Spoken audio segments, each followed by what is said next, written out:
draws nigh with the rising harvest moon. Seasons run by and we must be leaving soon. Fate has called to those who brave would be. La la la la la la la la. Winds of change whisper to the heart anew. Down paths and lanes, our fortune we pursue. Fate has called to those who brave would be. La la la la la la la la. High hope and courage lead us on into the unknown. Farewell to days of youth we now have forever outgrown. Though may the spirit of our youth be ever shown. La la la la la la la la.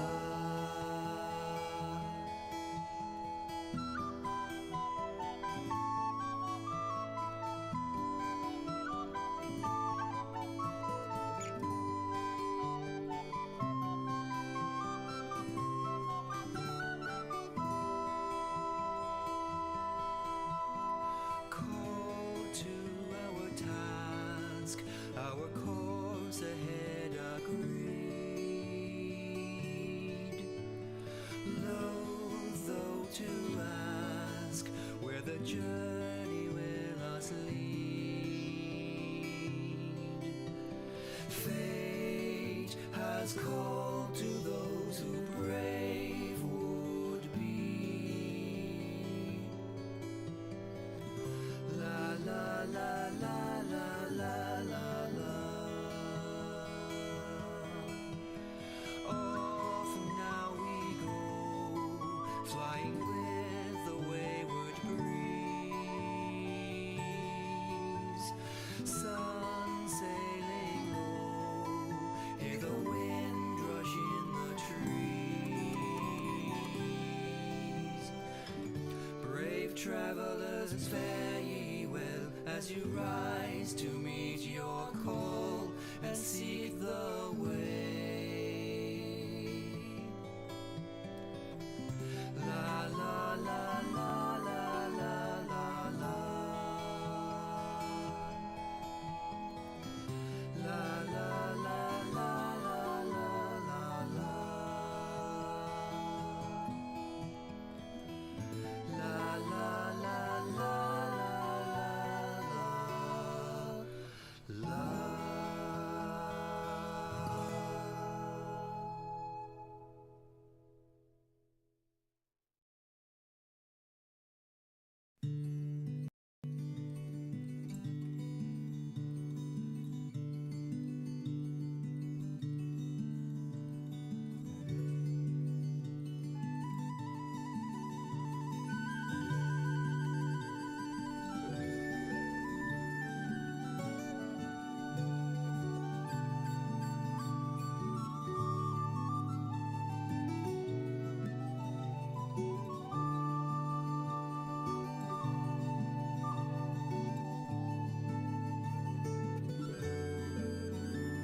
One early summer morning, I walked among the trees, enticed by sound and color, caressed by a gentle breeze. I came upon a waterfall. I felt that I'd been drawn, and as I listened to its flow, it seemed to sing a song. Dreams are made where beauty dwells. Come linger here a time. The spirit's reawakening is here for you to find.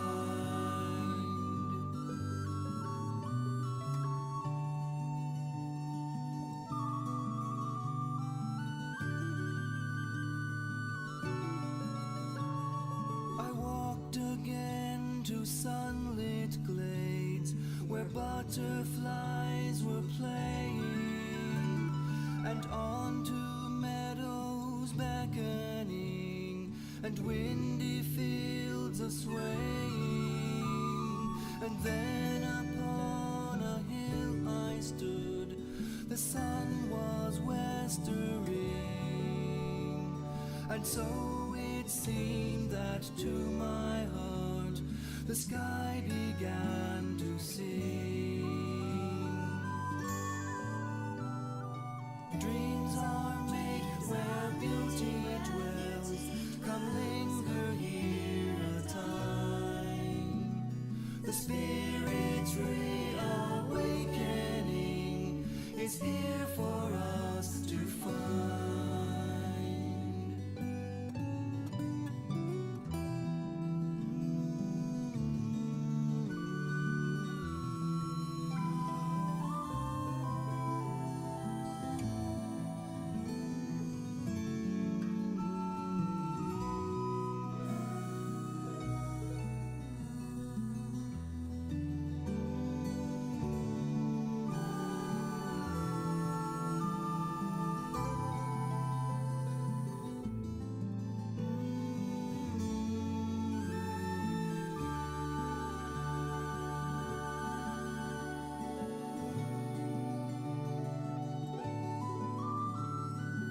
As the sun descended, a breeze began to blow. I turned to make the journey home amid the evening glow. With thoughts of home and waiting bed, I walked beneath the stars, and filled with quiet peace of mind, again I heard afar. Dreams are made where beauty dwells. Come linger here a time. The spirit's reawakening is here for you to find. Dreams are made where beauty dwells. Come linger here a time. The spirit's reawakening is here for us to find.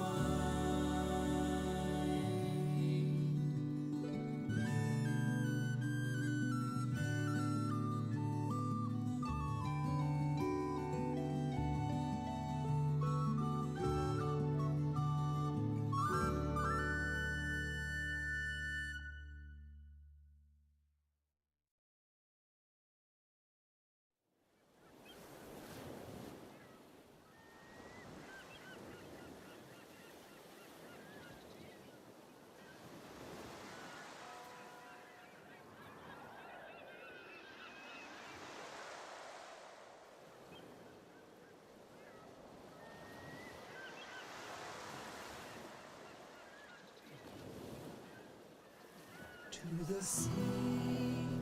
the sea, the white gulls are crying, the wind is blowing, and the white foam is flying. West, west away, the round sun is falling. To the sea, do you hear them calling?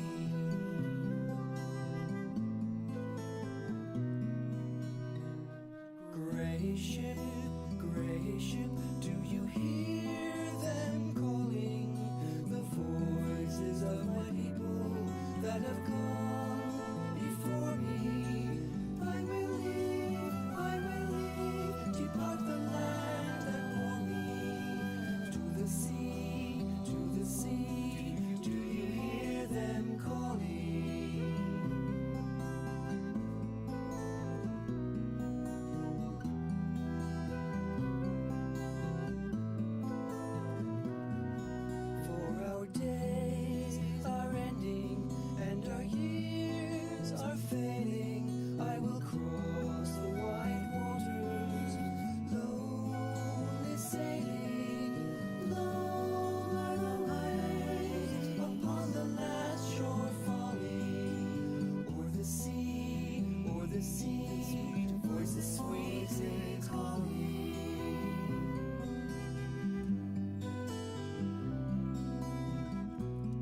sea, o'er the sea, the land of my people forever.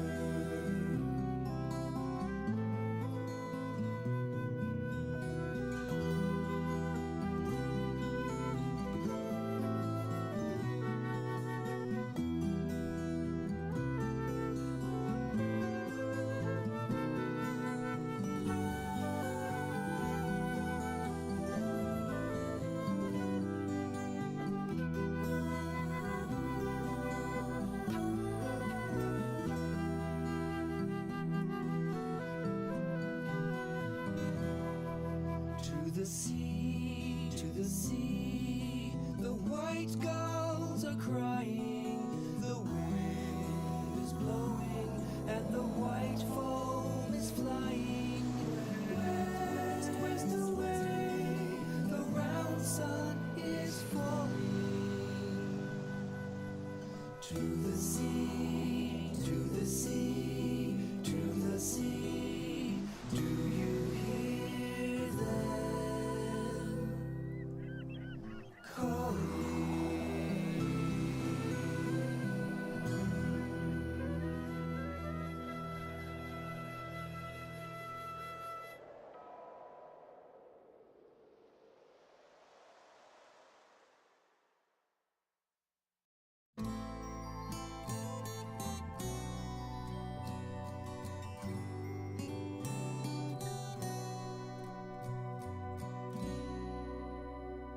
A king there was in days of old, with might and wealth so great, enchanted realm protected about the 1,000 caves. Their songs were sung and legends held in Thingol's hidden halls, and golden cups and jewels untold, his crown of silver tall. But all these things he did love less than one maid exceeding fair. A daughter had he, Luthien, in Doria's woods to care. Her mother was Queen Melian, of a mortal line and wise. Her robes were blue as summer sky, but evening grey her eyes. Such lizards no more shall run, no fairer maid shall be. On our green earth, tween dawn and dusk, from moon to endless sea. Her feet were light as bird on wing, dark shadowed was her hair. The fragrance of a flowering mead, her laughter ringing fair.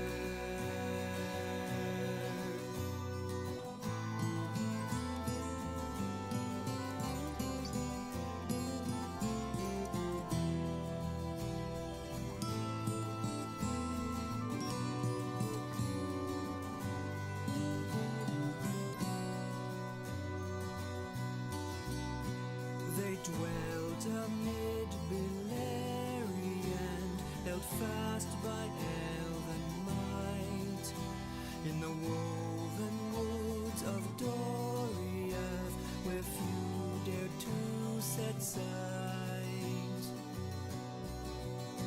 But north there lay a land of dread, o'er hills of shadow cold, where deadly nightshade lurked and lay within that haunted hold.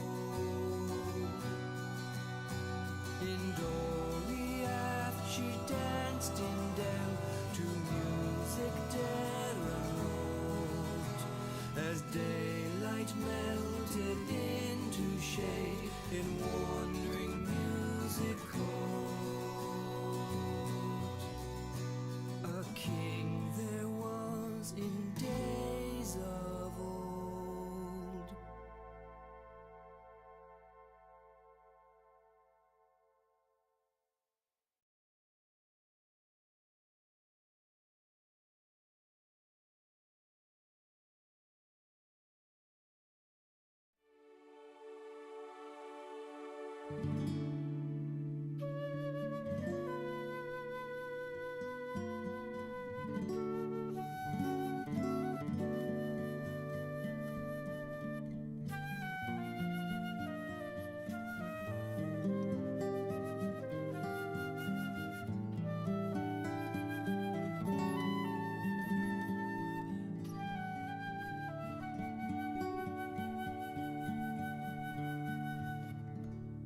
slender as a willow wand, oh, clearer than clear water,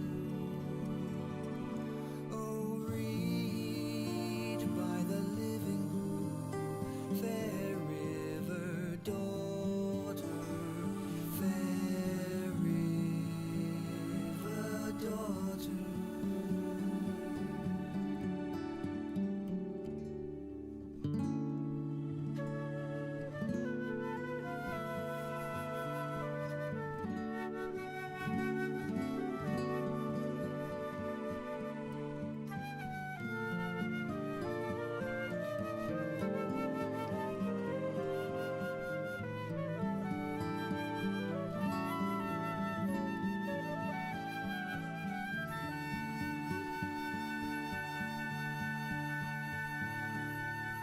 Springtime and summertime and spring again after. Oh, wind on the waterfall and the leaves' laughter and the leaves' laughter.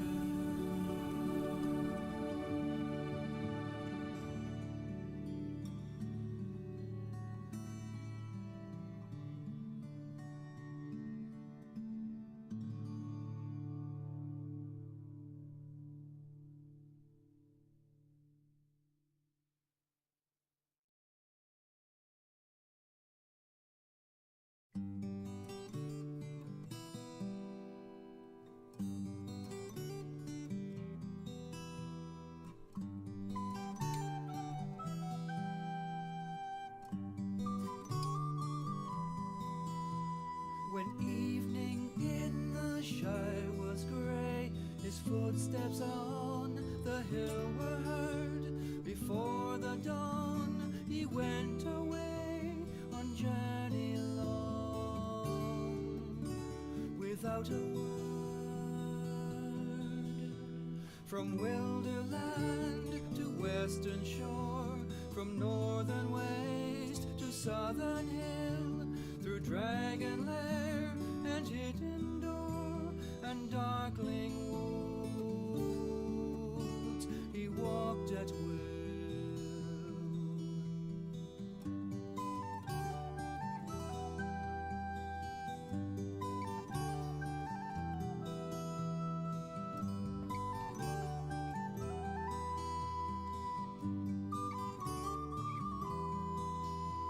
With dwarf and a hobbit, elves and men, with mortal and immortal folk, with bird on bough and beast in den, in their own secret tongues he spoke.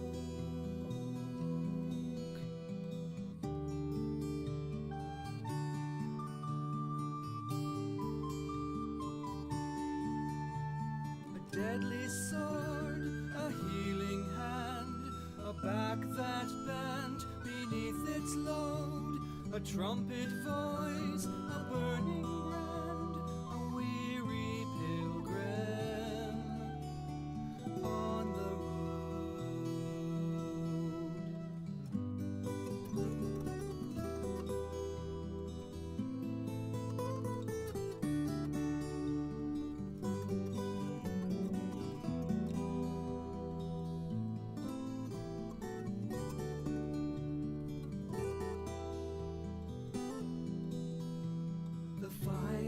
rockets ever seen, they burst in stars of blue and green, and after thunder golden showers came falling like a rain of flowers.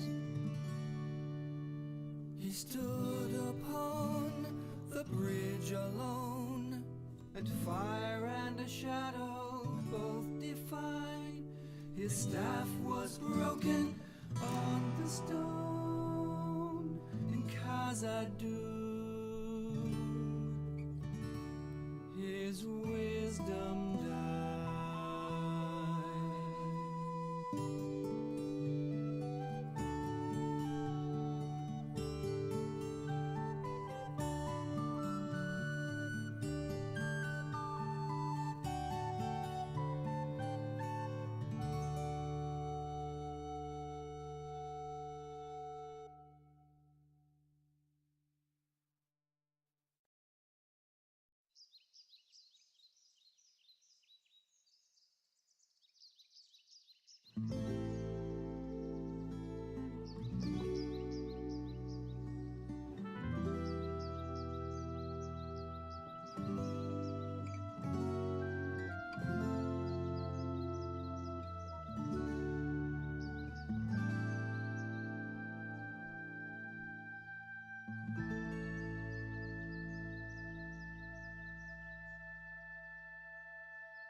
closes, far from all. There is rest for peace-loving people. Let the world pass you by. Time to rediscover our senses. Breathe a sigh. Heal the cares, the pain and the sorrow. Let them fade in the sun, in this place where hopeful tomorrows have begun. And then like a treasure forgotten, like a lost refrain, there's a quiet happiness growing once again.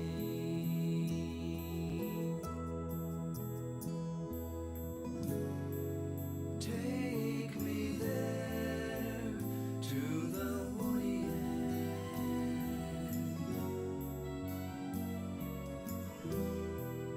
For if it calls, you belong.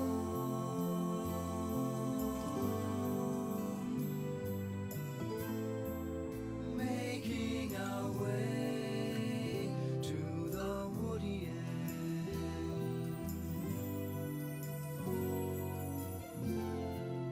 And if you care, come along.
Take the winding road to your dreams, hills of green, vales between. Far from where we have been, we'll sit by a stream in woodland serene. Far from where we have been, we'll sit by a stream in woodland serene.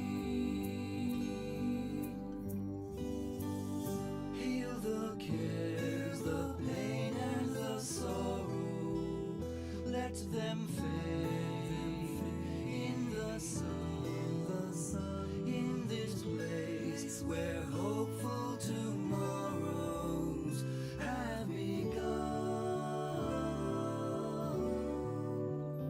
There are trees and sweet-smelling roses all the time in the world. There the door to weariness closes, far from all.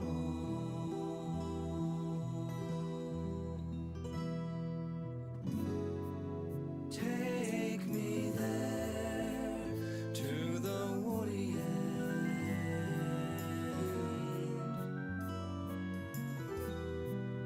For if it calls, you belong.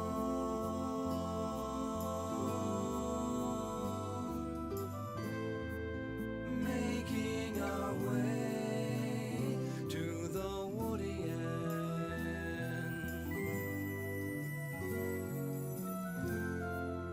And if you care, come along.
Hello, everyone, and welcome to Tolkien Reading Day 2025.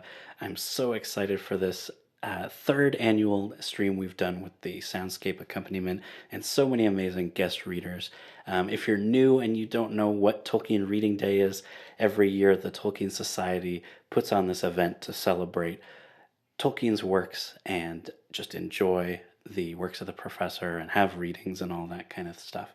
So definitely look in the links below for the Tolkien Society information and where you can access more of those readings on the actual day. Of course, this is streaming 2 days before the 25th, but I wanted to make sure that it's on the weekend so as many people as possible can tune in and enjoy this very long stream of Tolkien readings. So we're going to have all of our readings from The Return of the King today, and that'll cap off our 3-year trek through my long-expected Soundscape project. If you don't know what that is, I know there's a bunch of people that are new here this year, so I wanted to just do a quick little intro. I took the Lord of the Rings audiobooks performed by Andy Serkis, and I created sound effects, ambience, original score for every moment of the story from start to finish. So as you'll hear later on, you'll hear the sounds of the Rohirrim riding, you'll hear the ambience of the Pelennor Field, you'll hear all the sound effects, you'll hear Grond, you'll hear music for each one of these characters, all that stuff, and it's all exactly timed with Andy Serkis's narration. So if you're new and you haven't checked that out yet, you can get a big discount today with the code that I have running for Tolkien Reading Day. So check that out. It'll be on the screen now and then, but it's also in the details below. Now, I do want to say a couple other quick things. First of all, like the video so other people can see it. Subscribe if you haven't already. But more importantly, check out all of the links below. There's a link for hopefully everyone that is doing a reading today. I'm very excited to share my project with you, but they all have their own projects and their own work that I would love for you to check out. So check out all the links below as we go throughout the day, and be sure to find some new Tolkien creativity out there. So I'm really excited, and a couple quick things before we start. I know we want to get into the readings, but I do want to say that if you have headphones, it's going to be better. This video should be 5.1 audio, which will translate better over headphones. So if you have that, that would be great, but you don't have to. It'll be fine through speakers, but it's just going to be better to get the 3D movement if you have headphones in. So just a recommendation there. And I do want to quickly mention at the start here, there are a couple ways that you can support my work. It's been a lot of work putting this together, and I'm super excited to do that and for you to all enjoy it. But if you would like to support me, there's a couple ways that you can do that. Number one is grabbing the Soundscape on my website, like I said, with that discount code. There's Lord of the Rings, there's The Hobbit, there's the first Wheel of Time, there's the first Harry Potter, and so on down the list. So check those out if you haven't already.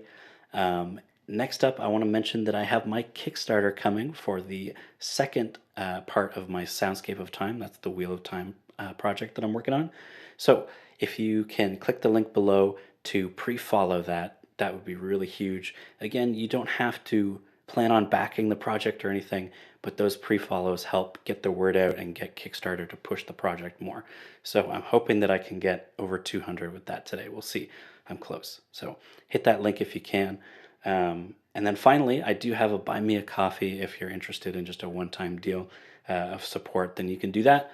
All appreciated. No pressure, of course, but I hope that you all enjoy the day with these wonderful readings, and I will see you at the halfway point.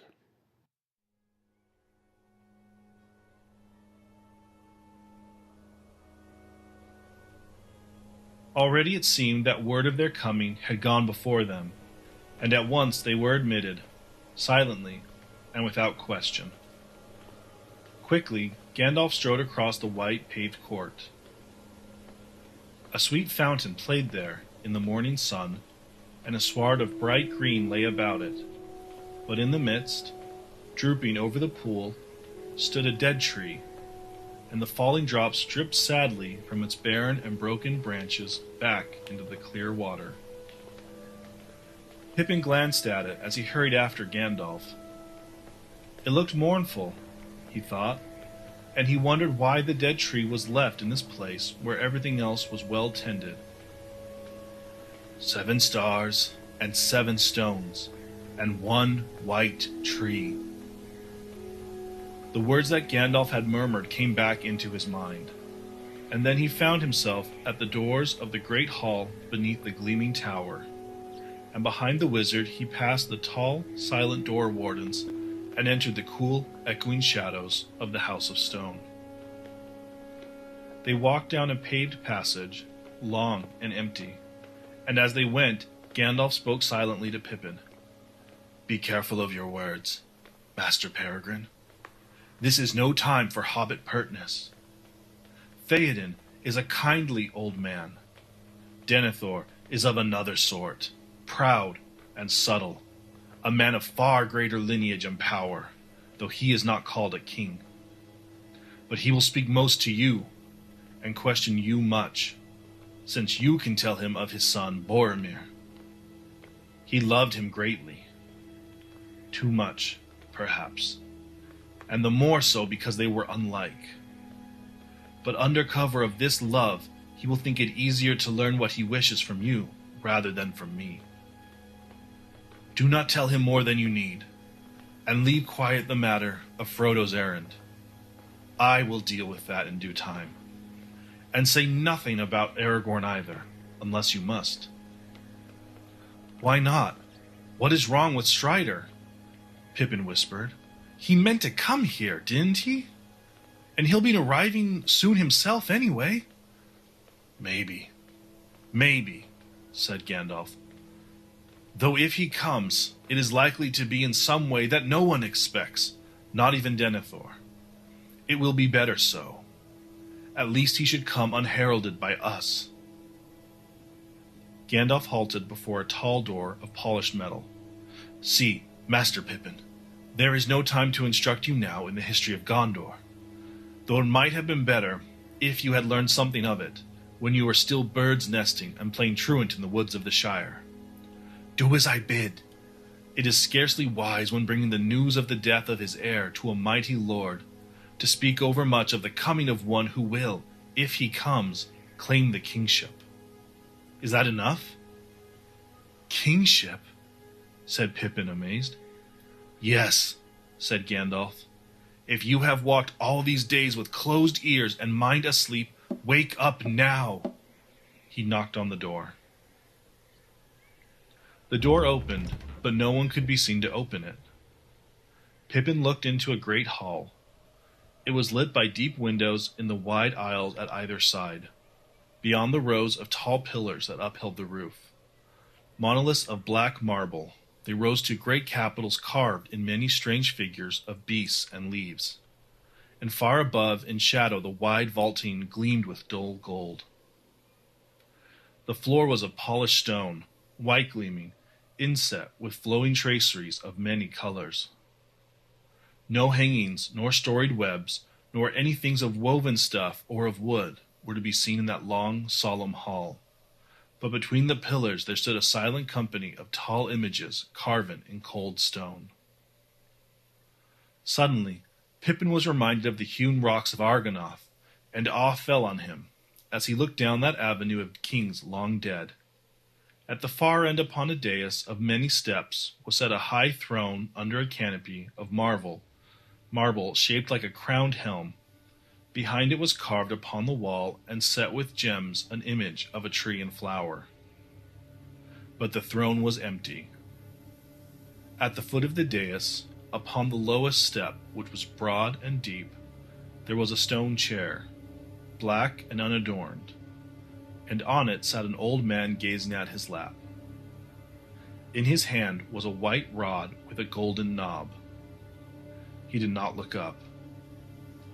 Solemnly, they paced the long floor towards him until they stood 3 paces from his footstool. Then Gandalf spoke. "Hail, Lord and Steward of Minas Tirith, Denethor, son of Ecthelion. I am come with counsel and tidings in this dark hour." Then the old man looked up. Pippin saw his carven face with its proud bones and skin like ivory, and the long curved nose between the deep dark eyes. And he was reminded not so much of Boromir as of Aragorn. "Dark indeed is the hour," said the old man. and at such times you are wont to come, Mithrandir. But though all the signs forebode that the doom of Gondor is drawing nigh, less now to me is that darkness than my own darkness. It has been told to me that you bring with you one who saw my son die. Is this he? It is, said Gandalf, one of the twain. The other is with Theoden of Rohan, and may come hereafter. Halflings they are, as you see, yet this is not he of whom the omens spoke. Yet a halfling still, said Denethor grimly. And little love do I bear the name, since those accursed words came to trouble our counsels and drew away my son on the wild errand to his death. My Boromir! Now we have need of you. Faramir should have gone in his stead. He would have gone, said Gandalf. Be not unjust in your grief. Boromir claimed the errand, and would not suffer any other to have it. He was a masterful man, and one to take what he desired. I journeyed far with him, and learned much of his mood. But you speak of his death. You have had news of that ere we came? I have received this, said Denethor, and laying down his rod he lifted from his lap the thing that he had been gazing at. In each hand he held up one half of a great horn cloven through the middle, a wild ox horn bound with silver. That is the horn that Boromir always wore, cried Pippin. Verily, said Denethor, and in my turn I bore it, and so did each eldest son of our house, far back into the vanished years before the failing of the kings, since Vorondil, father of Mardil, hunted the wild kine of Ada in the wild fields of Rhûn. I heard it blowing dim upon the broken march, upon the northern marches 13 days ago, and the river brought it to me, broken. It will wind no more. He paused, and there was a heavy silence. Suddenly, he turned his black glance upon Pippin. What say you to that, halfling? 13 days, faltered Pippin. Yes, I think that would be so. Yes, I stood beside him as he blew the horn. But no help came, only more orcs. So, said Denethor, looking keenly at Pippin's face, you were there. Tell me more. Why did no help come? And how did you escape? And yet he did not, so mighty a man as was he, and only orcs to withstand him. Pippin flushed and forgot his fear. The mightiest man may be slain by one arrow, he said, and Boromir was pierced by many. When last I saw him, he sank beside a great tree and plucked a black feathered shaft from his side. Then I swooned and was made captive. I saw him no more, and know no more. But I honor his memory, for he was very valiant. He died to save us, my kinsmen, Meriadoc and myself, waylaid in the woods by the soldiery of the Dark Lord. And though he fell and failed, my gratitude is none the less. Then Pippin looked the old man in the eye, for pride stirred strangely within him, still stung by the scorn and suspicion in that cold voice. Little service, no doubt, will so great a lord of men think to find in a hobbit, a halfling from the northern shire. Yet such as it is, I will offer it, in payment of my debt. Twitching aside his grey cloak, Pippin drew forth his small sword and laid it at Denethor's feet. A pale smile, like a gleam of cold sun on a winter's evening, passed over the old man's face, but he bent his head and held out his hand, laying the shards of the horn aside. "Give me the weapon," he said. Pippin lifted it and presented the hilt to him. "Whence came this?" said Denethor. "Many, many years lie on it. Surely this is a blade wrought by our own kindred in the north in the deep past." "It came out of the mounds that lie on the borders of my country," said Pippin. "But only evil wights dwell there now, and I will not willingly tell more of them." "I see that strange tales are woven about you," said Denethor.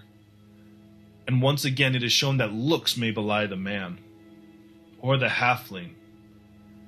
I accept your service, for you are not daunted by words, and you have courteous speech, strange though the sound of it may be to us here in the south. And we shall have need of all folk of courtesy, be they great or small, in the days to come. Swear to me now. Take the hilt, said Gandalf, and speak after the Lord if you are resolved on this. I am, said Pippin. The old man laid the sword along his lap, and Pippin put his hand to the hilt, and said slowly after Denethor, Here do I swear fealty and service to Gondor, and to the Lord and Steward of the realm, to speak and to be silent, to do and to let be, to come and to go, in need or plenty, in peace or war, in living or dying, from this hour henceforth, until my Lord release me, or death take me, or the world end.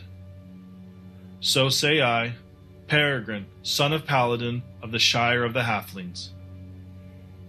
And this do I hear, Denethor, son of Ecthelion, Lord of Gondor, Steward of the High King, and I will not forget it, nor fail to reward that which is given, fealty with love, valor with honor, oath-breaking with vengeance.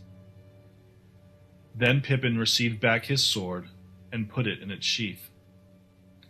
And now, said Denethor, my first command to you, speak and be not silent. Tell me your full tale, and see that you recall all that you can of Boromir, my son. Sit now and begin.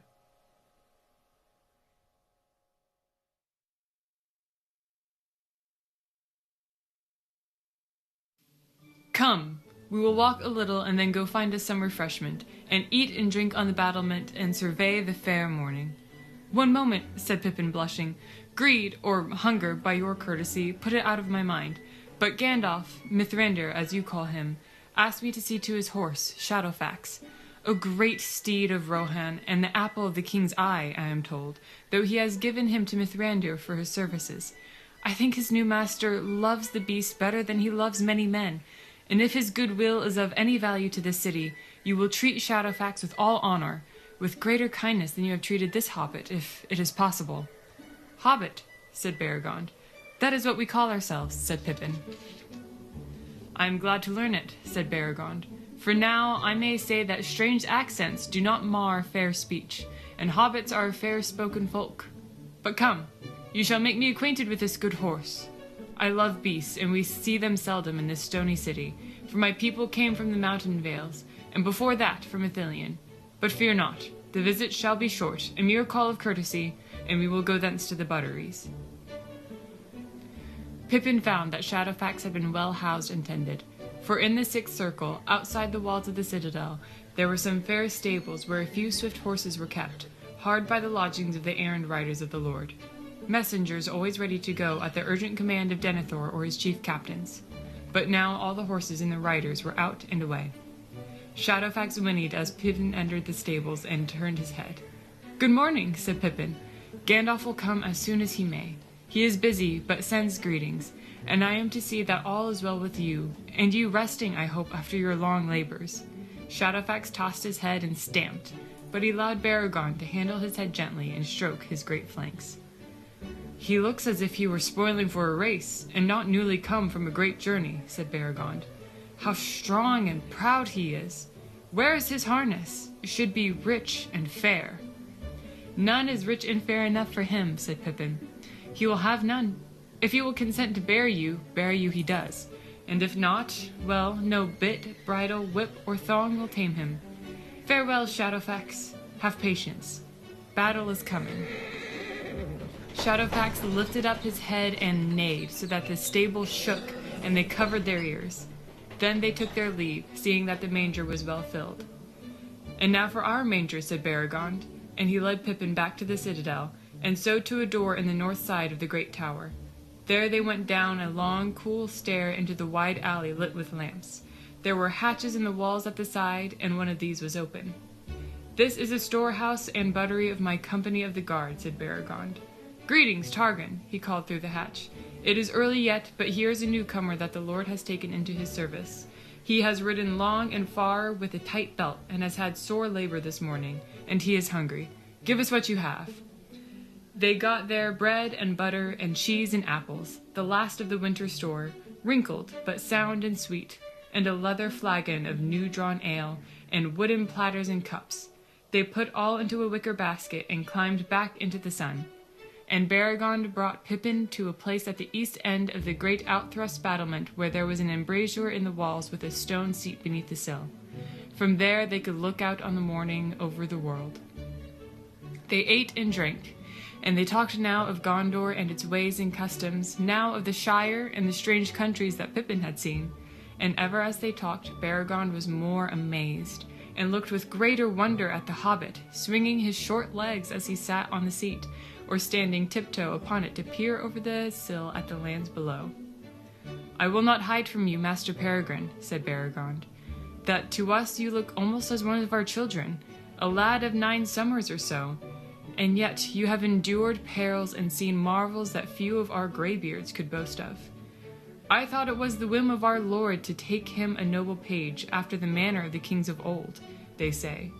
But I see that is not so, and you must pardon my foolishness." "I do," said Pippin, "though you are not far wrong. I am still little more than a boy in the reckoning of my own people, and it will be 4 years yet before I come of age, as we say in the Shire. But do not bother about me. Come, and look and tell me what I can see." The sun was now climbing, and the mists in the vale below had been drawn up. The last of them were floating away, just overhead, and wisps of white cloud borne on the stiffening breeze from the east that was now flapping and tugging the flags and white standards of the citadel. Away down in the valley bottom, 5 leagues or so as the eye leaps, the great river could now be seen grey and glittering, coming out of the northwest, and bending in a mighty sweep south and west again, till it was lost to view in a haze and shimmer, far beyond which lay the sea 50 leagues away.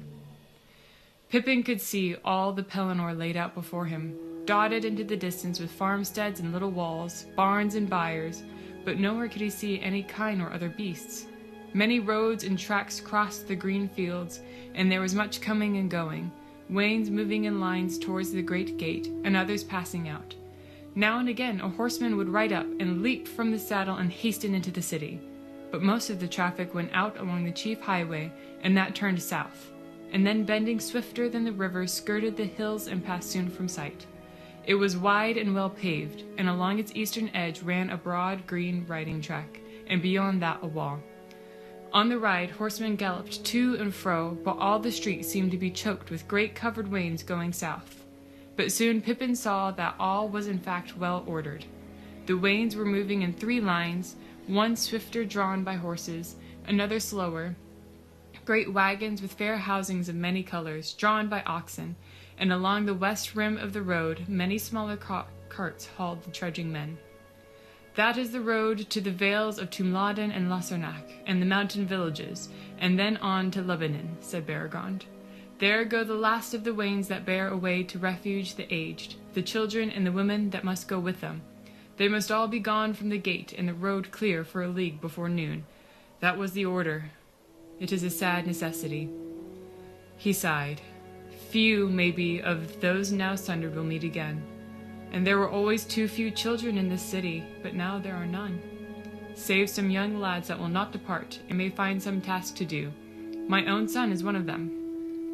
They fell silent for a while.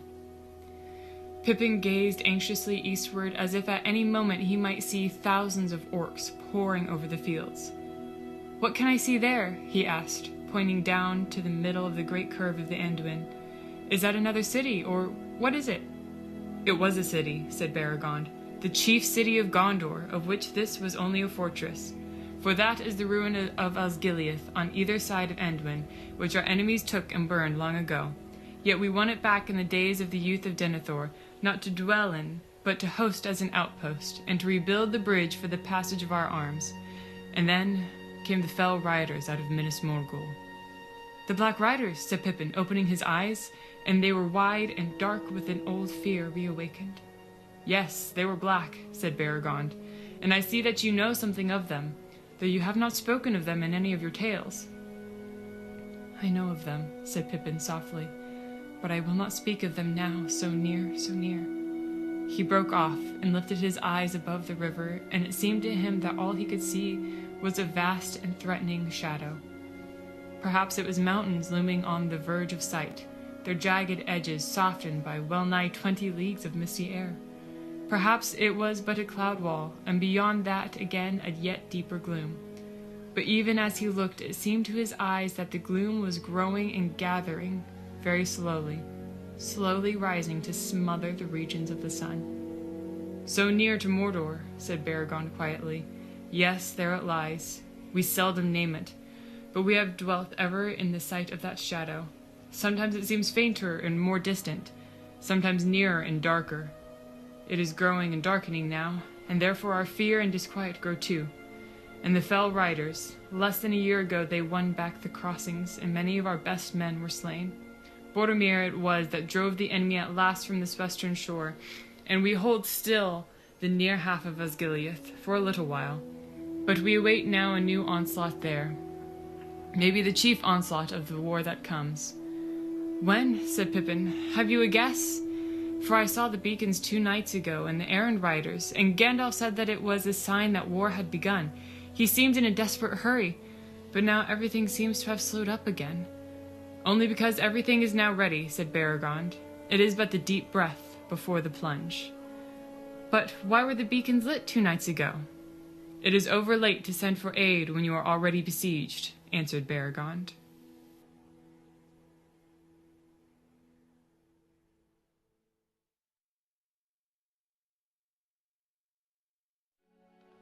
He came at last to arched streets and many fair alleys and pavements, to the lowest and widest circle. And there he was directed to the Lamplight Street, a broad way running toward the great gate. In it he found the old guest house, a large building of grey weathered stone with 2 wings running back from the street, and between them a narrow greensward, behind which was the many-windowed house, fronted along its whole width by a pillared porch and a flight of steps down onto the grass. Boys were playing among the pillars, the only children that Pippin had seen in Minas Tirith, and he stopped to look at them. Presently, one of them caught sight of him, and with a shout, he sprang across the grass and came into the street, followed by several others. There he stood in front of Pippin, looking him up and down. "Greetings," said the lad. "Where do you come from? You are a stranger in the city." "I was," said Pippin, "but they say I have become a man of Gondor." "Oh, come," said the lad. "Then we are all men here. But how old are you, and what is your name? I am 10 years already, and shall soon be 5 feet. I am taller than you. But then, my father is a guard, one of the tallest. What is your father?" "Which question shall I answer first?" said Pippin. "My father farms the lands around Whitwell, near Tuckborough in the Shire. I am nearly 29, so I passed you there, though I am but 4 feet, and not likely to grow any more, save sideways." "29, said the lad and whistled. "Why, you are quite old. As old as my Uncle Yorlas. Still," he added, hopefully, "I wager I could stand you on your head, or lay you on your back." "Maybe you could if I let you," said Pippin with a laugh. "And maybe I could do the same to you. We know some wrestling tricks in my little country, where, let me tell you, I am considered uncommonly large and strong, and I have never allowed anyone to stand me on my head. So if it came to a trial and nothing else would serve, I might have to kill you. For when you are older, you will learn that folk are not always what they seem. And though you may have taken me for a soft, stranger lad, an easy prey, let me warn you, I am not. I am a halfling, hard, bold, and wicked. Pippin pulled such a grim face that the boy stepped back a pace, but at once he returned with clenched fists and the light of battle in his eye. No, Pippin laughed. Don't believe what strangers say of themselves either. I'm not a fighter. But it would be politer in any case for the challenger to say who he is. The boy drew himself up proudly. I am Bergil, son of Baragond of the Guards, he said. So I thought, said Pippin, for you look like your father. I know him, and he sent me to find you. Then why did you not say so at once, said Bergil, and suddenly a look of dismay came over his face. Do not tell me that he has changed his mind and will send me away with the maidens. But no, the last wains have gone. His message is less bad than that, if not good, said Pippin. He says that if you would prefer it to standing me on my head, you might show me around the city for a while and share my loneliness. I can tell you some tales of far countries in return. Bergil clapped his hands and laughed with relief. All is well, he cried. Come then. We were soon going to the gate to look on. We will go now. What is happening there? The captains of the Outlands are expected up the South Road ere sundown. Come with us and you will see. Bergil proved to be a good comrade, the best company Pippin had had since he parted from Merry, and soon they were laughing and talking gaily as they went about the streets, heedless of the many glances that men gave them. Before long, they found themselves in a throng going toward the great gate. There, Pippin went up much in the esteem of Bergil, for when he spoke his name and the password, the guards saluted him and let him pass through, and what was more, he allowed him to take his companion with him. That is good, said Bergil. We boys are no longer allowed to pass the gate without an elder. Now we shall see better. Beyond the gate, there was a crowd of men along the verge of the road, and of the great paved space into which all the ways to Minas Tirith ran. All eyes turned southward, and soon a murmur rose. There is dust away there. They are coming. Pippin and Bergil edged their way forward to the front of the crowd and waited. Horns sounded at some distance, and the noise of cheering rolled toward them like a gathering wind. Then there was a loud trumpet blast, and all about them people were shouting. Forlong! Forlong! Pippin heard men calling. What do they say? He asked. Forlong has come, Bergil answered. Old Forlong the Fat of Lord of Losternock. That is where my grandsire lives. Hurrah, he is here, good old Forlong. Leading the line, there came walking a big, thick-limbed horse, and on it sat a man of wide shoulders and huge girth, but old and gray-bearded, yet mail-clad and black-helmed, and bearing a long, heavy spear. Behind him marched proudly a dusty line of men, well armed and bearing great battle axes. Grim-faced they were, and shorter and somewhat swarthier than any men that Pippin had seen yet in Gondor. Forlong, men shouted. True heart, true friend, Forlong. But when the men of Losternock had passed, they muttered, So few, 200s, what are they? We hoped for 10 times the number. That will be the only new tidings of the Black Fleet. They are sparing only a tithe of their strength. Still, every little is gain. And so the companies came and were hailed and cheered and passed through the gate, men of the Outlands marching to defend the city of Gondor in a dark hour, but always too few. Always less than hope looked for when they'd asked. The men of Ringlow Vale, behind the son of their lord, Dervorin, striding on foot, 300s. From the uplands of Morthond, the great Blackroot Vale, tall Dwynhir with his sons, Dwelin and Derofin, and 500 bowmen.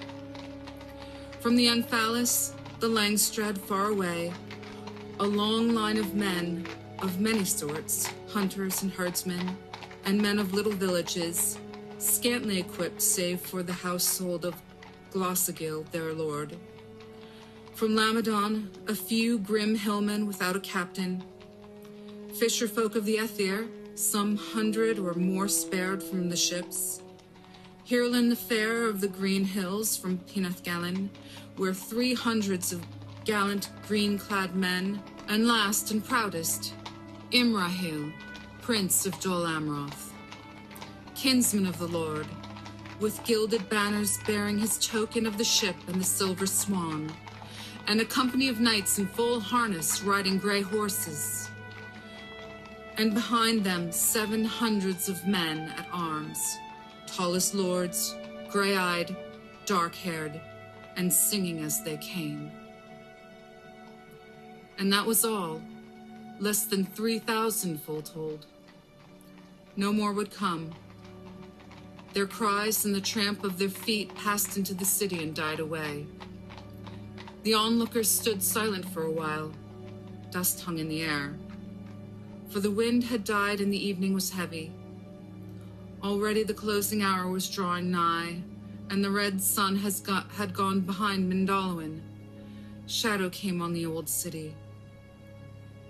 Pippin looked up, and it seemed to him that the sky had grown ashen grey, as if a vast dust and smoke hung above them, and light came dully through it. But in the west, the dying sun had set all the fume on fire, and now Mindolluin stood black against a burning smolder flecked with embers. "So ends a fair day in wrath," he said, forgetful of the lad at his side. "So it will if I have not returned before the sundown bells," said Bergil. "Come, there goes the trumpet for the closing of the gate." Hand in hand they went back into the city, the last to pass the gate before it was shut. And as they reached the Lampright Street, all the bells in the towers tolled solemnly. Light sprang in many windows, and from the houses and wards of the men-at-arms along the walls there came the sound of song. "Farewell for this time," said Bergil. "Take my greetings to my father, and thank him for the company that he sent. Come again soon, I beg. Almost I wish now that there was no war, for we might have had some merry times. We might have journeyed to Lossarnark, to my grandsire's house. It is good to be there in spring. The woods and fields are full of flowers. But maybe we will go thither together yet. They will never overcome our lord, and my father is very valiant. Farewell in return." They parted, and Pippin hurried back toward the citadel.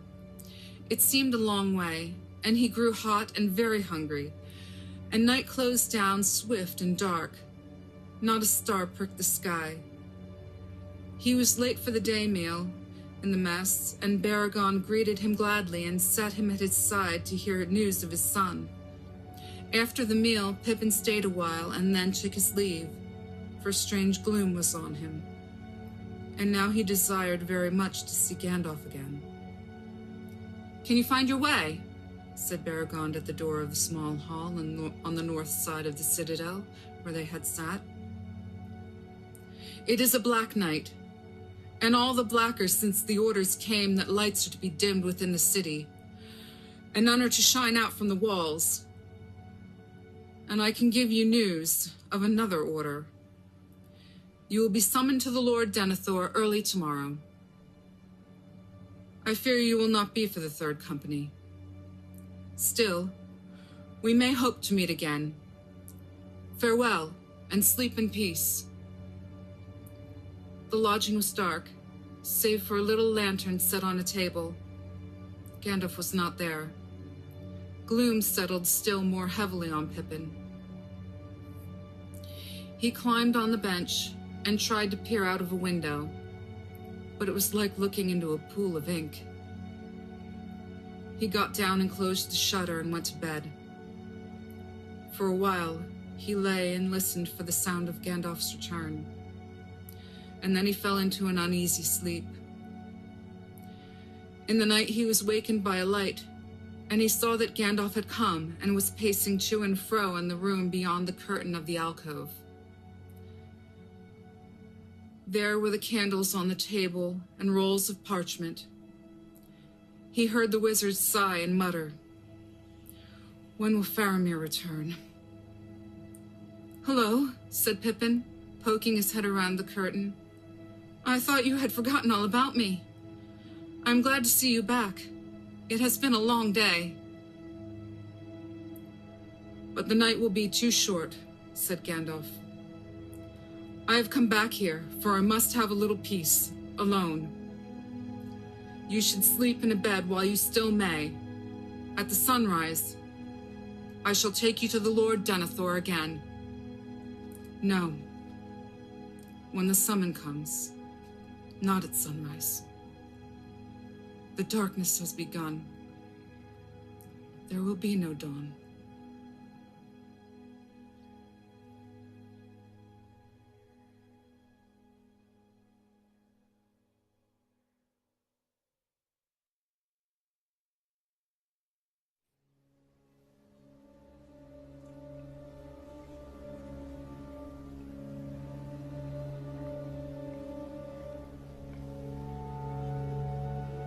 For a while, the three companions walked together, speaking of this and that turn of the battle, and they went down from the broken gate and past the mounds of the fallen on the greensward beside the road, until they stood on Helmsdyke and looked into the Coombe. The Death Down already stood there, black and tall and stony, and the great trampling and scoring of the grass by the Hurons could be plainly seen. The Dunlendings and many men of the garrison of the burg were at work on the dike or in the fields and about the battered walls behind. Yet all seemed strangely quiet, a weary valley resting after a great storm. Soon they turned back and went to the midday meal in the hall of the burg. The king was already there, and as soon as they entered, he called for Merry and had a seat set for him at his side. "It is not as I would have it," said Theoden, "for this is little like my fair house in Edoras. And your friend is gone, who should also be here. But it may be long ere we sit, you and I, at the high table in Meduseld. There will be no time for feasting when I return thither. But come now, eat and drink, and let us speak together while we may, and then you shall ride with me." "May I?" said Merry, surprised and delighted. "That would be splendid."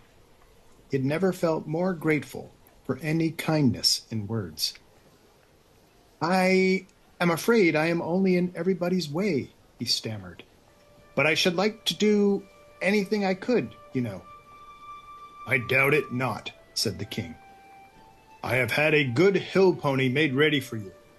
He will bear you as swift as any horse by the roads that we shall take, for I will ride from the burg by mountain paths, not by the plains, and so come to Edoras by way of Dunharrow, where the Lady Eowyn awaits me. You shall be my esquire, if you will. Is there gear of war in this place, Eomer, that my sword thing could use?" "There are no great weapon hoards here, lord," answered Eomer. "Maybe a light helm might be found to fit him, but we have no mail or sword for one of his stature." "I have a sword," said Merry, climbing from his seat and drawing from its black sheath his small, bright blade. Filled suddenly with love for this old man, he knelt on one knee and took his hand and kissed it. "May I lay the sword of Meriadoc of the Shire on your lap, Theoden King?" he cried. "Receive my service, if you will." "Gladly will I take it," said the king, and laying his long, old hands upon the brown hair of the hobbit, he blessed him. Rise now, Meriadoc, Esquire of Rohan, of the household of Medusel, he said. Take your sword and bear it unto good fortune. As a father you shall be to me, said Merry. For a little while, said Theoden. They talked then together as they ate, until presently Eomer spoke. It is near the hour that we set for our going, lord, he said. Shall I bid men sound the horns? But where is Aragorn? His place is empty, and he has not eaten. We will make ready to ride, said Theoden, but let word be sent to the Lord Aragorn that the hour is nigh.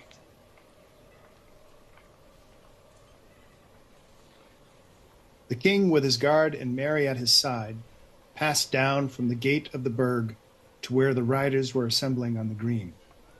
Many were already mounted.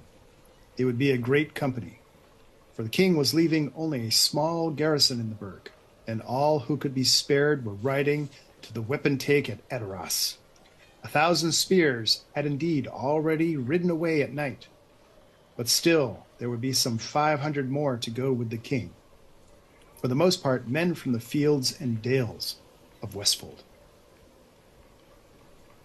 A little apart, the rangers sat, silent, in an ordered company, armed with spear and bow and sword. They were clad in cloaks of dark gray, and their hoods were cast now over helm and head. Their horses were strong and of proud bearing, but rough-haired, and one stood there without a rider. Aragorn's own horse that they had brought from the north, Rohirrim was his name. There was no gleam of stone or gold, nor any fair thing in all their gear and harness. Nor did their riders bear any badge or token, save only that each cloak was pinned upon the left shoulder by a brooch of silver shaped like a rayed star. The king mounted his horse, Snowmane, and Merry sat beside him on his pony, Stibba was his name. Presently Eomer came out from the gate, and with him was Aragorn, and Halbarad, bearing the great staff, close furled in black, and 2 tall men, neither young nor old. So much alike were they, the sons of Elrond, that few could tell them apart, dark-haired, gray-eyed, and their faces elven fair, clad alike in bright mail beneath cloaks of silver gray. Behind them walked Legolas and Gimli. But Merry had eyes only for Aragorn. So startling was the change that he saw in him, as if in one night many years had fallen on his head. Grim was his face, gray-hued and weary. I am troubled in mind, Lord, he said, standing by the king's horse. I have heard strange words, and I see new perils far off. I have labored long in thought, and now I fear I must change my purpose. Tell me, Theoden, you ride now to Dunharrow. How long will it be ere you come there? It is now a full hour past noon, said Eomer. Before the night of the 3rd day from now, we should come to the hold. The moon will then be 1 night past his full, and the muster that the king commanded will be held the day after. More speed we cannot make, if the strength of Rohan is to be gathered. Aragorn was silent for a moment. 3 days, he murmured, and the muster of Rohan will only be begun. But I see it that it cannot now be hastened. He looked up, and it seemed they had made some decision. His face was less troubled. Then, by your leave, Lord, I must take new counsel for myself and my kindred. We must ride our own road, and no longer in secret. me the time of stealth has passed. I will ride east by the swiftest way, and I will take the paths of the dead. The paths of the dead, said Theoden, and trembled. Why do you speak of them? Éomer turned and gazed at Aragorn, and it seemed to Merry that the faces of the riders that sat within hearing turned pale at the words. If there be in truth such paths, said Theoden, their gate is in Dunharrow, but no living man may pass it. Alas, Aragorn, my friend, said Éomer, I had hoped that we should ride to war together, but if you seek the paths of the dead, then our parting is come, and it is little likely that we shall ever meet again under the sun. That road I will take nonetheless, said Aragorn. But I say to you, Éomer, that in battle we may yet meet again, though all the hosts of Mordor should stand between. You will do as you will, my lord Aragorn, said Theoden. It is your doom, maybe, to tread strange paths that others dare not. This parting grieves me, and my strength is lessened by it. But now I must take the mountain roads and delay no longer. Farewell.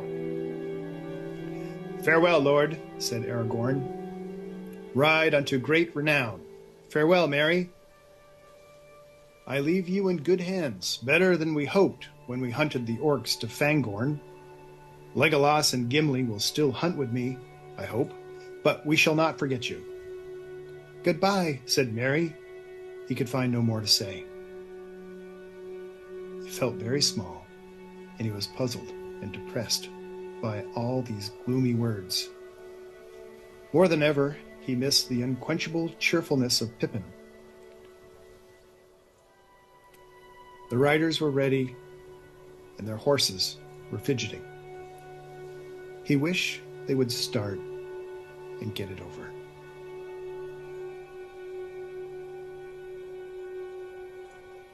Now Theoden spoke to Éomer, and he lifted up his hand and cried aloud. And with that word, the riders set forth. They rode over the dike and down the Coombe, and then, turning swiftly eastwards, they took a path that skirted the foothills for a mile or so, until bending south it passed back among the hills and disappeared from view.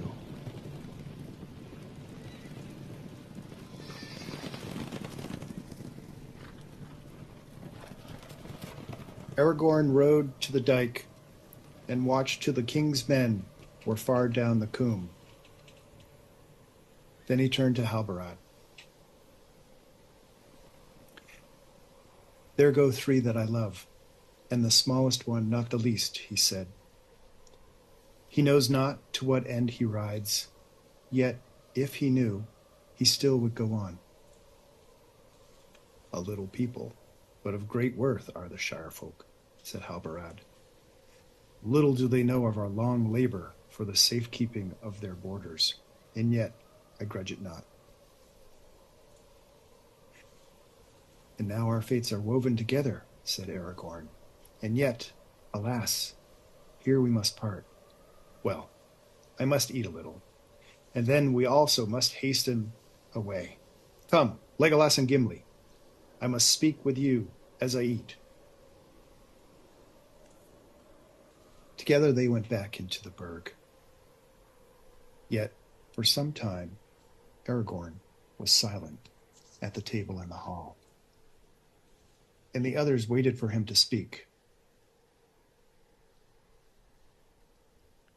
Come, said Legolas at last. Speak, and be comforted, and shake off the shadow. What has happened since we came back to this grim place in the grey morning?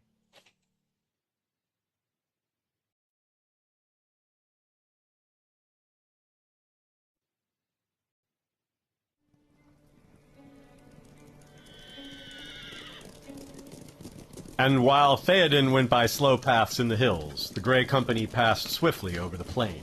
And on the next day in the afternoon they came to Edoras. And there they halted only briefly, ere they passed up the valley, and so came to Dunharrow as darkness fell. The Lady Éowyn greeted them, and was glad of their coming, for no mightier men had she seen than the Dunedain and the fair sons of Elrond, but on Aragorn most of all her eyes rested. And when they sat at supper with her, they talked together, and she heard of all that had passed since Theoden rode away, concerning which only hasty tidings had yet reached her. And when she heard of the battle in Helm's Deep and the great slaughter of their foes, and of the charge of Theoden and his knights, then her eyes shone. But at last she said, Lords, you are weary and shall now go to your beds with such ease as can be contrived in haste. But tomorrow fairer housing shall be found for you.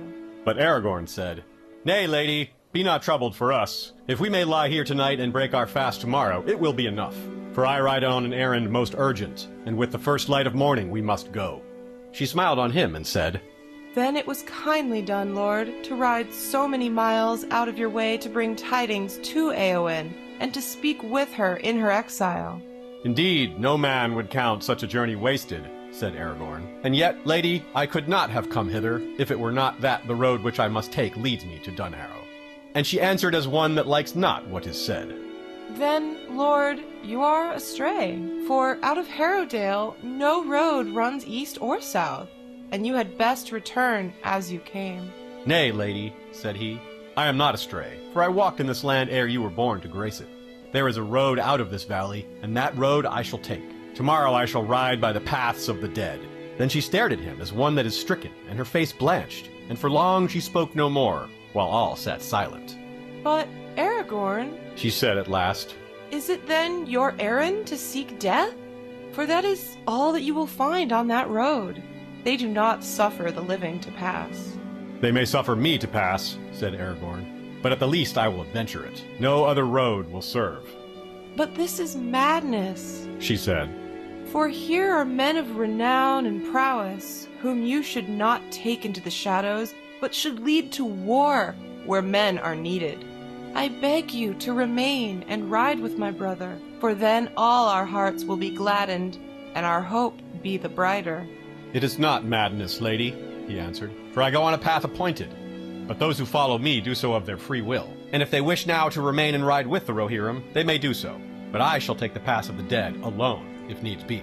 Then they said no more, and they ate in silence, but her eyes were ever upon Aragorn, and the others saw that she was in great torment of mind. At length they arose, and took their leave of the lady, and thanked her for her care, and went to their rest. But as Aragorn came to the booth, where he was to lodge with Legolas and Gimli, and his companions had gone in, there came the Lady Éowyn after him, and called to him. He turned, and saw her as a glimmer in the night, for she was clad in white, but her eyes were on fire. Aragorn, she said, why will you go on this deadly road? Because I must, he said. Only so can I see any hope of doing my part in the war against Sauron. I do not choose paths of peril, Éowyn. Were I to go where my heart dwells, far in the north, I would now be wandering in the fair valley of Rivendell. For a while she was silent, as if pondering what this might mean. Then suddenly she laid her hand on his arm. You are a stern lord, and resolute, she said. And thus do men win renown. She paused. Lord, she said, if you must go, then let me ride in your following, for I am weary of skulking in the hills, and wish to face peril and battle. Your duty is with your people, he answered. Too often have I heard of duty, she cried. But am I not of the house of Eorl, a shield maiden and not a dry nurse? I have waited on faltering feet long enough. Since they falter no longer, it seems, may I not now spend my life as I will? Few may do that with honor, he answered. But as for you, lady, did you not accept the charge to govern the people until their lord's return? If you had not been chosen, then some marshal or captain would have been set in the same place, and he could not ride away from his charge were he weary of it or no.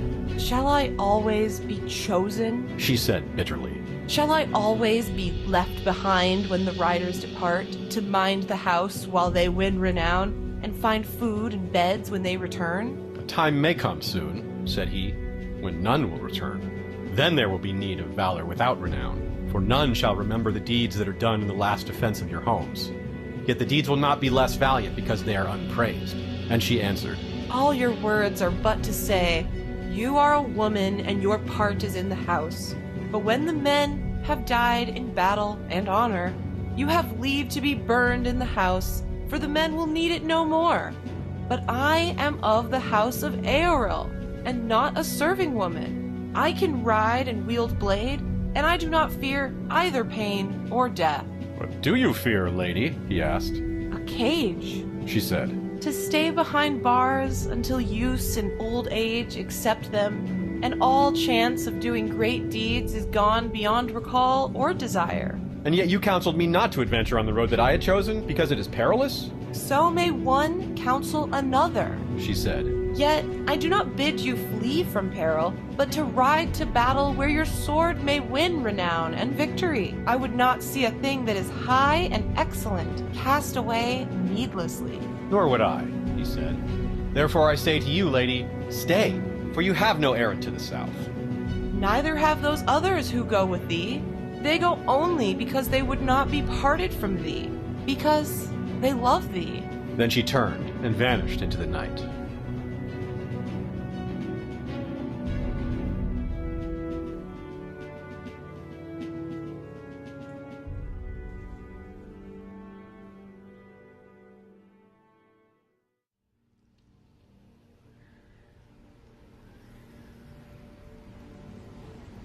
The company came at last out of the ravine, as suddenly as if they had issued from a crack in the wall, and there lay the uplands of a great vale before them, and the stream beside them went down with a cold voice over many falls. "Where in Middle-earth are we?" said Gimli, and Neladan answered, "We have descended from the uprising of the Morthond, the long chill river that flows at last to the sea that washes the walls of Dol Amroth. You will not need to ask hereafter how it comes its name. Bloodroot, men call it." The Morthond Vale made a great bay that beat upon the sheer southern faces of the mountains. Its steep slopes were grass-grown, but all was grey in that hour, for the sun had gone, and far below lights twinkled in the homes of men. The vale was rich, and many folk dwelt there. Then, without turning, Aragorn cried aloud so that all could hear, "Friends, forget your weariness. Ride now, ride. We must come to the stone of Erech ere this day passes, and long still is the way." So without looking back, they rode the mountain fields, till they came to a bridge over the growing torrent, and found a road that went down into the land. Lights went out in house and hamlet as they came, and doors were shut. The folk that were afield cried in terror and ran wild like hunted deer. Ever there rose the same cry in the gathering night, "The King of the Dead! The King of the Dead is come upon us!" Bells were ringing far below, and all men fled before the face of Aragorn. The grey company, in their haste, rode like hunters, till their horses were stumbling with weariness, and thus, just ere midnight, and in the darkness as black as the caverns in the mountains, they came at last to the hill of Erech. There was no answer, unless it was utter silence more dreadful than the whispers before. And then a chill blast came in which the torches flickered and went out, and could not be rekindled. Of the time that followed, 1 hour or many, Gimli remembered little. The others pressed on, but he was ever hindmost, pursued by a groping horror that seemed always just about to seize him, and a rumour came after him, like the shadow sound of many feet. He stumbled on until he was crawling like a beast on the ground, and felt that he could endure no more. He must either find an ending and escape, or run back in madness to meet the following fear. Suddenly he heard the tinkle of water, a sound hard and clear as a stone falling to a dream of dark shadow. Light grew, and lo, the company passed through another gateway, high-arched and broad, and a rill ran out beside them, and beyond, going steeply down, was a road between sheer cliffs, knife-edged against the sky far above. So deep and narrow was that chasm that the sky was dark, and in it small stars glinted. Yet as Gimli after learned, it was still 2 hours ere sunset of the day on which they had set out from Dunharrow, though for all that he could then tell, it might have been twilight in some later year, or in some other world.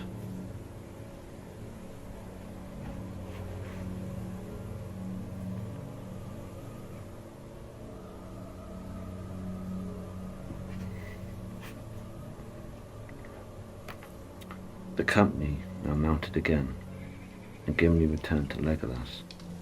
They rode in file, and evening came on, in deep blue dusk, and still fear pursued them. Legolas, turning to speak to Gimli, looked back, and the dwarf saw before his face the glitter in the elf's bright eyes. Behind them rode Elladan, last of the company, but not the last of those that took the downward road. "The dead are following," said Legolas. "I see shapes of men and of horses, and pale banners like shreds of cloud, and spears like winter thickets on a misty night. The dead are following." "Yes, the dead ride behind. They have been summoned," said Elladan. Aragorn had brought torches from Dunharrow, and now he went ahead, bearing one aloft, and Elladan with another went at the rear, and Gimli, stumbling behind, strove to overtake him. He could see nothing but the dim flame of the torches, but if the company halted, there seemed an endless whisper of voices all about him, a murmur of words in no tongue he had ever heard before. Nothing assailed the company, nor withstood their passage, and yet steadily fear grew on the dwarf as he went on, most of all because he knew now there could be no turning back. All the paths behind were thronged by an unseen host that followed in the dark. So time unreckoned passed, until Gimli saw sight that he was ever afterwards loath to recall. The road was wide, as far as he could judge, but now the company came suddenly into a great empty space, and there were no longer any walls upon either side. The dread was so heavy on him that he could hardly walk. Away to the left, something glittered in the gloom, but Aragorn's torch grew near. Then Aragorn halted, and went to look what it might be. "Does he feel no fear?" muttered the dwarf. "In any other cave, Gimli, Gloinson, would be the first to run to the gleam of gold. But not here. Let it lie."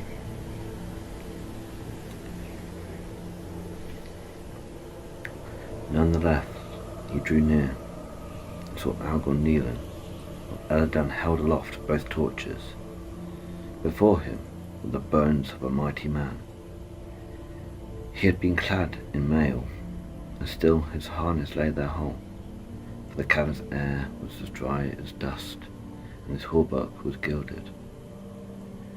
His belt was of gold and garnets, and rich with gold was the helm upon his bony head, face downward on the floor.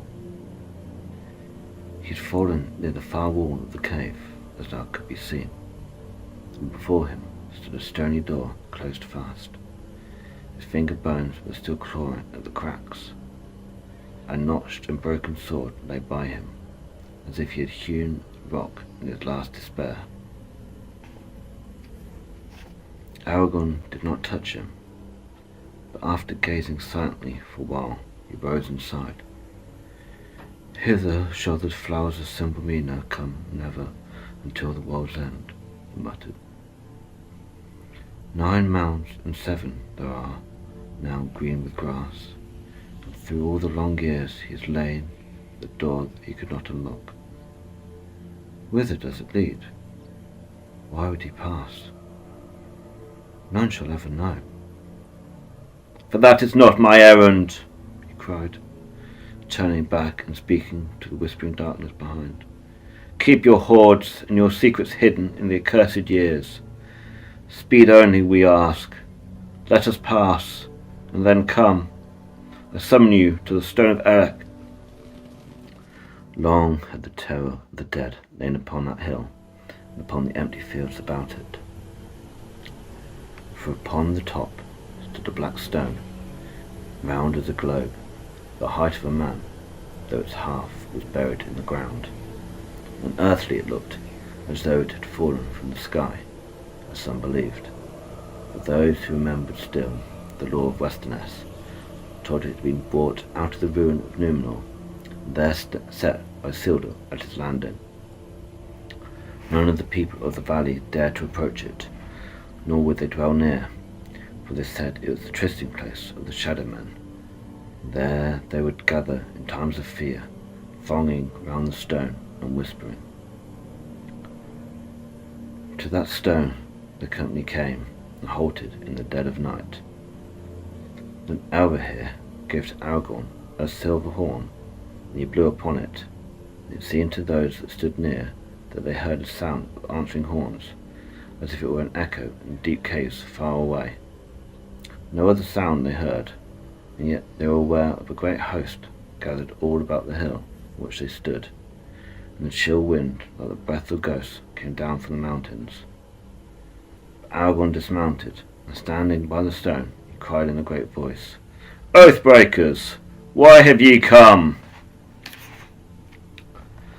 And a voice was heard out of the night that answered him, as if from far away, "To fulfill our oath, and have peace." Then Aragorn said, "The hour is come at last. Now I go to Pelagir upon Anduin, and ye shall come after me, and when all this land is clean of the servants of Sauron, I'll hold the oath fulfilled, and ye shall have peace and depart forever. For I am Elisar, Isildur's heir of Gondor." And with that he bade Halbrand unfurl the great standard which he had brought, and behold, it was black, and if there was any device upon it, it was hidden in the darkness. Then there was silence, and not a whisper nor a sigh was heard again all the long night. The company camped beside the stone, but they slept little, because of the dread of the shadows that hedged them round. But when the dawn came, cold and pale, Aragorn rose at once, and he led the company forth upon the journey of greatest haste and weariness that any among them had known, save he alone, and only his will held them to go on. No other mortal men could have endured it, none but the Dunedain of the north, and with them Gimli the dwarf and Legolas of the elves. They passed Tarlang's Neck and came into Lamondon, and the shadow host pressed behind, and fear went on before them, until they came to Callanbel upon Kirill, and the sun went down like blood behind Pineth Gillin, away in the west, behind them. The township and the fords of Kirill they found deserted, for many men had gone away to war, and all that were left fled to the hills at the rumour of the coming of the king of the dead. But the next day there came no dawn, and the grey company passed on into the darkness of the storm of Mordor, and were lost to mortal sight, but the dead followed them.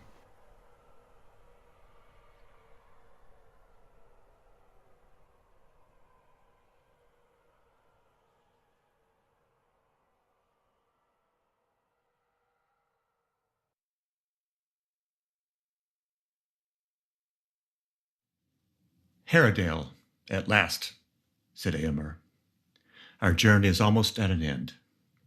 They halted. The paths out of the narrow gorge fell steeply. Only a glimpse, as through a tall window, could be seen the great valley and the gloaming below. A single small light could be seen twinkling by the river. "This journey is over, maybe," said Theoden, "but I have far yet to go. 2 nights ago the moon was full. In the morning I shall ride to Edoras, to the gathering of the Mark." "But if you take my counsel," said Eomer in a low voice, You would then return hither until the war is over, lost, or won. Theoden smiled. Nay, my son, for so I will call you. Speak not the soft words of worm-tongue in my old ears. He drew himself up and looked back at the long line of his men fading into the dusk behind. Long years in the space of days, it seems, since I rode west, but never will I lean on a staff again. If the war is lost, what good will be my hiding in the hills? And if it's won, what grief will it be, even if I fall, spending my last strength? But we will leave this, for now. Tonight, I will lie in the hold of Dunharrow. One evening of peace, at least, is left us. Let us ride on. In the deepening dusk, they came down to the valley. Here the Snowborn flowed near to the western walls of the dale, and soon the pass led them to a ford, where the shallow waters murmured loudly on the stones. The ford was guarded. As the king approached, many men sprang up out of the shadow of the rocks. And when they saw the king, they cried with glad voices, Theoden, king! Theoden, king! The king of the Mark returns. Then one blew a long call on a horn. It echoed in the valley. Other horns answered it, and the lights shone out across the river. And suddenly, there rose a great chorus of trumpets from high above, sounding from some hollowed place, as it seemed, that gathered their notes into one voice and sent it rolling and beating on the walls of stone. So the king of the Mark came back victorious out of the west to Dunharrow, beneath the feet of the White Mountains. There, he found the remaining strength of his people already assembled. For as soon as his coming was known, captains rode to meet him at the ford, bearing messages from Gandalf. Dunharrow, chieftain of the folk of Harrowdale, was at their head. At dawn 3 days ago, Lord, he said, Shadowfax came like a wind out of the west to Edoras. And Gandalf brought tidings of your victory to gladden our hearts. But he brought also word from you to hasten the gathering of the riders. And then came the winged shadow. The winged shadow? Said Theoden. We saw it also, but that was in the dead of night, before Gandalf left us. Maybe, Lord, said Dunharrow, yet the same, or another like to it, a flying darkness in the shape of a monstrous bird, passed over Edoras that morning, and all men were shaken with fear. For it stooped upon Meduseld, and as it came low, almost to the gable, there came a cry that stopped our hearts. Then it was that Gandalf counseled us not to assemble in the fields, but to meet you here in the valley, under the mountains, as he bade us kindle no more lights or fires than barest need asked. So it has been done. Gandalf spoke with great authority. We trust that it is as you would wish. Naught has been seen in Harrowdale of these evil things. It is well, said Theoden.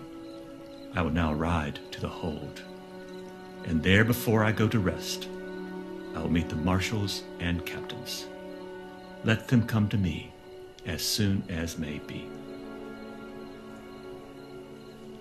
The road now led eastward straight across the valley, which was at that point little more than half a mile in width.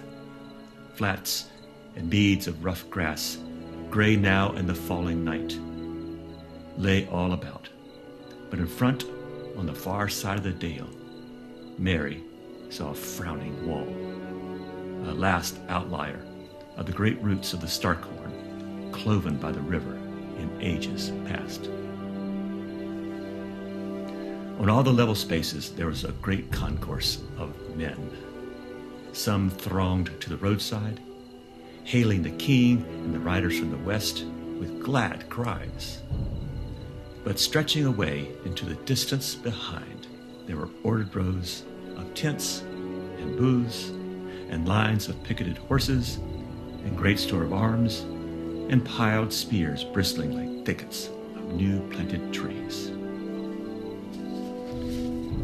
Now all the great assembly was falling into shadow, and yet, though the night chill blew cold from the heights, no lanterns glowed, no fires were lit.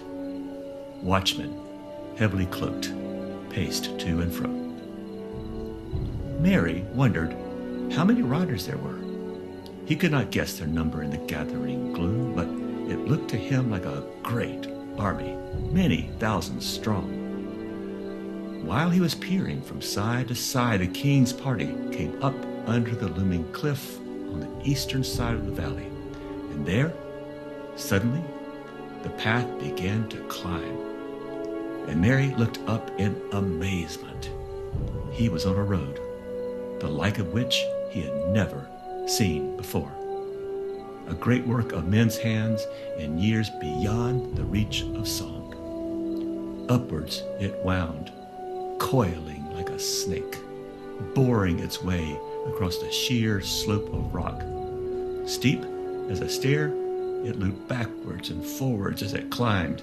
Up it the horses could walk, and wains could be slowly hauled.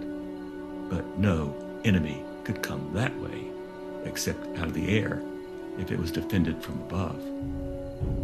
At each turn of the road, there were great standing stones that had been carved in the likeness of men, huge and clumsy-limbed, squatting cross-legged, with their stumpy arms folded on fat bellies.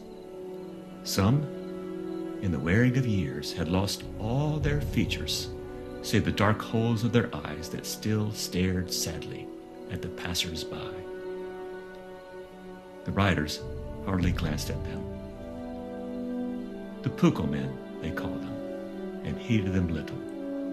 No power or terror was left in them. But Merry gazed at them with wonder and a feeling almost of pity as they loomed up mournfully in the dusk. After a while, he looked back and found that he had already climbed some hundreds of feet above the valley. But still far below, he could dimly see a winding line of riders crossing the ford and filing along the road towards the camp prepared for them. Only the king and his guard were going up into the hold.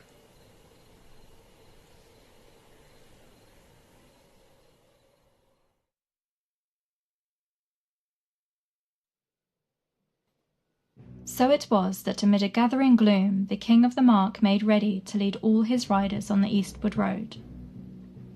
Hearts were heavy, and many quailed in the shadow. But they were a stern people, loyal to their lord, and little weeping or murmuring was heard, even in the camp in the hold where the exiles from Edoras were housed. Women and children and old men. Doom hung over them, but they faced it silently. 2 swift hours passed, and now the king sat upon his white horse, glimmering in the half-light. Proud and tall he seemed, though the hair that flowed beneath his high helm was like snow, and many marvelled at him and took heart to see him unbent and unafraid. There on the wide flats beside the noisy river were marshalled in many companies, well nigh 50 hundreds of riders fully armed, and many hundreds of other men with spare horses lightly burdened. A single trumpet sounded. The king raised his hand, and then silently the host of the Mark began to move. Foremost went 12 of the king's household men, riders of renown. Then the king followed with Eomer on his right. He had said farewell to Eowyn above in the hold, and the memory was grievous. But now he turned his mind to the road that lay ahead. Behind him Merry rode on Stiver with the errand riders of Gondor, and behind them again 12 more of the king's household. They passed down the long ranks of waiting men with stern and unmoved faces. But when they had come almost to the end of the line, one looked up, glancing keenly at the hobbit. A young man, Merry thought as he returned the glance, less in height and girth than most.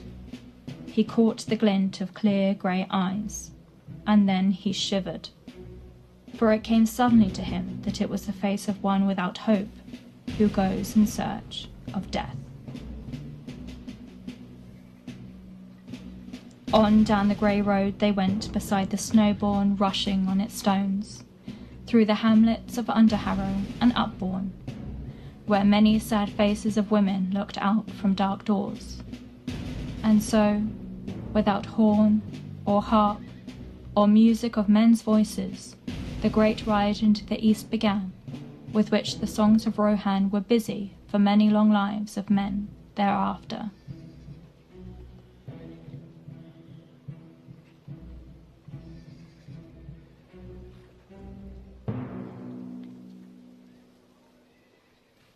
From dark Dunharrow in the dim morning, with Thane and Captain rode Thengel's son.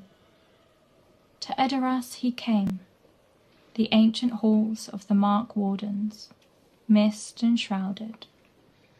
Golden timbers were in gloom mantled.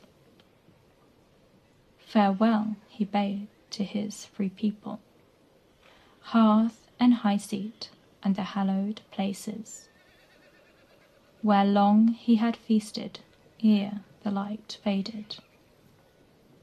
Forth rode the king, fear behind him, fate before him. Fealty kept he. Oaths he had taken, all fulfilled them. Forth rode Theoden.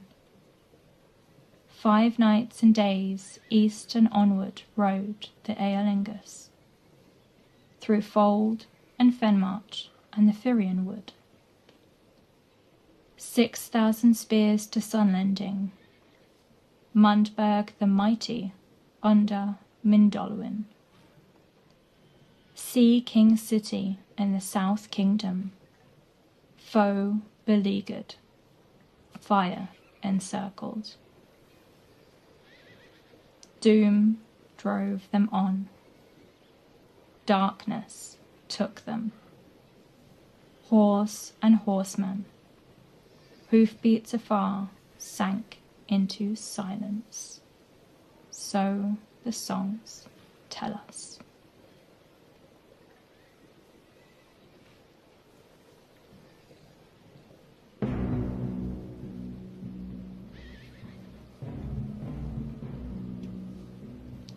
It was indeed in deepening gloom that the king came to Edoras, although it was then but noon by the hour.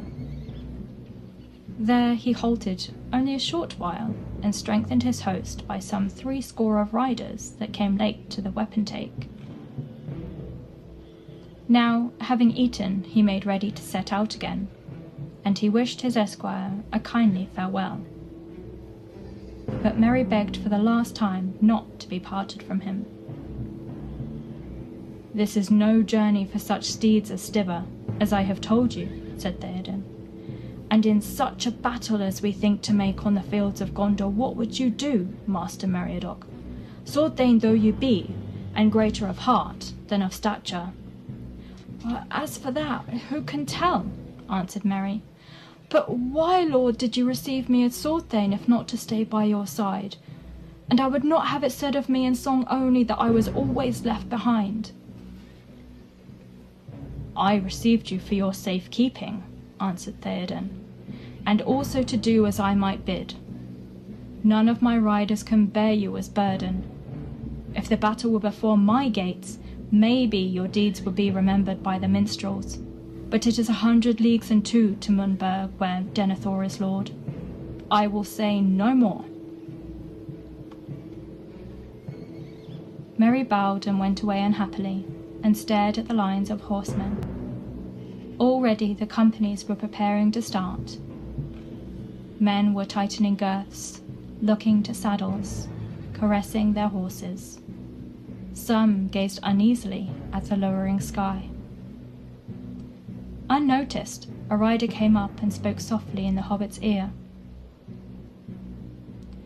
"Where will once not, a way opens, so we say," he whispered, "and so I have found myself." Merry looked up and saw that it was the young rider whom he had noticed in the morning. "You wish to go whither the Lord of the Mark goes. I see it in your face." "I do," said Merry. "Then you shall go with me," said the rider. "I will bear you before me, under my cloak until we are far afield, and this darkness is yet darker. Such goodwill should not be denied. Say no more to any man, but come." "Thank you indeed," said Merry. "Thank you, sir, though I do not know your name." "Do you not?" said the rider softly. "Then call me Dernhelm."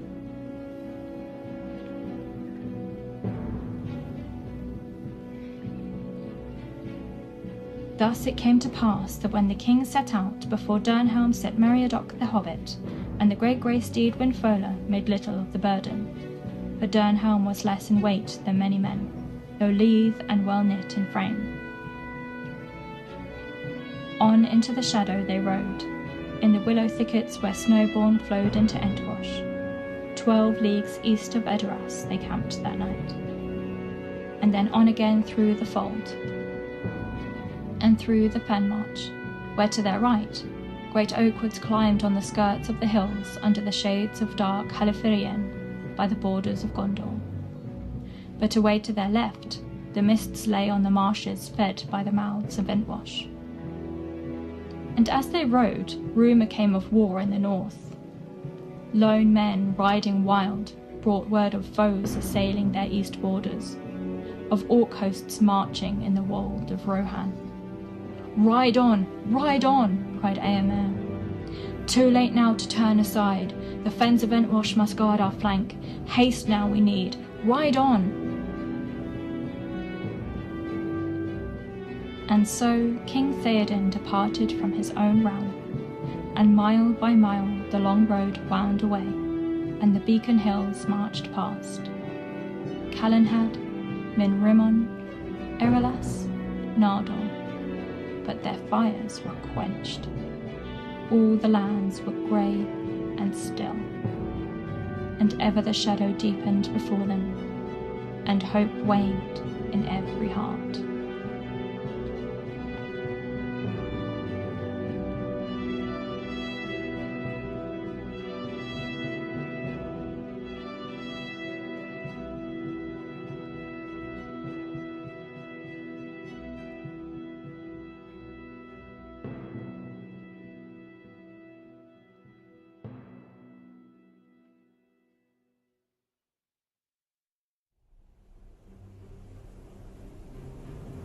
Now the main retreat was scarcely 2 furlongs distant. Out of the gloom behind a small company of horsemen galloped all that was left of the rear guard. Once again they turned at bay, facing the oncoming lines of fire. Then suddenly there was a tumult of fierce cries. Horsemen of the enemy swept up. The lines of fire became flowing torrents, file upon file of orcs bearing flames, and wild Southron men with red banners, shouting with harsh tongues, surging up, overtaking the retreat. And with a piercing cry, out of the dim sky fell the winged shadows, the Nazgûl stooping to the kill. The retreat became a rout. Already men were breaking away, flying wild and witless here and there, flinging away their weapons, crying out in fear, falling to the ground. And then a trumpet rang from the citadel, and Denethor at last released the sortie. Drawn up within the shadow of the gate and under the looming walls outside, they had waited for his signal, all the mounted men that were left in the city. Now they sprang forward, formed, quickened to a gallop, and charged with a great shout. And from the walls an answering shout went up, for foremost on the field rode the Swan Knights of Dol Amroth with their prince, and his blue banner at their head. "Amroth for Gondor!" they cried. "Amroth to Faramir!" Like thunder, they broke upon the enemy on either flank of the retreat, but one rider outran them all. Swift as the wind in the grass, Shadowfax bore him, shining unveiled once more, a light started from his upraised hand. The Nazgûl screeched and swept away, for their captain was not yet come to challenge the white fire of his foe. The hosts of Morgul, intent on their prey, taken at unawares in wild career, broke, scattering like sparks in a gale. The out-companies with a great cheer turned and smote their pursuers. Hunters became the hunted. The retreat became an onslaught. The field was strewn with stricken orcs and men, and a reek arose of torches cast away, sputtering out in the swirling smoke. The cavalry rode on. But Denethor did not permit them to go far. Though the enemy was checked and for the moment driven back, great forces were flowing in from the east. Again the trumpet rang, sounding the retreat. The cavalry of Gondor halted. Behind their screen the out-companies reformed. Now steadily they came marching back. They reached the gate of the city and entered, stepping proudly. And proudly the people of the city looked on them and cried their praise. And yet they were troubled in heart, for the companies were grievously reduced. Faramir had lost a third of his men. And where was he? Last of all he came. His men passed in. The mounted knights returned, and at their rear the banner of Dol Amroth and the prince. And in his arms before him, on his horse, he bore the body of his kinsman, Faramir, son of Denethor, found upon the stricken field. "Faramir! Faramir!" men cried, weeping in the streets. But he did not answer, and they bore him away up the winding road to the citadel and his father. Even as the Nazgûl had swerved aside from the onset of the White Rider, there came flying a deadly dart, and Faramir, as he held at bay a mounted champion of Harad, had fallen to the earth. Only the charge of Dol Amroth had saved him from the red Southland swords that would have hewed him as he lay. The Prince Imrahil brought Faramir to the White Tower, and he said, "Your son has returned, Lord, after great deeds." And he told all that he had seen. But Denethor arose and looked on the face of his son, and was silent. Then he bade them make a bed in the chamber, and lay Faramir upon it, and depart. But he himself went up alone into the secret room under the summit of the tower. And many who looked up thither at that time saw a pale light that gleamed and flickered from the narrow windows for a while, and then flashed and went out. And when Denethor descended again, he went to Faramir and sat beside him without speaking. But the face of the Lord was grey, more deathlike than his son's. So now at last the city was besieged, enclosed in a ring of foes. The Ramas was broken, and all the Pelennor abandoned to the enemy. The last word to come from outside the walls was brought by men flying down the northward road, ere the gate was shut. They were the remnant of the guard that was kept at that point where the way from Anorian and Rohan led into the townlands. Ingold led them, the same who had admitted Gandalf and Pippin less than 5 days before, while the sun still rose, and there was hope in the morning. "There is no news of the Rohirrim," he said. "Rohan will not come now, or if they come, it will not avail us. The new host that we had tidings of has come first, from over the river, by way of Andros, it is said. They are strong, battalions of orcs of the eye, and countless companies of men of a new sort that we have not met before. Not tall, but broad and grim, bearded like dwarves, wielding great axes. Out of some savage land in the wide east they come weeding. They hold the northward road, and many have passed on into Anorian. The Rohirrim cannot come. The gate was shut. All night watchmen on the walls heard the rumor of the enemy that roamed outside, burning field and tree, and hewing any man that they found abroad, living or dead. The numbers that had already passed over the river could not be guessed in the darkness, but when morning, or its dim shadow, stole over the plain, it was seen that even fear by night had scarcely overcounted them. The plain was dark with their marching companies, and as far as eyes could strain in the murk, there sprouted, like foul fungus growth, all about the beleaguered city, great camps of tents, black or somber red. Busy as ants, hurrying orcs were digging lines of deep trenches in a huge ring, just out of bowshot from the walls. And as the trenches were made, each was filled with fire, though how it was kindled or fed by art or devilry, none could see. All day the labor went forward, while the men of Minas Tirith looked on, unable to hinder it. And as each length of trench was completed, they could see great wains approaching.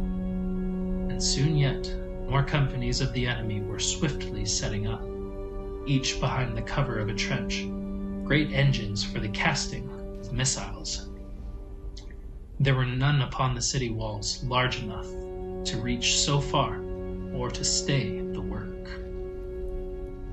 At first, men laughed and did not greatly fear such devices, for the main wall of the city was of great height and marvelous thickness, built ere the power and craft of Númenor waned in exile, and its outward face was like to the Tower of Orthanc, hard and dark and smooth, unconquerable by steel or fire, except unbreakable except by some convulsion that would rend the very earth on which it stood.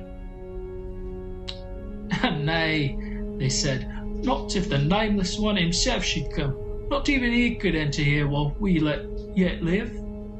But some answered, while we yet live? How long? He is a weapon that has brought low many strong places since the world began. Hunger. The roads are cut. Rohan will not come. But the engines did not waste shot upon the indomitable wall. It was no brigand or orc chieftain that ordered the assault upon the Lord of Mordor's greatest foe. A power and mind of malice guided it.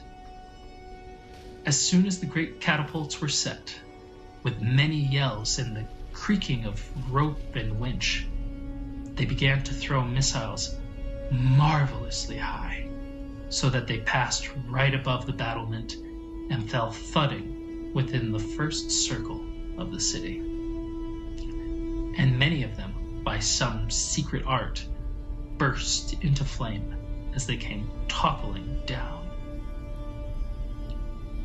Soon there was great peril of fire behind the wall, and all who could be spared were busy quelling the flames that sprang up in many places. Then among the greater casts there fell another hail, less ruinous, but more horrible. All about the streets and lanes behind the gate it tumbled down, small round shot that did not burn. But when men ran to learn what it might be, they cried aloud or wept. For the enemy was flinging into the city all the heads of those who had fallen fighting at Osgiliath, or on the Ramas, or in the fields. They were grim to look on, For though some were crushed and shapeless, and some had been cruelly hewn, yet many had features that could be told, and it seemed that they had died in pain. And all were branded with the foul token of the lidless eye. But marred and dishonored as they were, it often chanced that thus a man would see again the face of someone that he had known, who had walked proudly once in arms, or tilled the fields, or ridden in upon a holiday from the green vales in the hills. In vain, men shook their fists at the pitiless foes that swarmed before the gate. Curses they heeded not, nor understood the tongues of Western men, crying with harsh voices like beasts and carrion birds. But soon there were few left in Minas Tirith who had the heart to stand up and defy the hosts of Mordor. For yet another weapon, swifter than hunger, the Lord of the Dark Tower had: dread and despair. The Nazgul came again, and as their dark lord now grew and put forth his strength, so their voices, which uttered only his will and his malice, were filled with evil and horror. Ever they circled above the city, like vultures that expect their fill of doomed men's flesh. Out of sight and shot they flew, and yet were ever present, and their deadly voices rent the air. More unbearable they became, not less at each new cry. At length even the stout-hearted would fling themselves to the ground as the hidden menace passed over them, or they would stand, letting their weapons fall from nerveless hands, while into the minds a blackness came, and they thought no more of war, but only of hiding, and of crawling, and of death.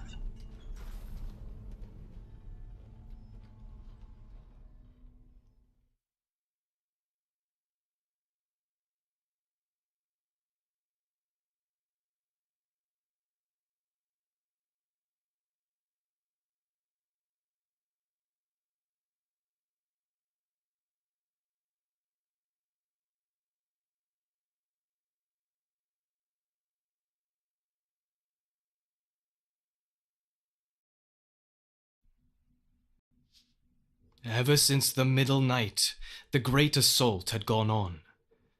The drums rolled.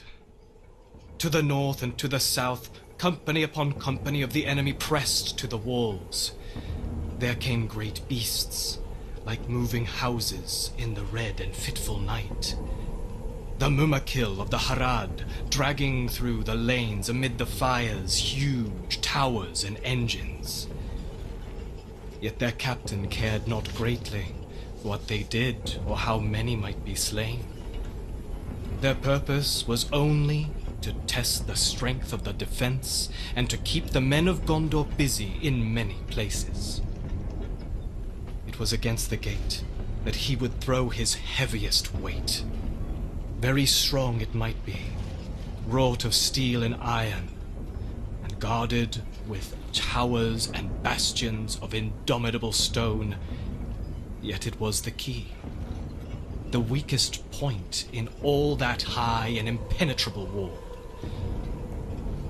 The drums rolled louder, fires leapt up, great engines crawled across the fields, and in the midst was a huge ram, great as a forest tree 100 feet in length, swinging on mighty chains. Long had it been forging in the dark smithies of Mordor, and its hideous head, founded of black steel, was shaped in the likeness of a ravening wolf. On it, spells of ruin lay. Gron, they named it, in memory of the hammer of the underworld of old. Great beasts drew it. Orcs surrounded it, and behind walked mountain trolls to wield it. But about the gate resistance still was stout, and there the knights of Dol Amroth and the hardiest of the garrison stood at bay. Shot and dart fell thick. Siege towers crashed or blazed suddenly like torches. All before the walls on either side of the gate the ground was choked with wreck and with bodies of the slain, yet still driven as by madness more and more came up. Grond crawled on.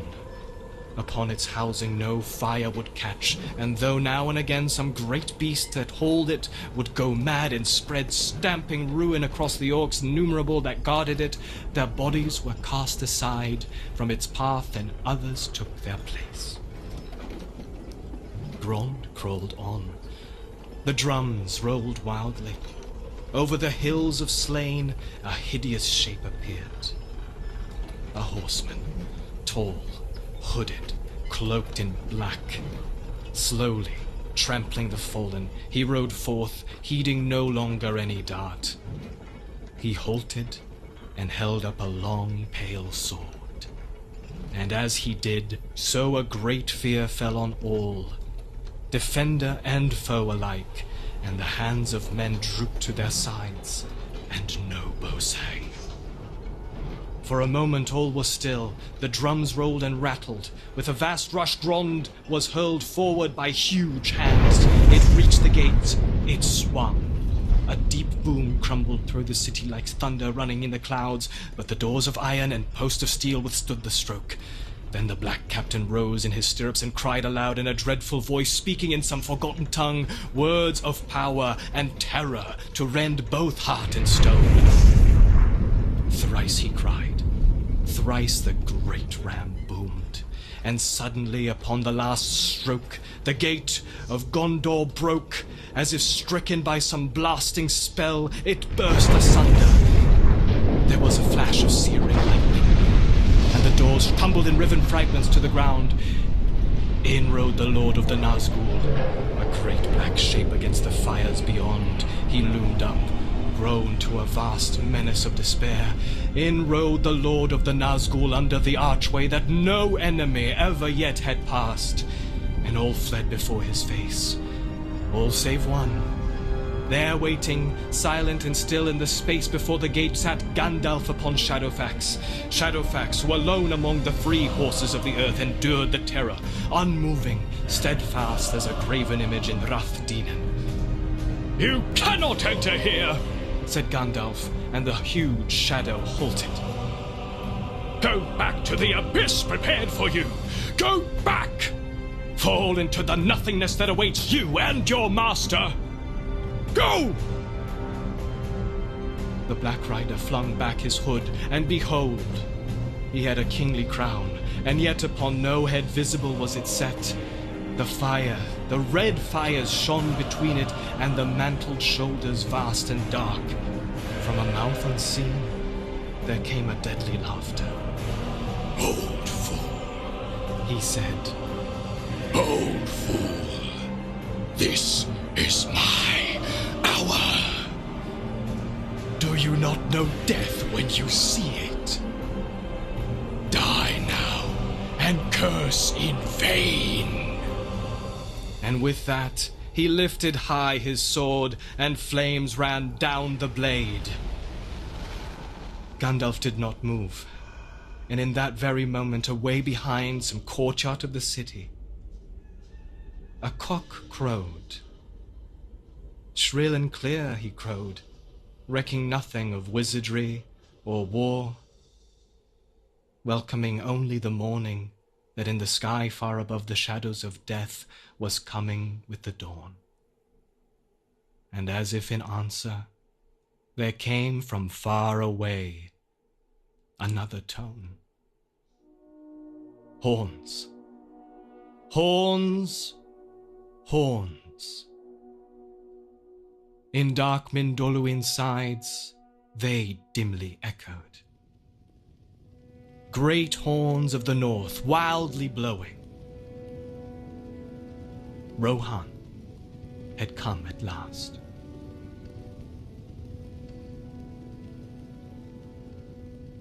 Thus concludes another wonderful Tolkien reading day. I hope it wasn't too dark for you, and I'm very glad that you are here watching these excellent people doing excellent readings for a most excellent book. Just like last year, I just want to say that because I did the audiobook for The Lord of the Rings, and that's why I'm here. I would also like to say that thank you very much, Jordan Rannells, for allowing me to do this once again. And also, please, if you have any interest in listening to me or my voice, just a self-promo, please go to rootandtwigsounds.com. That would be fantastic. Root and Twig Sounds. Or is it Root and Twig Sound? Sometimes I forget. It's one of those, and I'm sure you can find it by checking out my name and all that sort of stuff. Anyway, thank you so much. May the rest of this excellent Tolkien Day bring you wonder and joy, and maybe inspire you to read The Lord of the Rings and Tolkien's world once again. In this dark hour, what else can we do? But there is hope still. Thank you.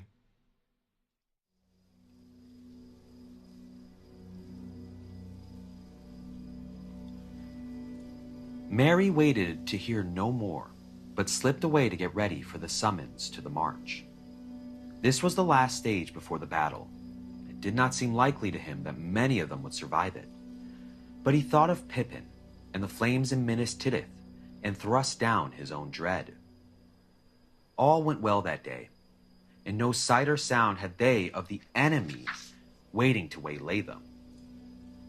The wild men had put out a screen of wary hunters, so that no orc or roving spy should learn of the movements in the hills.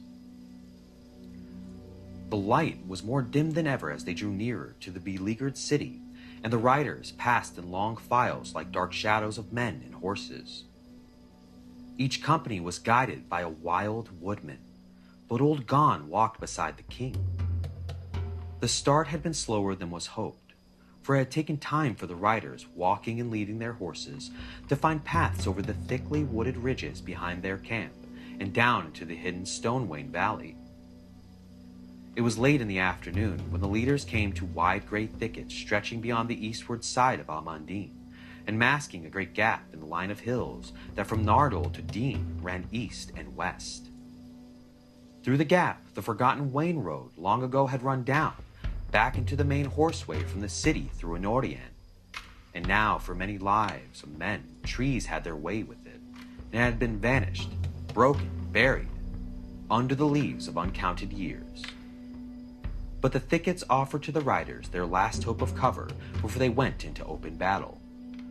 For beyond them lay the road and the plains of Anduin, while east and southwards the slopes were bare and rocky as the writhen hills and gathered themselves together and climbed up, bastion upon bastion, into the great mass and shoulders of Mindolluin. The leading company was halted, and as those behind filed up out of the trough of the Stonewain Valley, they spread out and passed to camping places under the great trees. The king summoned the captains to council. Eomer sent out scouts to spy upon the road, but old Gon shook his head. "No good to send horsemen," he said. "Wild men have already seen all that can be seen in the bad air. They will come soon and speak to me here." The captains came, and then out of the trees crept warily other Pukul shapes so like old Gon that Mary could hardly tell them apart. They spoke to Gon in a strange, throaty language. Presently, Gon turned to the king. "Wild men say many things," he said. "First, be wary. Still many men encamp beyond Dean. An hour's walk yonder." He waved his arm west towards the black beacon. "But none to see between here and Stone Folk's new walls. Many busy there. Wall stands up no longer. Gorgon knocked them down with earth thunder and with clubs of black iron. They are unwary and do not look about them. They think their friends watch all roads." At that, old Gon made a curious gurgling noise, and it seemed that he was laughing. "Good tidings," cried Eomer. Even in this gloom, hope gleams again. Our enemy's devices oft serve us in his despite. The accursed darkness itself has been a cloak to us, and now, lusting to destroy Gondor, throw it down stone from stone, his orcs have taken away my greatest fear. The outwall could have been held long against us. Now we can sweep through, if once we win so far. Once again I thank you, Gonbodagon of the Woods, said Theoden. Good fortune go with you for tidings and for guidance. Kill Gorgon. Kill orc folk. No other words, please, wild men, answered Gon. Drive away bad air and darkness with bright iron. To do these things we have ridden far, said the king, and we shall attempt them. But what we shall achieve only tomorrow will show. Gonbodagon squatted down and touched the earth with his horny brow in token of farewell. Then he got up as if to depart. But suddenly he stood looking up like some startled woodland animal snuffling a strange air. A light came in his eyes. Wind is changing, he cried, and with that, in a twinkling as it seemed, he and his fellows had vanished into the glooms, never to be seen by any rider of Rohan again. Not long after, far away, eastward, the faint drums throbbed again. Yet to no heart in all the host came any fear that the wild men were unfaithful, strange and unloving though they might appear. We need no further guidance, said Elfhelm, for these are riders in the host who have ridden down to Mundburg in days of peace, I for one. When we come to the road, it will veer south, and there will lie before us still 7 leagues ere we reach the walls of the townlands. Along most of that way there is much grass on either side of the road. On that stretch the errand riders of Gondor reckon to make their greatest speed. We may ride it swiftly and without great rumor. Then since we must look for fell deeds and the need of all of our strength, said Eomer, I counsel that we rest now, and set out hence by night, and so time our going that we might come upon the fields when tomorrow is as light as it will be, or when our Lord gives the signal. To this the king assented, and the captains departed. But soon Elfhelm returned. The scouts have found naught to report beyond the great woods, Lord, he said, save 2 men, 2 dead men, and 2 dead horses. Well, said Eomer, what of it? This, Lord, they were errand riders of Gondor. Hurgon was one, maybe. At least his hand still clasped the red arrow. But his head was hewn off, and this also. It would seem by the signs that they were fleeing westward when they fell. As I read it, they found the enemy already on the outwall, or assailing it when they returned. And that would be 2 nights ago. They used fresh horses from the post, as is their wont. They could not reach the city and turned back. Alas, said Theoden, then Denethor has not heard no news of our riding, and will despair of our coming. Need brooks no delay, yet late is better than never, said Eomer. And mayhap in this time shall the old saw be proved truer than ever before, since men spoke with mouth.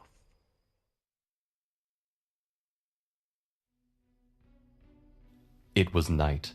On either side of the road the host of Rohan was moving silently. Now, the road passing about the skirts of Mindulluin turned southward. Far away, and almost straight ahead, there was a red glow under a black sky, and the sides of the great mountain loomed dark against it.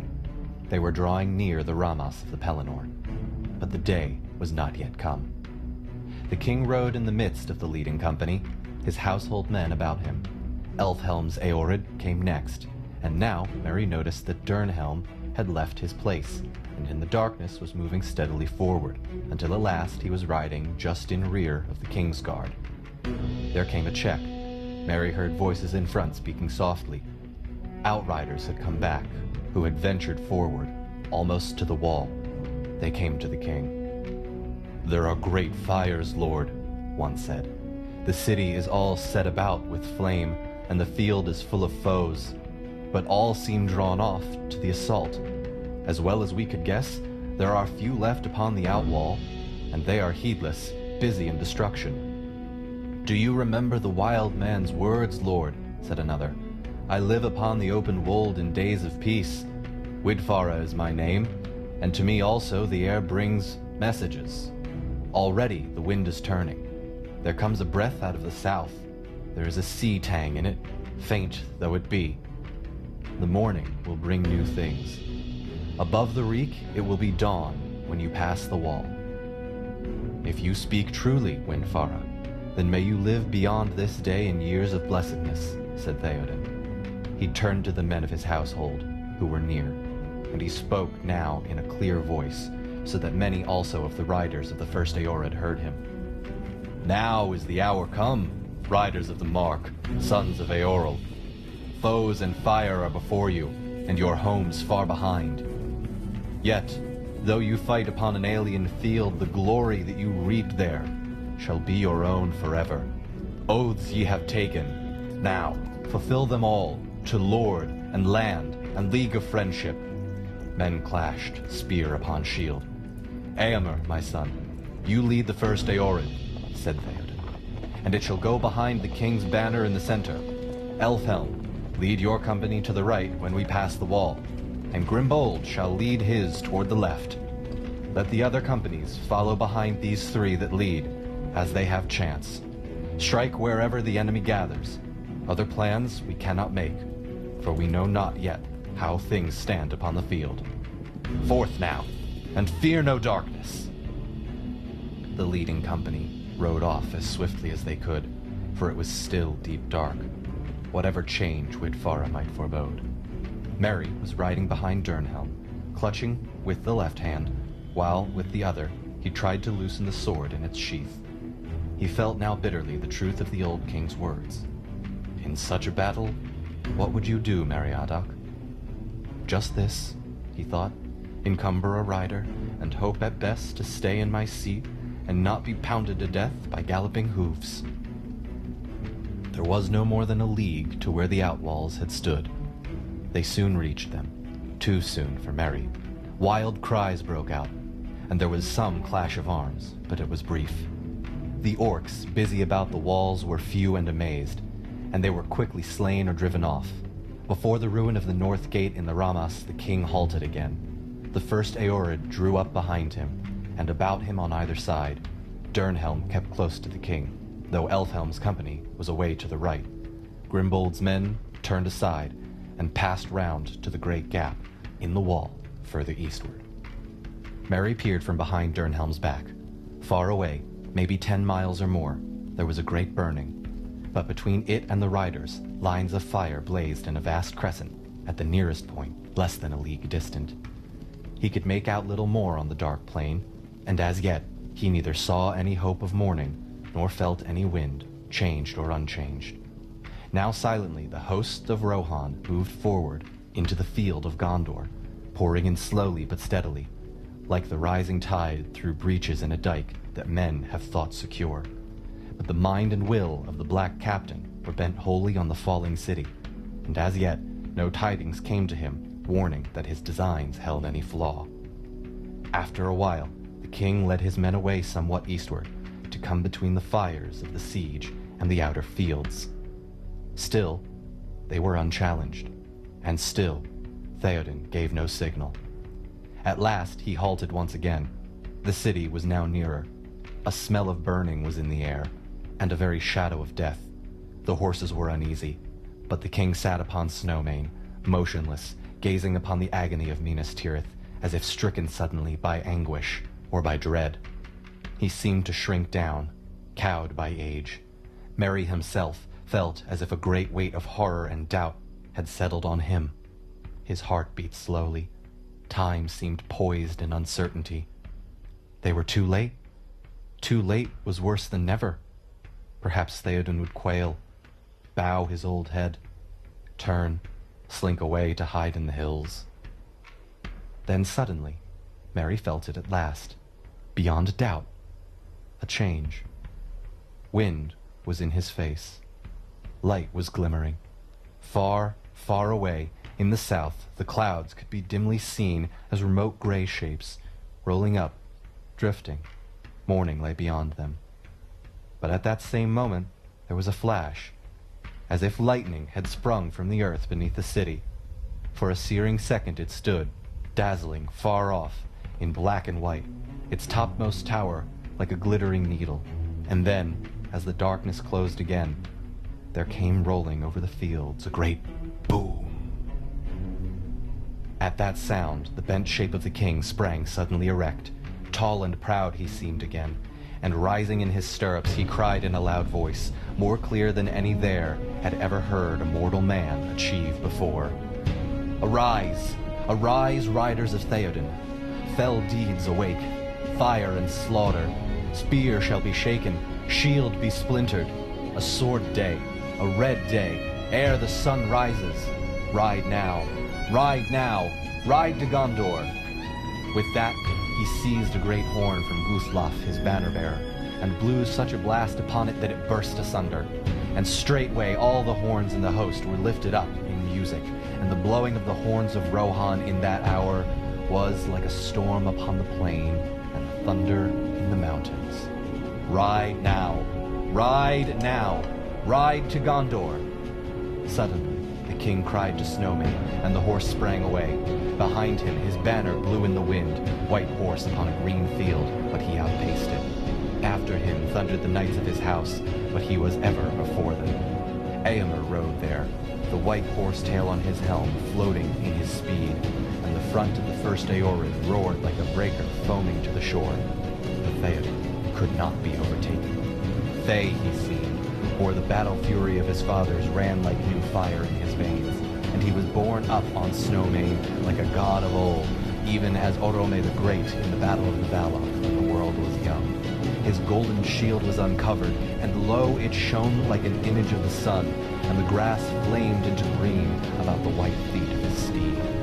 For morning came, morning and a wind from the sea, and darkness was removed, and the host of Mordor wailed, and terror took them, and they fled, and died, and the hoofs of wrath rode over them.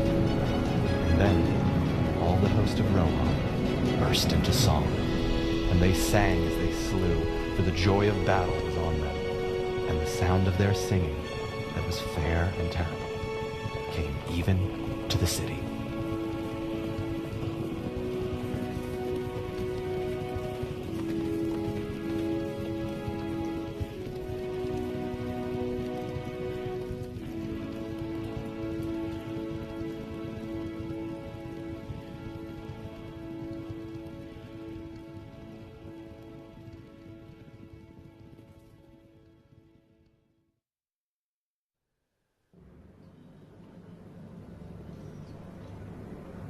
But it was no orc chieftain or brigand that led the assault upon Gondor. The darkness was breaking too soon, before the date that his master had set for it. Fortune had betrayed him for the moment, and the world had turned against him. Victory was slipping from his grasp even as he stretched out his hand to seize it. But his arm was long. He was still in command, wielding great powers. King, Ringwraith, Lord of the Nazgul, he had many weapons. He left the gate and vanished. Theoden, King of the Mark, had reached the road from the gate to the river, and he turned towards the city that was now less than a mile distant. He slackened his speed a little, seeking new foes, and his knights came about him, and Dernhelm was with them. Ahead, nearer the walls, Elfhelm's men were among the siege engines, hewing, slaying, driving their foes into the fire pits. Well nigh all the northern half of the Pelennor was overrun, and their camps were blazing. Orcs were flying towards the river like herds before the hunters, and the Rohirrim went hither and thither at their will. But they had not yet overthrown the siege, nor won the gate. Many foes stood before it, and on the further half of the plain were other hosts still unfought. Southward beyond the road lay the main force of the Haradrim, and there their horsemen were gathered about the standard of their chieftain. And he looked out, and in the growing light he saw the banner of the king, and that it was far ahead of the battle with few men about it. Then he was filled with a red wrath, and shouted aloud. And displaying his standard, black serpent upon scarlet, He came against the white horse and the green with great press of men, and the drawing of the scimitars of the Southrons was like a glitter of stars. Then Theoden was aware of him, and would not wait for his onset, but crying to Snowmane, he charged headlong to greet him. Great was the clash of their meeting, but the white fury of the Northmen burned the hotter, and more skilled was their knighthood with long spears and bitter. Fewer were they, but they clove through the Southrons like a firebolt in a forest. Right through the press drove Theoden, Thengil's son, and his spear was shivered as he threw down their chieftain. Out swept his sword, and he spurred to the standard, hewed staff and bearer, and the black serpent foundered. Then all that was left unslain of their cavalry turned and fled far away. But lo, suddenly, in the midst of the glory of the king, his golden shield was dimmed. The new morning was blotted from the sky. Dark fell about him. Horses reared and screamed. Men cast from the saddle lay groveling on the ground. "To me! To me!" cried Theoden. "Up, Eolingus! Fear no darkness!" But Snowmane, wild with terror, stood up on high, fighting with the air, and then with a great scream he crashed upon his side. A black dart had pierced him. The king fell beneath him. The great shadow descended like a falling cloud, and behold, it was a winged creature, if bird, then greater than all other birds, and it was naked, and neither quill nor feather did it bear, and its vast pinions were as webs of hide between horned fingers, and it stank. A creature of an older world, maybe it was, whose kind, lingering in forgotten mountains, cold beneath the moon, outstayed their day. And in hideous airy bred this last untimely brood, apt to evil. And the Dark Lord took it, and nursed it with fell meats, until it grew beyond the measure of all other things that fly, and he gave it to his servant to be his steed. Down, down it came, and then, folding its fingered webs, it gave a croaking cry, and settled upon the body of Snowmane, digging in its claws, stooping its long, naked neck. Upon it sat a shape, black-mantled, huge and threatening. A crown of steel he bore, but between rim and robe naught was there to see, save only a deadly gleam of eyes, the lord of the Nazgul. To the air he had returned, summoning his steed ere the darkness failed. And now he was come again, bringing ruin, turning hope to despair, and victory to death. A great black mace he wielded. But Theoden was not utterly forsaken. The knights of his house lay slain about him, or else mastered by the madness of their steeds were borne far away. Yet one stood there still, Dernhelm the young, faithful beyond fear. And he wept, for he had loved his lord as a father. Right through the charge, Mary had been borne unharmed behind him, until the shadow came. And then Windfola had thrown them in his terror, and now ran wild upon the plain. Mary crawled on all fours like a dazed beast, and such a horror was on him that he was blind and sick. "Kingsman! Kingsman!" his heart cried within him. "You must stay by him. As a father you shall be to me, you said." But his will made no answer, and his body shook. He dared not open his eyes or look up. Then, out of the blackness in his mind, he thought that he heard Dernhelm speaking. Yet now the voice seemed strange, recalling some other voice that he had known. "Begone, foul Dwemer-like, Lord of Carrion! Leave the dead in peace!" A cold voice answered. Come not between the Nazgul and his prey, or he will not slay thee in thy turn. He will bear thee away to the houses of lamentation, beyond all darkness, where thy flesh shall be devoured, and thy shriveled mind be left naked to the lidless eye. A sword rang as it was drawn. Do what you will, but I will hinder it if I may. Hinder me, thou fool. No living man may hinder me. Then Mary heard of all sounds in that hour the strangest. It seemed that Dernhelm laughed, and the clear voice was like the ring of steel. But no living man am I. You look upon a woman. Éowyn I am, Éomen's daughter. You stand between me and my lord and kin.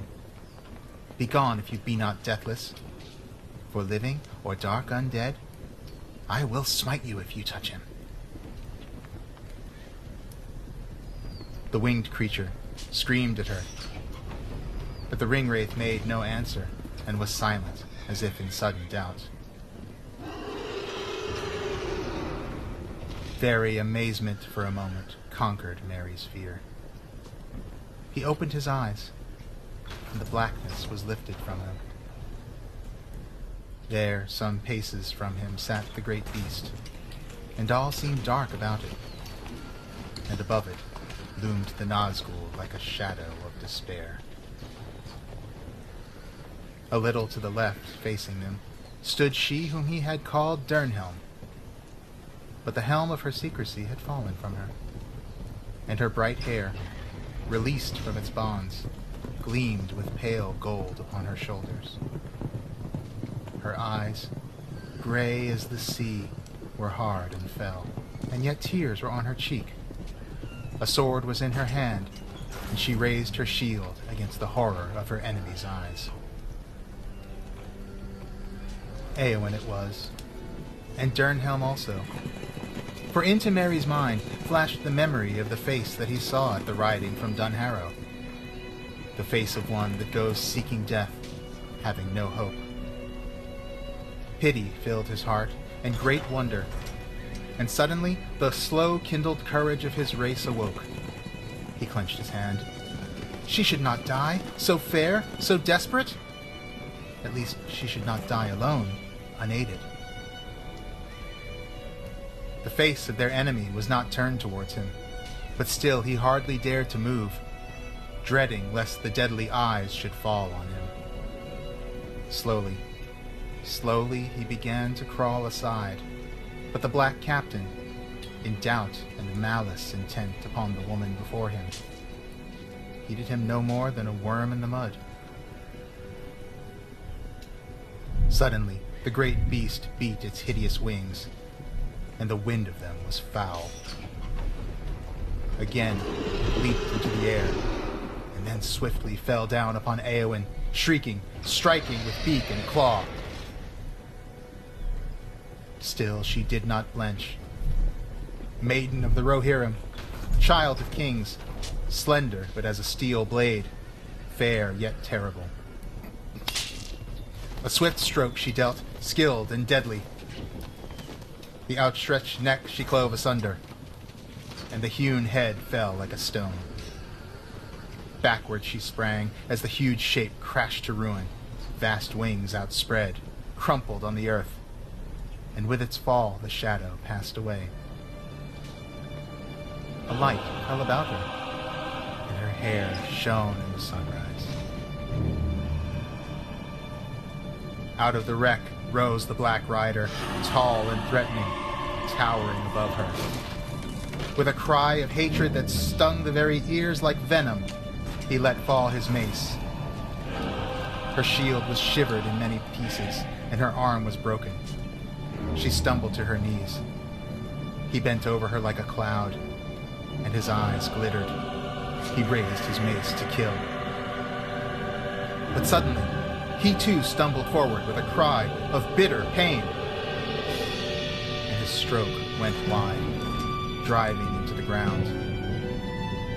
Merry's sword had stabbed him from behind, shearing through the black mantle, and passing up beneath the hauberk had pierced the sinew behind his mighty knee. "Éowyn! Éowyn!" cried Merry. Then tottering, struggling up, with her last strength she drove her sword between crown and mantle as the great shoulders bowed before her. The sword broke sparkling into many shards. The crown rolled away with a clang. Éowyn fell forward upon her fallen foe. But lo, the mantle and hauberk were empty. Shapeless they lay now on the ground, torn and tumbled.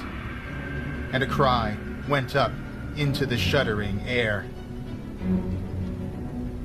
and faded to a shrill wailing, passing with the wind. A voice bodiless and thin that died and was swallowed up and was never heard again in that age of this world.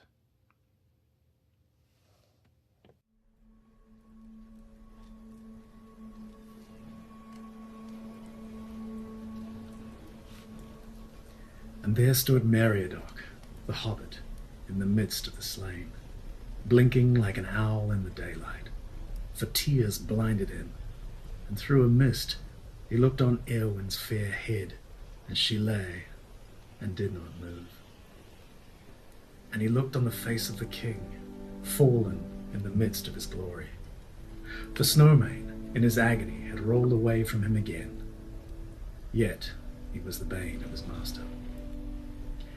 Then Merry stooped and lifted his hand to kiss it, and lo, Theoden opened his eyes, and they were clear, and he spoke in a quiet voice, though laboured. "Farewell, Master Hobbitman," he said. "My body is broken. I go to my fathers, and even in their mighty company I shall not now be ashamed. I felled the black serpent, a grim morn, and a glad day, and a golden sunset." Merry could not speak, but wept anew. "Forgive me, Lord," he said at last, "for I broke your command and yet have done no more in your service than to weep at our parting." The old king smiled. "Grieve not. It is forgiven. Great heart will not be denied. Live now in blessedness, and when you sit in peace with your pipe, think of me. For never now shall I sit with you in Meduseld as I promised, or listen to your herblore." He closed his eyes, and Merry bowed beside him. Presently, he spoke again. "Where is Aemma? For my eyes darken, and I would see him ere I go. He must be king after me. And I would send word to Éowyn. She would not have me leave her. And now I shall not see her again, dearer than daughter." Lord, began Merry brokenly, "she is—" But at that moment there was a great clamour, and all about them horns and trumpets were blowing. Merry looked round. He'd forgotten the war, and all the world beside, in many hours it seemed since the king rode to his fall, though in truth it was only a little while. But now he saw that they were in danger of being caught in the very midst of the great battle that soon would be joined. New forces of the enemy were hastening up the road from the river, and from under the walls came the legions of Morgul, and from the southward fields came footmen of Harad with horsemen before them, and behind them rose the huge backs of the Mumakil, with war towers upon them. But northward, the white crest of Aemma led the great front of the Rohirrim, which had again gathered and marshalled, and out of the city came all the strength of men that was in it, and the silver swan of Dol Amroth was born in the van, driving the enemy from the gate. For a moment, the thought flitted through Mary's mind. Where's Gandalf? Is he not here? Could he have not saved the king and Éowyn? But thereupon Emma rode up in haste, and with him came the knights of the household that still lived and had now mastered their horses. They looked in wonder at the carcass of the fell beast that lay there, and their steeds would not go near.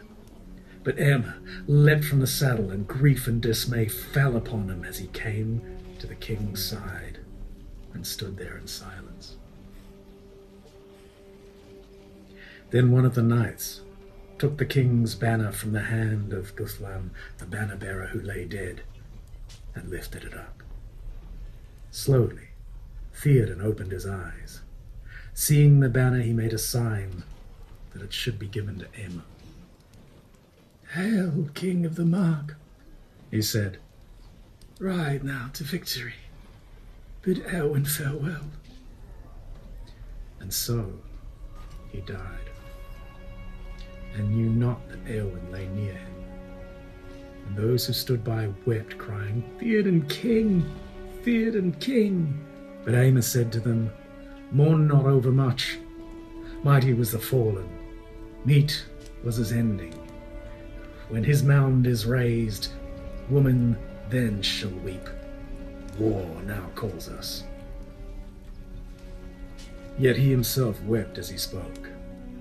"Let his knights remain here," he said, "and bear his body in honour from the field, lest the battle ride over it. Yea, and all these others of the king's men that lie here." And he looked at the slain, recalling their names. Then suddenly he beheld his sister Éowyn as she lay, and he knew her. He stood a moment, as a man who is pierced in the midst of a cry by an arrow through the heart, and then his face went deathly white, and a cold fury rose in him, so that all speech failed him for a while. A fey mood took him. "Éowyn, Éowyn!" he cried at last. "Éowyn, how come you here? What madness or devilry is this? Death! Death! Death! Death take us all!"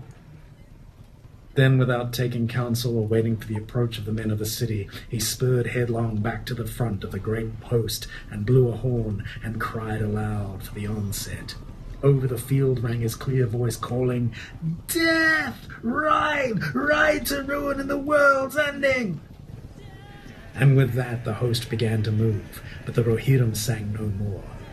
"Death!" they cried with one voice loud and terrible, and gathering speed like a great tide their battle swept about their fallen king and passed, roaring away southwards. And still Meriadoc the Hobbit stood there blinking through his tears, and no one spoke to him.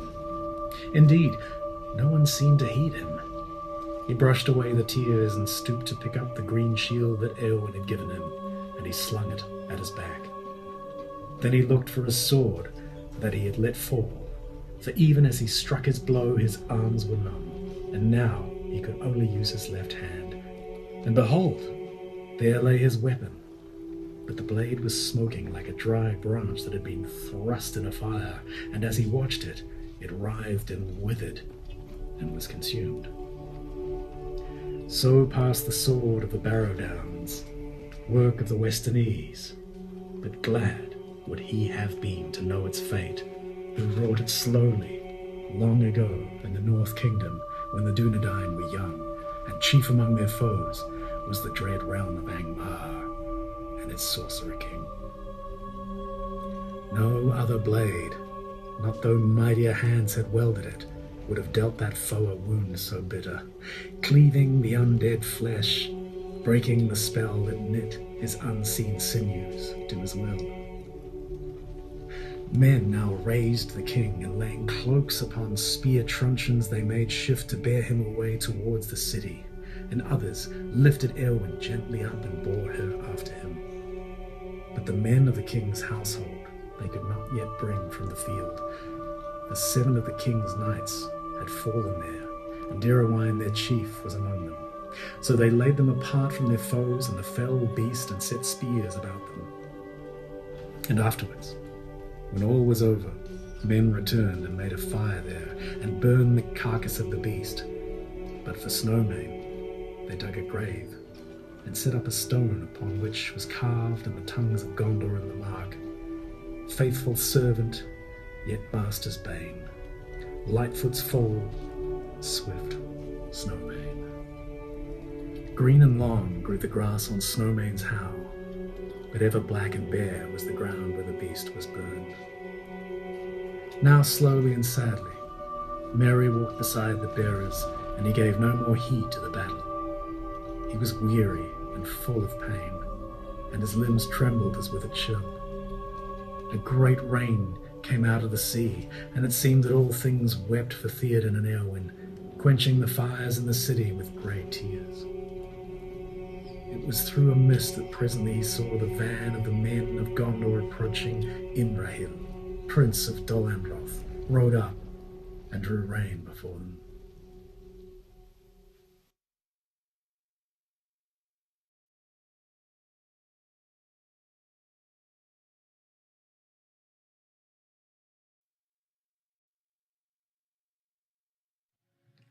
Battle is vain. Why should we wish to live longer? Why should we not go to death side by side? Authority is not given to you, steward of Gondor, to order the hour of your death, answered Gandalf. And only the heathen kings, under the domination of the Dark Power, did thus, slaying themselves in pride and despair, murdering their kin to ease their own death. Then passing through the door, he took Faramir from the deadly house, and laid him on the bier on which he had been brought, and which had now been set in the porch. Denethor followed him and stood trembling, looking with longing on the face of his son. And for a moment, while all were silent and still, watching the Lord in his throes, he wavered. "Come," said Gandalf. "We are needed. There is much that you can yet do." Then suddenly, Denethor laughed. He stood up tall and proud again, and stepping swiftly back to the table, he lifted from it the pillow on which his head had lain.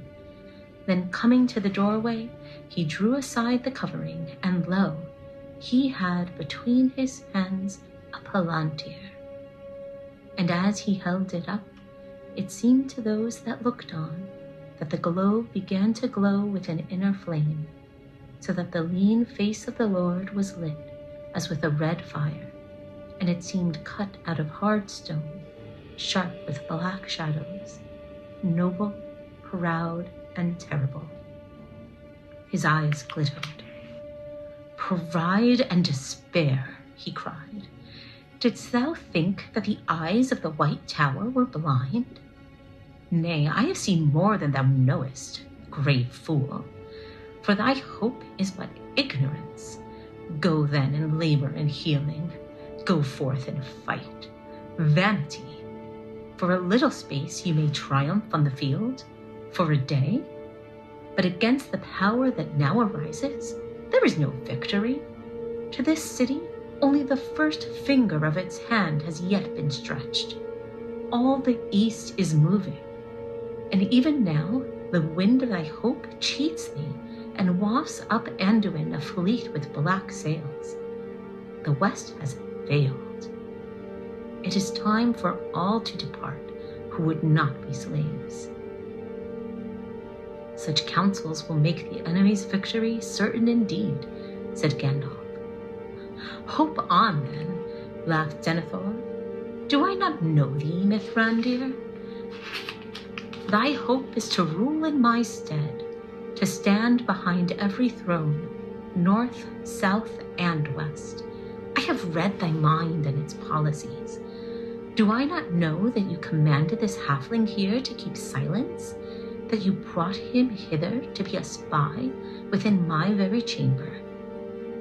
And yet in our speech together, I have learned the names and purposes of all thy companions.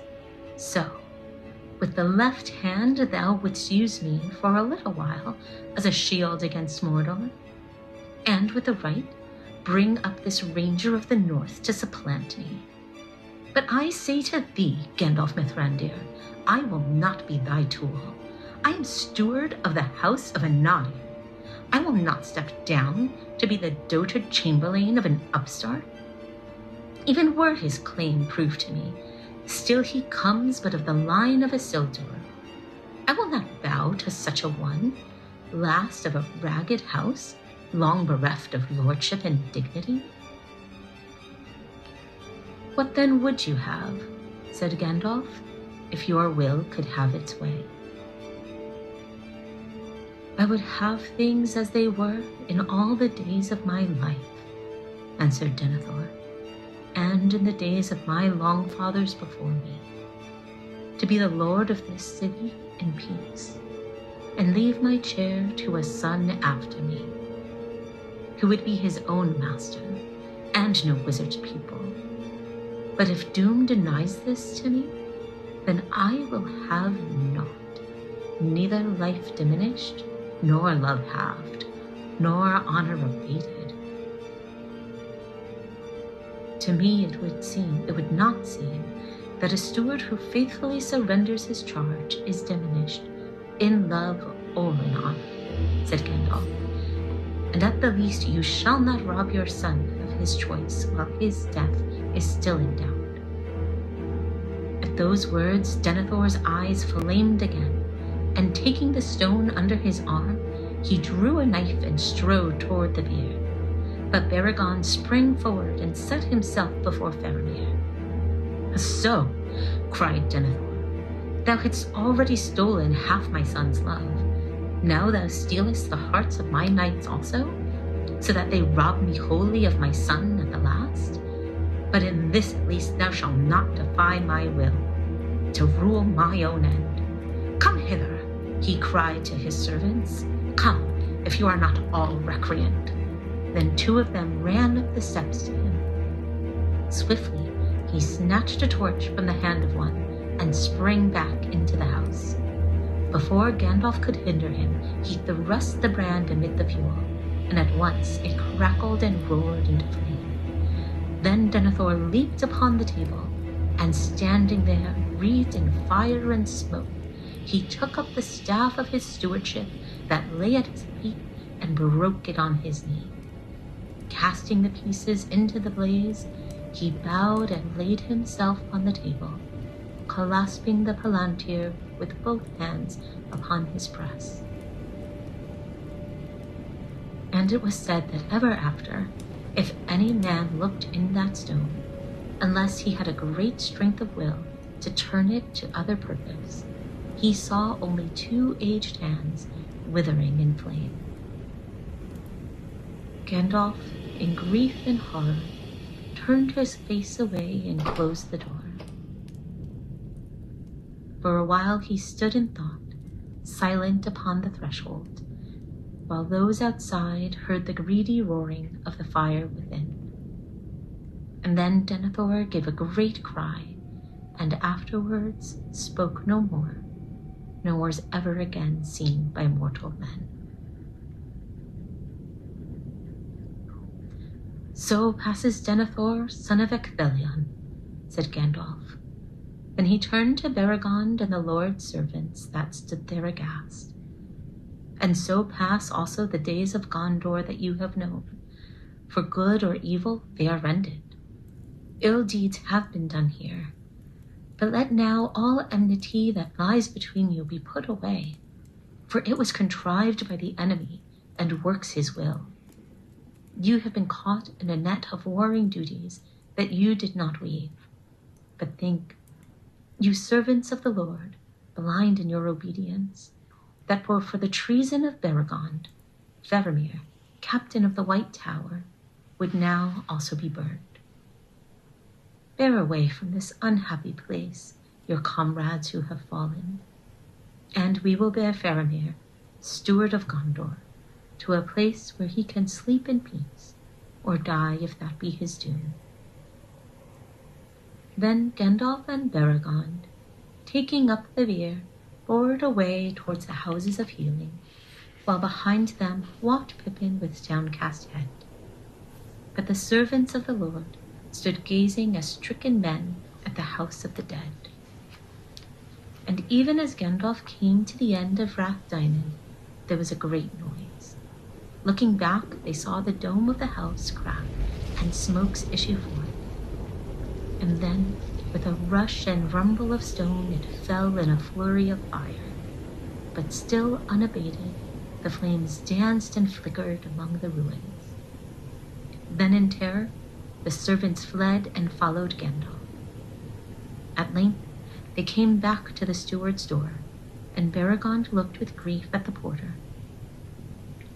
"This deed I shall ever rue," he said, "but a madness of haste was on me, and he would not listen, but drew sword against me." Then taking the key that he had wrested from the slain man, he closed the door and locked it. "This should now be given to the Lord Faramir," he said. "The Prince of Dol Amroth is in command in the absence of the Lord," said Gandalf. "But since he is not here, I must take this on myself. I bid you keep the key and guard it, until the city is set in order again." Now at last they passed into the high circles of the city, and in the light of morning they went their way towards the houses of healing. And these were fair houses set apart for the tending of men hurt in battle or dying.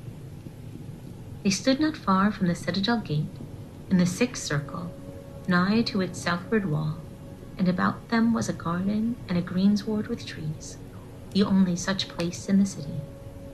There dwelt the few women that had been permitted to remain in Minas Tirith, since they were skilled in healing, or in the service of the healers. But even as Gandalf and his companions came carrying the bier to the main door of the houses, they heard a great cry that went up from the fields before the gate, and rising shrill and piercing into the sky passed, and died away on the wind. So terrible was the cry that for a moment all stood still. And yet, when it had passed, suddenly their hearts were lifted up in such a hope as they had not known since the darkness came out of the east. And it seemed to them that the light grew clear and the sun broke through the clouds. But Gandalf's face was grave and sad, and bidding Beregond and Pippin to take Faramir into the houses of healing, he went up to the walls nearby. And there, like a figure carven in white, he stood in the new sun and looked out. And he beheld with the sight that was given him all that had befallen. And when Eomer rode out to the forefront of his battle, and stood beside those who lay upon the field, he sighed, and he cast his cloak about him again, and went from the walls. And Beregond and Pippin found him standing in thought before the door at the houses when they came out. They looked at him, and for a while he was silent.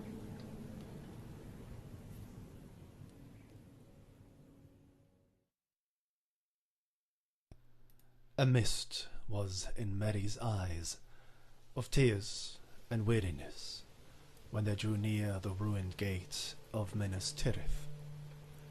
He gave little heed to the wreck and slaughter that lay about all. Fire and smoke and stench was in the air, for many engines had been burnt or cast into the fire pits, and many of the slain also, while here and there lay many carcasses of the great Southron monsters, half burned or broken by stone cast, or shot through the eyes by the valiant archers of Morthond. The flying rain had ceased for a time, and the sun gleamed up above, but all the lower city was still wrapped in a smouldering reek. Already men were labouring to clear a way through the jetsam of battle, and now out from the gate came some bearing litters. Gently they laid Eowyn upon soft pillows The king's body they covered with a great cloth of gold, and they bore torches about him, and their flames, pale in the sunlight, were fluttered by the wind. So Theoden and Éowyn came to the city of Gondor, and all who saw them bared their heads and bowed, and they passed through the ash and fume of the burned circle, and went on and up along the streets of stone. To Merry, the ascent seemed age-long, a meaningless journey in a hateful dream, going on and on to some dim ending that memory cannot seize. Slowly, the lights of the torches in front of him flickered and went out, and he was walking in the darkness, and he thought, There's a tunnel leading to a tomb. There we shall stay forever. But suddenly, into his dream, there fell a living voice. Well, Merry, thank goodness I have found you. He looked up, and the mist before his eyes cleared a little. There was Pippin. They were face to face, in a narrow lane, and but for themselves it was empty. He rubbed his eyes. Where is the king? He said, and Éowyn. Then he stumbled and sat down on a doorstep and began to weep again. They have gone up into the citadel, said Pippin. I think you must have fallen asleep on your feet and taken the wrong turning. When we found that you were not with them, Gandalf sent me to look for you. Oh, poor old Merry. How glad I am to see you again. You are worn out, and I would bother you with any talk. But tell me, are you hurt or wounded? No, said Merry. Well, no, I don't think so. But I can't use my right arm, Pippin, not since I stabbed him, and my sword burned away like a piece of wood. Pippin's face was anxious. Well, you had better come with me as quick as you can, he said. I wish I could carry you. You aren't fit to walk any further.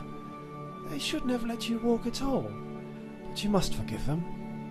So many dreadful things have happened in the city, Merry, that one poor hobbit coming in from the battle is easily overlooked. It's not always a misfortune being overlooked, said Merry. I was overlooked just now by... No, I can't speak of it. Help me, Pippin. It's all going dark again, and my arm is so cold. Lean on me, Merry lad, said Pippin. Come now, foot by foot. It's not far. Are you going to bury me? Said Merry. No, indeed, said Pippin, trying to sound cheerful, though his heart was wrung with fear and pity. No, we are going to the houses of healing. They turned out of the lane that ran between tall houses and the outer wall of the fourth circle, and they regained the main street, climbing up to the citadel. Step by step they went, while Merry swayed and murmured as one in sleep. I'll never get him there, thought Pippin. Is there no one to help me? I can't leave him there. Just then, to his surprise, a boy came running up behind, and as he passed, he recognized Burgle, Baragon's son. Hello, Burgle, he called. Where are you going? Glad to see you again, and still alive. I'm running errands for the healers, said Burgle. I cannot stay. Don't, said Pippin, but tell them up there that I have a sick hobbit, a Parian, mind you, come from the battlefield. I don't think he can walk so far. If Mithrandi is there, he will be glad of the message. Burgle ran on. We'd better wait here, thought Pippin. So he let Merry sink gently down onto the pavement in a patch of sunlight, and then he sat down beside him, laying Merry's head in his lap. He felt his body and limbs gently and took his friend's hands in his own. The right hand felt icy to the touch. It was not long before Gandalf himself came and sanctioned them. He stooped over Merry and caressed his brow. Then he lifted him carefully. "He should have been born an honor into this city," he said. "He has well repaid my trust. For if Elrond had not yielded to me, neither of you would have set out, and then far more grievous would the evils of this day have been." He sighed. "And yet here is another charge on my hands, while all the time the battle hangs in the balance." So at last, Faramir and Eowyn and Meriadoc were laid in beds in the houses of healing, and there they were tended well. For though all lore was in these latter days fallen from its fullness of old, the leechcraft of Gondor was still wise and skilled in the healing of wound and hurt, and all such sickness as east of the sea mortal men were subject to, save old age only. For that they had found no cure, and indeed the span of their lives had now waned to little more than that of other men. And those among them who passed the tale of 50 years with vigour were grown few, save in some houses of purer blood.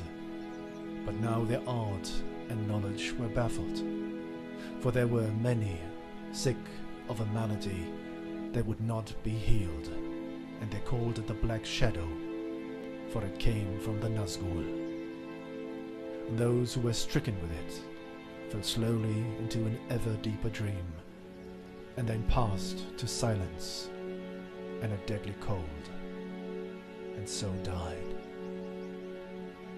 And it seemed to the tenders of the sick that on the halfling and on the Lady of Rohan this malady lay heavily. Still, at whiles, as the morning wore away, they would speak, murmuring in their dreams, and the watchers listened to all that they said, hoping perhaps to learn something that would help them understand their hurts. But soon they began to fall down into the darkness, and as the sun turned west, a grey shadow crept over their faces. But Faramir burned with a fever that would not abate. Gandalf went from one to the other, full of care, and he was told all that the watchers could hear. And so the day passed, while the great battle outside went on, with shifting hopes and strange tidings.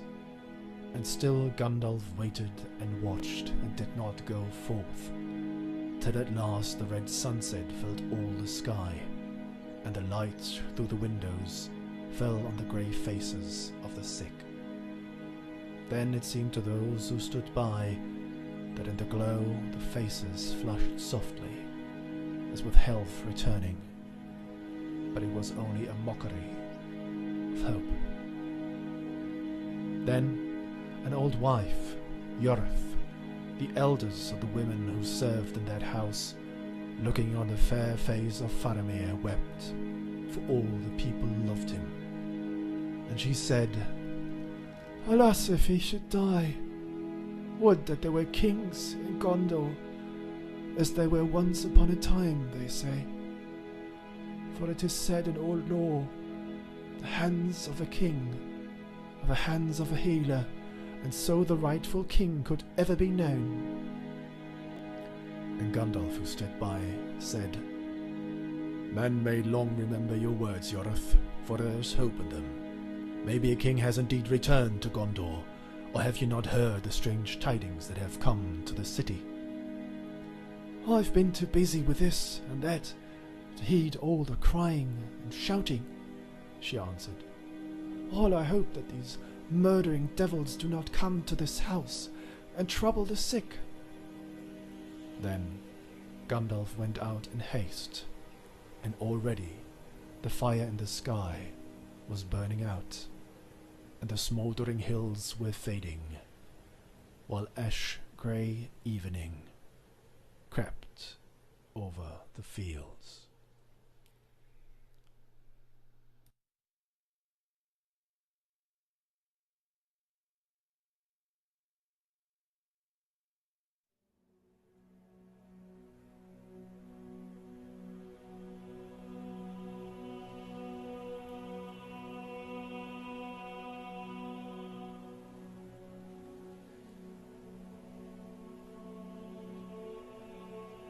The Houses of Healing from Return of the King by Tolkien. Then Aragorn stooped and looked in her face. It was indeed white as a lily, cold as frost, and hard as a graven stone. But he bent and kissed her on the brow and called her softly, saying, Eowyn, Eomund's daughter, awake, for your enemy is passed away. She did not stir, but now she began to breathe deeply, so that her breasts rose and fell beneath the white linen of the sheet. Once more Aragorn bruised 2 leaves of athelas and cast them into steaming water. And he laved her brow with it, and her right arm lying cold and nerveless on the coverlet. Then, whether Aragorn had indeed some forgotten power of Westeros, or whether it was but his words of the Lady Eowyn that wrought on them, as the sweet influence of the herbs stole about the chamber, it seemed to those who stood by that a keen wind blew through the window, and it bore no scent, but was an air wholly fresh and clean and young, as if it had not yet been breathed by any living thing, and came new made from snowy mountains high beneath a dome of stars, or from shores of silver far away washed by seas of foam. Awake, Eowyn, Lady of Rohan, said Aragorn again. And he took her right hand in his, and it felt warm, with life returning. Awake, the shadow is gone, and all darkness is washed clean. Then he laid her hand in Eomer's and stepped away. Call her, he said, and he passed silently from the chamber. Eowyn, Eowyn, cried Eomer amidst his tears. But she opened her eyes and said, Eomer, what joy is this? For they said that you were slain. Nay, but that was only a dark voice in my dream. How long have I been dreaming? Not long, my sister, said Eomer, but think no more on it. I am strangely weary, she said. I must rest a little. But tell me, what if the Lord of the Mark? Alas, do not tell me that was a dream, for I know it was not. He is dead as he foresaw. He is dead, said Eomer. But he bade me say farewell to Eowyn, dearer than daughter. He lies now in great honour in the citadel of Gondor. That is grievous, she said, and yet it is good beyond all that I dared hope in these dark days, when it seemed that the house of Eorl was sunk in honour less than a shepherd's cot. And what of the king's esquire, the halfling? Eomer, you shall make him a knight of the Riddermark, for he is valiant. He lies near by this house, and I will go to him, said Gandalf. Eomer shall stay here for a while. Do not speak yet of war or woe until you are made whole again. Great gladness it is to see you awake in health and hope, so valiant a lady. To hell, said Eowyn, it may be so. At least while there is an empty saddle of some fallen rider that I can fill, and there are deeds to do, but to hope, I do not know. Gandalf and Pippin came to Merry's room, and there they found Aragorn standing by the bed. Poor old Merry, cried Pippin, and he ran to the bedside, for it seemed to him that his friend looked worse, and a greyness was in his face, as if the weight of years of sorrow lay on him. Suddenly a fear seized Pippin that Merry would die. "Do not be afraid," said Aragorn. "I came in time, and I have called him back. He is weary now and grieved, and he has taken a hurt like the Lady Eowyn, daring to smite that deadly thing. But these evils can be amended, so strong and gay a spirit is in him. His grief he will not forget, but it will not darken his heart. It will teach him wisdom." Then Aragorn laid his hand on Merry's head, and passing his hand gently through the brown curls, he touched the eyelids and called him by name. And when the fragrance of Athelas stole through the room like a scent of orchards, and of heather in the sunshine full of bees, suddenly Merry awoke, and he said, "I am hungry. What is the time?" "Past supper time now," said Pippin, "though I dare say I could bring you something if they will let me." "They will indeed," said Gandalf, "and anything else that this rider of Rohan may desire, if it can be found in Minas Tirith, where his name is in honour." "Good," said Merry, "then I would like supper first, and after that a pipe." At that his face clouded. "No, not a pipe. I don't think I'll smoke again." "Why not?" said Pippin. "Well," answered Merry slowly, "he is dead. It has brought all that back to me. He said he was sorry he had never had chance of talking herb lore with me. Almost the last thing he ever said. I shan't be able to smoke again without thinking of him, and that day, Pippin, when he rode up to Isengard and was so polite." "Smoke then, and think of him," said Aragorn. "For he was gentle heart and a great king, and kept his oaths, and he rose out of the shadow to a last fair morning. Though your service to him was brief, it should be a memory glad and honourable to the end of your days." Merry smiled. "Well then," he said, "if Strider will provide what is needed, I will smoke and think. I had some of Saruman's best in my pack, but what became of it in battle, I am sure I don't know." "Master Meriadoc," said Aragorn, "if you think I have passed through mountains and the realm of Gondor with fire and sword to bring herbs to a careless soldier who throws away his gear, you are mistaken. If your pack has not been found, then you must send for the herb master of this house, and he will tell you that he did not know the herb you desire had any virtues, but it is called Westman's weed by the vulgar, and Galenus by the noble, and other names in other tongues more learned. And after adding a few half-forgotten rhymes that he does not understand, he will regretfully inform you that there is none in this house, and he will leave you to reflect on the memory of tongues. And so now must I, for I have not slept in such a bed as this since I rode from Dunharrow, nor eaten since the dark before dawn." Merry seized his hand and kissed it. "I am frightfully sorry," he said. "Go at once. Ever since that night at Bree we have been a nuisance to you, but it is the way of my people to use light words at such times, and say less than they mean. We fear to say too much. It robs us of the right words when a jest is out of place." "I know that well, or I would not deal with you in the same way," said Aragorn. "May the Shire live for ever unwithered." And kissing Merry, he went out, and Gandalf went with him. Pippin remained behind. "Was there ever anyone like him?" he said. "Except Gandalf, of course. I think they must be related. My dear ass, your pack is lying by your bed, and you had it on your back when I met you. He saw it all the time, of course. Anyway, I've got some stuff of my own. Come on now. Long bottom leaf it is. Fill up while I run and see about some food. And let's be easy for a bit. Dear me, we took some brandy bucks. We can't live long on the heights." "No," said Merry, "I can't. Not yet, at any rate. But at least, Pippin, we can now see them and honour them. It is best to love first what you are fitted to love, I suppose. You start somewhere and have some roots, and the soil of the Shire is deep. Still, there are things deeper and higher, and not a gaffer could tend to his garden in what he calls peace but for them, whether he knows about them or not." I am glad that I know about them a little. But I don't know why I'm talking like this. Where is that leaf? And get my pipe out of my pack if it is not broken. Aragorn and Gandalf went now to the Warden of the Houses of Healing, and they counselled him that Faramir and Éowyn should remain there and still be tended with care for many days.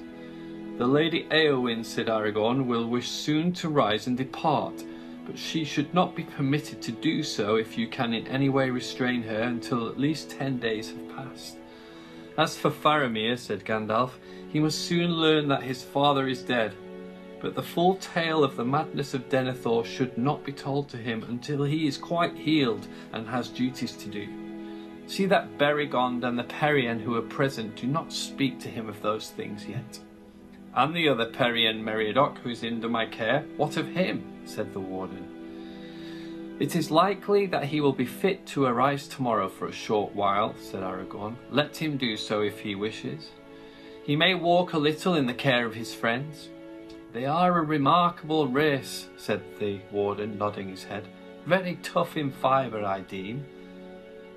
At the doors of the houses many were already gathered to see Aragorn, and they followed after him. And when at last he had supped, men came and prayed that he would heal their kinsmen, or their friends whose lives were in peril through hurt or wound, or who lay under the black shadow. And Aragorn arose and went out, and he sent for the sons of Elrond, and together they laboured far into the night, and word went through the city, the king is come again indeed. And they named him Elfstone, because of the green stone that he wore. And so the name which it was foretold at his birth that he should bear was chosen for him by his own people. And when he could labour no more, he cast his cloak about him, and slipped out of the city, and went to his tent just ere dawn, and slept for a little. And in the morning the banner of Dol Amroth, a white ship like a swan upon blue water, floated from the tower, and men looked up and wondered if the coming of the king had been but a dream.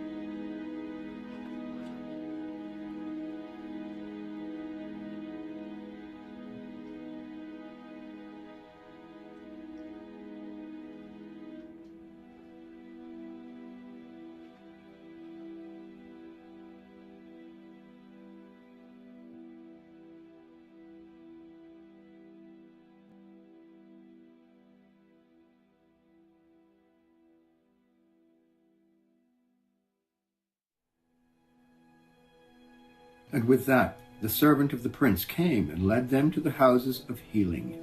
And there they found their friends in the garden, and their meeting was a merry one.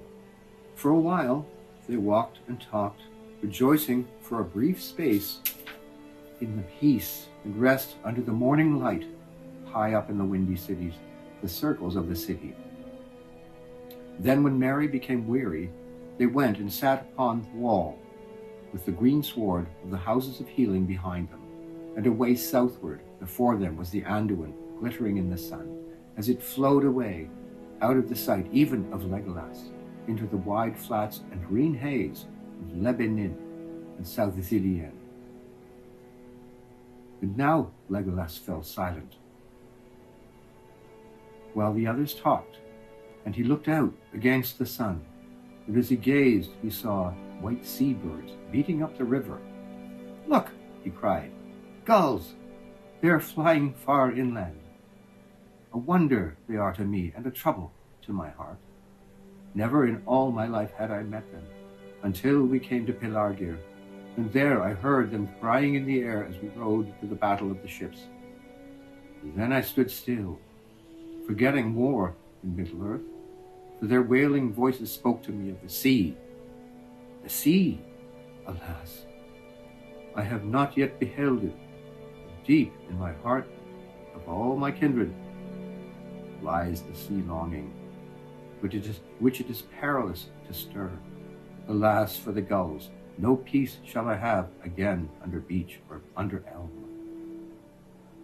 Say not so, said Gimli. There are countless things still to see in Middle-earth, and great works to do. But if all the fair folk take to the havens, it will be a duller world for those who are doomed to stay. Dull and dreary indeed, said Mary. You must not go to the havens, Legolas. There will always be some folk, big or little, and even a few wise dwarves like Gimli, who need you. At least I hope so, though I feel somehow that the worst of this war is still to come. How I wish it was all over and well over. Don't be so gloomy, cried Pippin. The sun is shining, and here we are together, for a day or two at least. I want to hear more about you all. Come, Gimli, you and Legolas have mentioned your strange journey with Strider about a dozen times already this morning, but you haven't told me anything about it. The sun may shine here, said Gimli, but there are memories of that road that I do not wish to recall out of the darkness. Had I known what was before me, I think that not for any friendship would I have taken the paths of the dead. The paths of the dead, said Pippin. I heard Aragorn say that, and I wondered what he could mean. Won't you tell us some more? Not willingly, said Gimli, for upon that road I was put to shame. Gimli, Glowin's son, who had deemed himself more tough than men, and hardier under earth than any elf. But neither did I prove, and I was held to the road only by the will of Aragorn. And by the love of him also, said Legolas, for all those who come to know him come to love him, after their own fashion, even the cold maiden of the Rohirrim. It was early morn of the day ere you came there, Mary, that we left Dunharrow, and such a fear was on all the folk that none would look on our going, save the Lady Arwen, who lies now hurt in the house below. There was grief at that parting, and I was grieved to behold it. Alas, I had heart only for myself, said Gimli. Nay, I will not speak of that journey. He fell silent. But Pippin and Merry were so eager for news that at last Legolas said, I will tell you something. I will tell you enough for your peace, for I felt not the horror, and I feared not the shadows of men, powerless and frail as I deemed them. Swiftly then he told of the haunted road under the mountains, and the dark tryst at Erch, and the great ride thence, 90 leagues and 3 to Pelargir on Anduin. 4 days and nights, and on to a 5th we rode from the Black Stone, he said. And lo, in the darkness of Mordor, my hope rose, for in that gloom the shadow host seemed to grow stronger and more terrible to look upon. Some I saw riding, some striding, yet all moving with the same great speed. Silent they were, but there was a gleam in their eyes. In the uplands of Lamedon, they overtook our horses and swept round us, and would have passed us by, if Aragorn had not forbidden them. At his command they fell back. Even the shades of men are obedient to his will, I thought. They may serve his needs yet. One day of the light we rode, and then came the day without dawn, and still we rode on. And Ciril and Ringlow we crossed, and on the 3rd day we came to Linhir, above the mouth of Gilrain, and there men of Lamedon contested the fords with the fell folk of Umbar and Harad, who had sailed up the river. But defenders and foes alike gave up the battle and fled when we came, crying out that the king of the dead was upon them. Only Angbor, lord of Lamedon, had the heart to abide us, and Aragorn bade him gather his folk and come behind, if they dared, when the grey host had passed. At Pelargir, the heir of Isildur will have need of you, he said. Thus we crossed over Gilrain, driving the allies of Mordor in rout before us, and then we rested a while. But soon Aragorn arose, saying, Lo, already Minas Tirith is assailed. I fear that it will fall ere we come to its aid. So we mounted again before night and passed, and went on with all the speed that our horses could endure over the plains of Lebanon.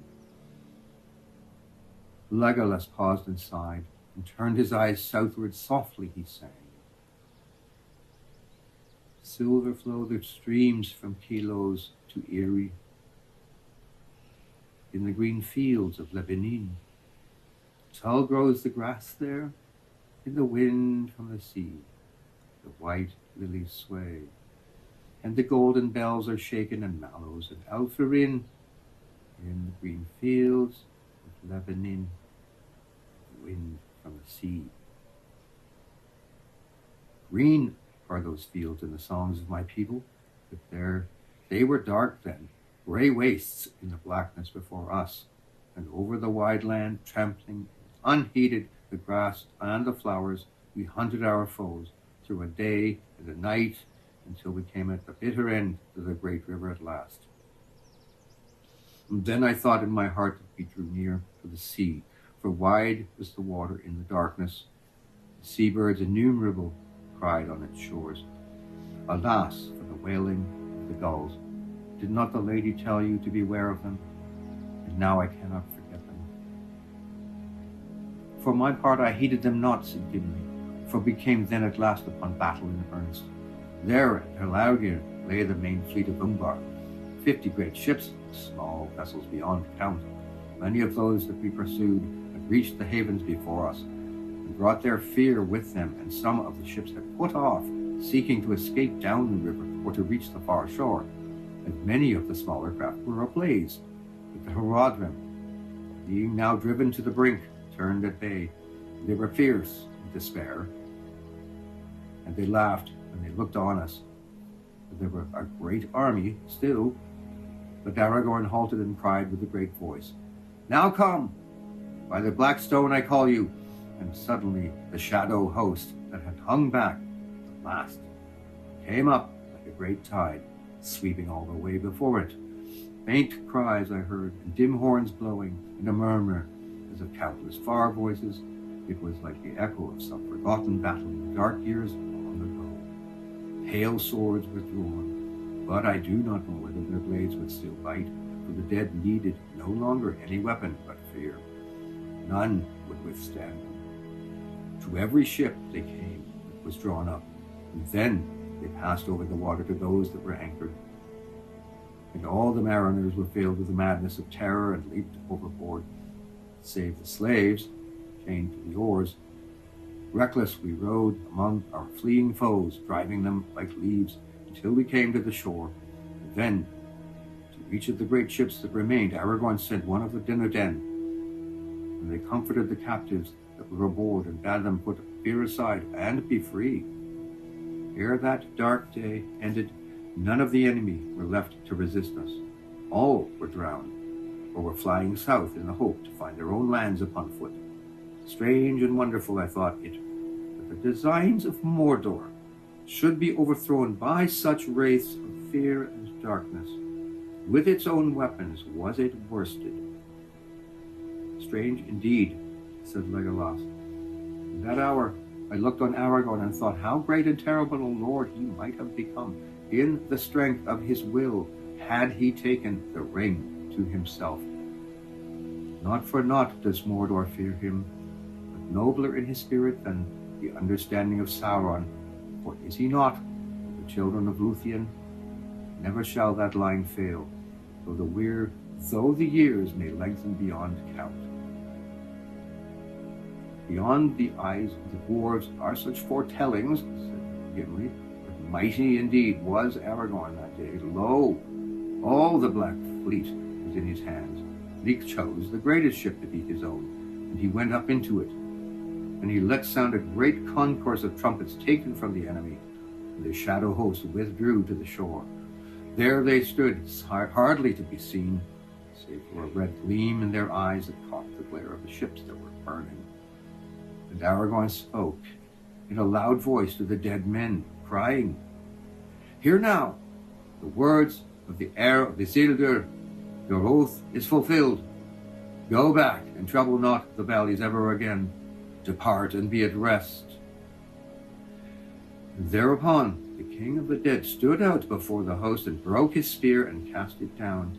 And then he bowed low and turned away, and swiftly the whole grey host drew off, and vanished like a mist that is driven back by a sudden wind.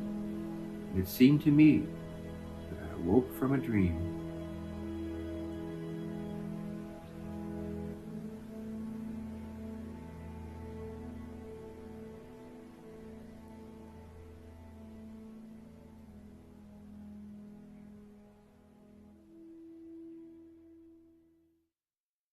We have not the ring.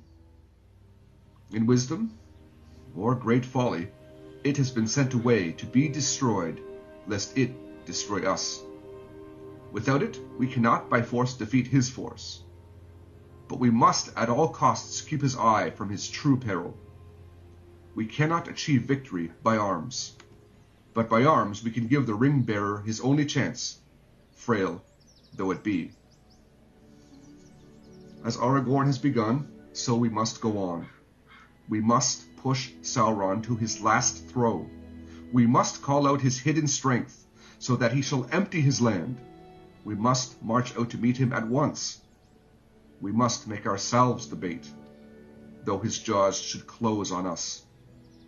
He will take that bait, in hope and in greed, for he will think that in such rashness he sees the pride of the new Ring Lord, and he will say, "So, he pushes out his neck too soon and too far.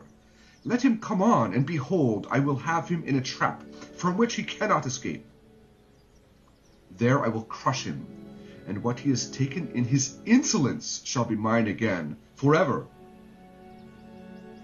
We must walk open-eyed into that trap, with courage, but small hope for ourselves. For, my lords, it may well prove that we ourselves shall perish utterly, in a black battle, far from the living lands. So that even if Barad-dûr be thrown down, we shall not live to see a new age. But this I deem is our duty, and better so than to perish nonetheless, as we surely shall, if we sit here, and know as we die that no new age shall be. They were silent for a while. At length Aragorn spoke. "As I have begun, so I will go on. We come now to the very brink, where hope and despair are akin. To waver is to fall. Let none now reject the counsels of Gandalf, whose long labors against Sauron come at last to their test. But for him all would long ago have been lost. Nonetheless, I do not yet claim to command any man. Let others choose as they will." Then said Elrohir, "From the north we came with this purpose, and from Elrond our father we brought this very counsel. We will not turn back." "As for myself," said Eomer, "I have little knowledge of these deep matters, but I need it not. This I know, and it is enough, that as my friend, Aragorn succored me and my people. So I will aid him when he calls. I will go." "As for me," said Imrahil, "the Lord Aragorn I hold to be my liege lord, whether he claim it or no. His wish is to me a command. I will go also. Yet for a while I stand in the place of the steward of Gondor, and it is mine to think first of its people. To prudence some heed must still be given. For we must prepare against all chances, good as well as evil. Now it may be that we shall triumph, and while there is any hope of this, Gondor must be protected. I would not have us return with victory to a city in ruins and a land ravaged behind us. And yet we learn from the Rohirrim that there is an army still unfought upon our northern flank." "That is true," said Gandalf.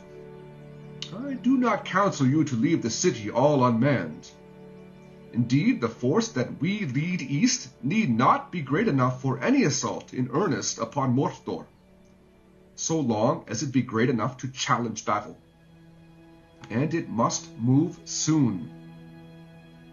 Therefore I ask the captains, what force could we muster and lead out in 2 days' time at the latest? and they must be hardy men that go willingly, knowing their peril. All are weary, and very many have wounds light or grievous, said Eomer, and we have suffered much loss of our horses, and that is ill to bear. If we must ride soon, then I cannot hope to lead even 2,000, and yet leave as many for the defence of the city. We have not only to reckon with those who fought on this field, said Aragorn. New strength is on the way from the southern fiefs, now that the coasts have been rid. 4,000 I sent marching from Pelargir through Lasarnach 2 days ago, and Angbor the Fearless rides before them. If we set out in 2 days more, they will draw nigh ere we depart. Moreover, many were bidden to follow me up the river in any craft they could gather, and with this wind they will soon be at hand. Indeed, several ships have already come to the Harland. I judged that we could lead out 7,000 of horse and foot, and yet leave the city in better defence than it was when the assault began. The gate is destroyed, said Imrahil, and where now is the skill to rebuild it and set it up anew? In Erebor, in the kingdom of Dain, there is such skill, said Aragorn. And if all our hopes do not perish, then in time I will send Gimli, Glóin's son, to ask for rights of the mountain. But men are better than gates, and no gate will endure against our enemy if men desert it. This, then, was the end of the debate of the lords. That they should set forth on the second morning from that day, with 7,000, if these might be found. And the great part of this force should be on foot, because of the evil lands into which they would go. Aragorn should find some 2,000 of those that he had gathered to him in the south. But Imrahil should find 3,500, and Eomer 500 of the Rohirrim, who were unhorsed, but themselves war-worthy, and he himself should lead 500 of his best riders on horse. And another company of 500 horse there should be, among which should ride the sons of Elrond with the Dunedain and the knights of Dol Amroth. All told 6,000 foot and 1,000 horse. But the main strength of the Rohirrim that remained horsed and able to fight, some 3,000 under the command of Elfhelm, should waylay the west road against the enemy that was in Anorion. And at once swift riders were sent out to gather what news they could northwards, and eastwards from Osgiliath, and the road to Minas Morgul. And when they had reckoned up all their strength, and taken thought for the journeys they should make, and the roads they should choose, Imrahil suddenly laughed aloud. "Surely," he cried, "this is the greatest jest in all the history of Gondor, that we should ride with 7,000, scarce as many as the vanguard of its army in the days of its power, to assail the mountains and the impenetrable gate of the Black Land? So might a child threaten a mail-clad knight with a bow of string and green willow. If the Dark Lord knows so much as you say, Mithrandir, will he not rather smile than fear, and with his little finger crush us like a fly that tries to sting him? No, he will try to trap the fly and take the sting," said Gandalf. "And there are names among us that are worth more than 1,000 mail-clad knights apiece. No, he will not smile."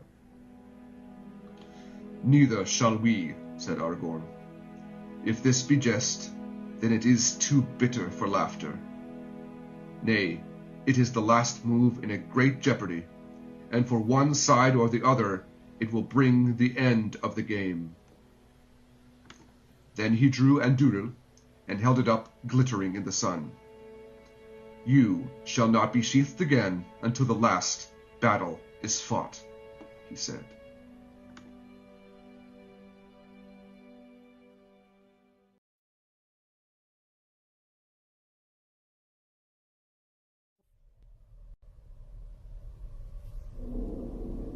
The silence was broken suddenly. There came a long, rolling of great drums, like thunder in the mountains, and then a braying of horns that shook the very stones and stunned men's ears. And thereupon the door of the black gate was thrown open with a great clang, and out of it there came an embassy from the Dark Tower. At its head there rode a tall and evil shape, mounted upon a black horse, if horse it was, for it was huge and hideous, and its face was a frightful mask, more like a skull than a living head. And in the sockets of its eyes and in its nostrils there burned a flame. The rider was robed all in black, and black was his lofty helm. Yet this was no ringwraith, but a living man. The lieutenant of the Tower of Barad-dûr he was, and his name is remembered in no tale, for he himself had forgotten it. And he said, "I am the mouth of Sauron." But it is told that he was a renegade, who came of the race of those that are named the Black Númenóreans. For they established their dwellings in Middle-earth during the years of Sauron's domination, and they worshipped him, being enamored of evil knowledge. And he entered the service of the Dark Tower when it first rose again, and because of his cunning he grew ever higher in the Lord's favor.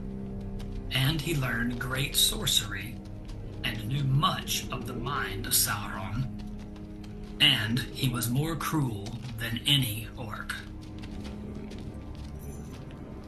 He it was that now rode out, and with him came only a small company of black harnessed soldiery, and a single banner, black but bearing on it in red the evil eye.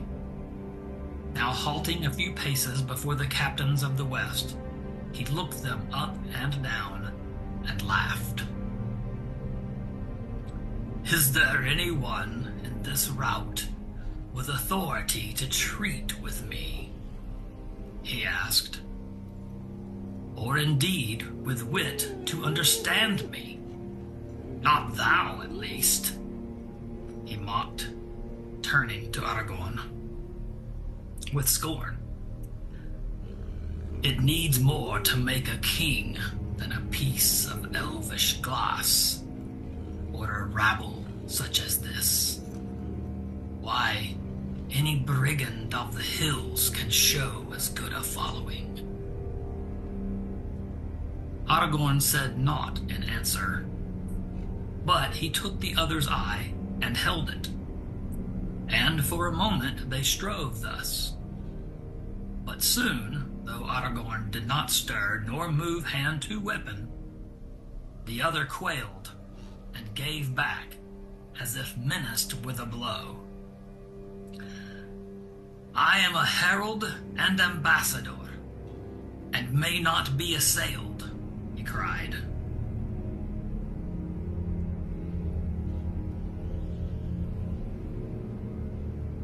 "Where such laws hold," said Gandalf. "It is also the custom for ambassadors to use less insolence. But no one has threatened you. You have naught to fear from us until your errand is done. But unless your master has come to new wisdom, then with all his servants you will be in great peril." "So," said the messenger, "then thou art the spokesman, old greybeard. Have we not heard of thee at whiles, and of thy wanderings, ever hatching plots and mischief at a safe distance? But this time thou hast stuck out thy nose too far, Master Gandalf.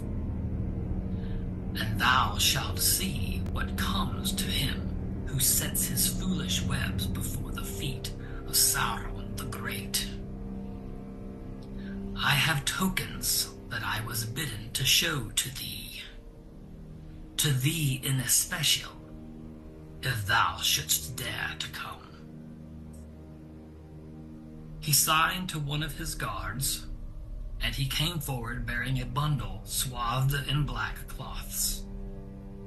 The messenger put these aside, and there, to the wonder and dismay of all the captains, he held up first the short sword that Sam had carried, and next a grey cloak with an elven brooch, and last the coat of mithril mail that Frodo had worn wrapped in his tattered garments. A blackness came before their eyes, and it seemed to them in a moment of silence that the world stood still. But their hearts were dead and their last hope gone. Pippin, who stood behind Prince Imrahil, sprang forward with a cry of grief. "Silence!" said Gandalf sternly, thrusting him back, but the messenger laughed aloud. "So you have yet another of these imps with you," he cried. "What use you find in them I cannot guess, but to send them as spies into Mordor is beyond even your accustomed folly. Still, I thank him, for it is plain that this brat, at least, has seen these tokens before, and it would be vain for you to deny them now." "I do not wish to deny them," said Gandalf. "Indeed, I know them all and all their history, and despite your scorn, foul mouth of Sauron, you cannot say as much. But why do you bring them here?"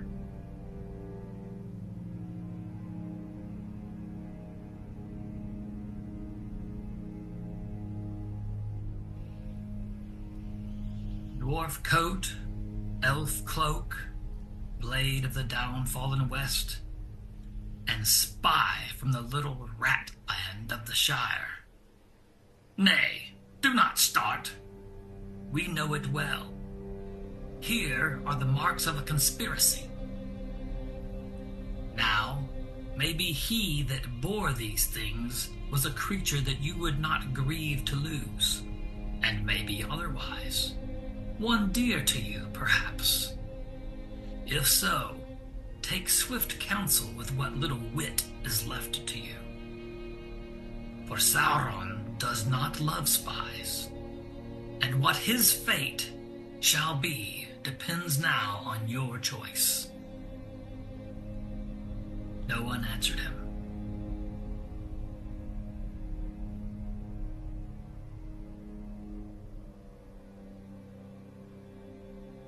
But he saw their faces, gray with fear, and the horror in their eyes, and he laughed again, for it seemed to him that his sport went well.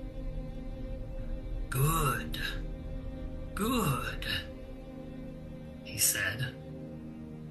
"He was dear to you, I see.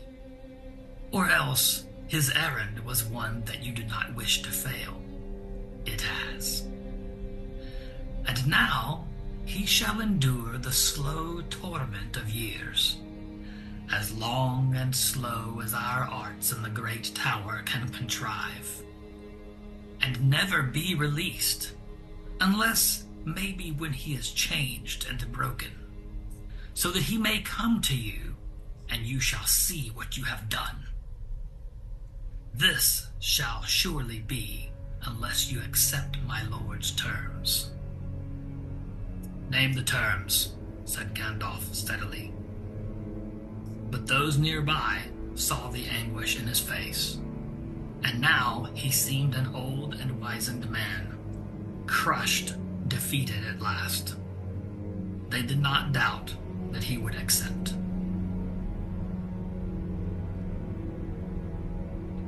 "These are the terms," said the messenger, and smiled as he eyed them one by one.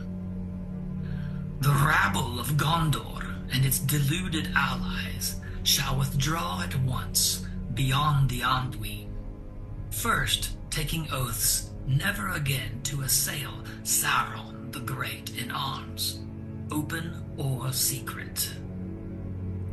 All lands east of the Anduin shall be Sauron's forever, solely. West of the Anduin, as far as the Misty Mountains and the Gap of Rohan, shall be tributary to Mordor, and men there shall bear no weapons, but shall have leave to govern their own affairs. But they shall help to rebuild Isengard, which they have wantonly destroyed, and that shall be Sauron's, and there his lieutenant shall dwell, not Saruman, but one more worthy of trust.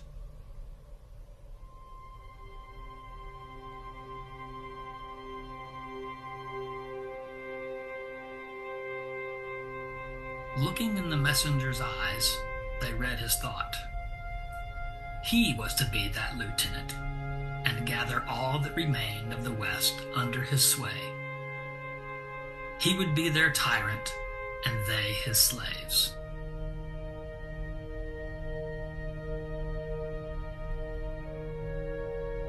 But Gandalf said, "This is much to demand for the delivery of one servant, that your master should receive in exchange what he must else fight many a war to gain. Or has the field of Gondor destroyed his hope in war, so that he falls to haggling?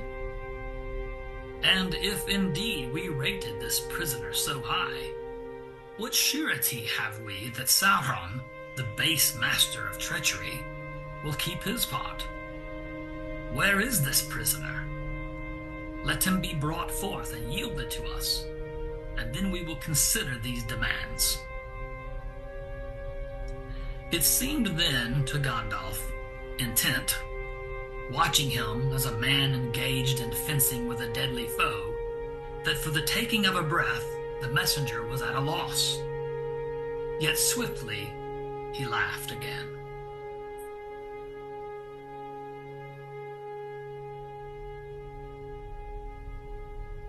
"Do not bandy words in your insolence with the mouth of Sauron," he cried. "Surety you crave. Sauron gives none. If you sue for his clemency, you must first do his bidding. These are his terms. Take them or leave them."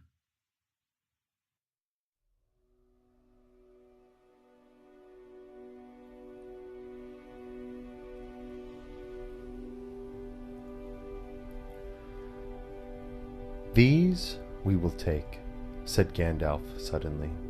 He cast aside his cloak, and a white light shone forth like a sword in that black place.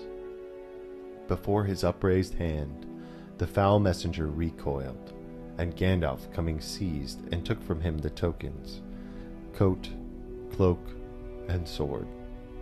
"These we will take in memory of our friend," he cried. "But as for your terms, we reject them utterly. Get you gone, for your embassy is over, and death is near to you. We did not come here to waste words in treating with Sauron, faithless and accursed. Still less with one of his slaves. Begone." Then the messenger of Mordor laughed no more. His face was twisted with amazement and anger, to the likeness of some wild beast that, as it crouches on its prey, is smitten on the muzzle with a stinging rod. Rage filled him, and his mouth slavered, and shapeless sounds of fury came strangling from his throat. But he looked at the fell faces of the captains and their deadly eyes, and fear overcame his wrath. He gave a great cry and turned, leaped upon his steed, and with his company galloped madly back to Cirith Ungol. But as they went, his soldiers blew their horns, in signal long arranged, and even before they came to the gate, Sauron sprang his trap. Drums rolled, and fires leapt up. The great doors of the black gate swung back wide. Out of it streamed a great host, as swiftly as swirling waters when a sluice is lifted. The captains mounted again and rode back, and from the host of Mordor there went up a jeering yell. Dust rose smothering the air, as from nearby there marched up an army of Easterlings that had waited for the signal in the shadows of Ered Luthien, beyond the further tower. Down from the hill on either side of the Morannon poured orcs innumerable. The men of the west were trapped, and soon, all about the grey mounds where they stood, forces 10 times and more than 10 times their match would ring them in a sea of enemies. Sauron had taken the proffered bait in jaws of steel. Little time was left to Aragorn for the ordering of the battle. Upon one hill he stood with Gandalf, and there, fair and desperate, was raised the banner of the trees and stars. Upon the other hill, hard by, stood the banners of Rohan and Dol Amroth, White Horse and Silver Swan, and about each hill a ring was made, facing all ways, bristling with spear and sword. But in the front, towards Mordor, where the first bitter assault would come, there stood the sons of Elrond, on the left with the Dunedain about them, and on the right the Prince Imrahil with the men of Dol Amroth, tall and fair, and picked men of the Tower Guard. The wind blew, and the trumpets sang, and arrows whined, but the sun now climbing towards the south was veiled in the reeks of Mordor, and through a threatening haze it gleamed remote, a sullen red, as if it were the ending of the day, or maybe the end of all the world of light. And out of the gathering murk the Nazgul came, with their cold voices crying words of death, and then all hope was quenched.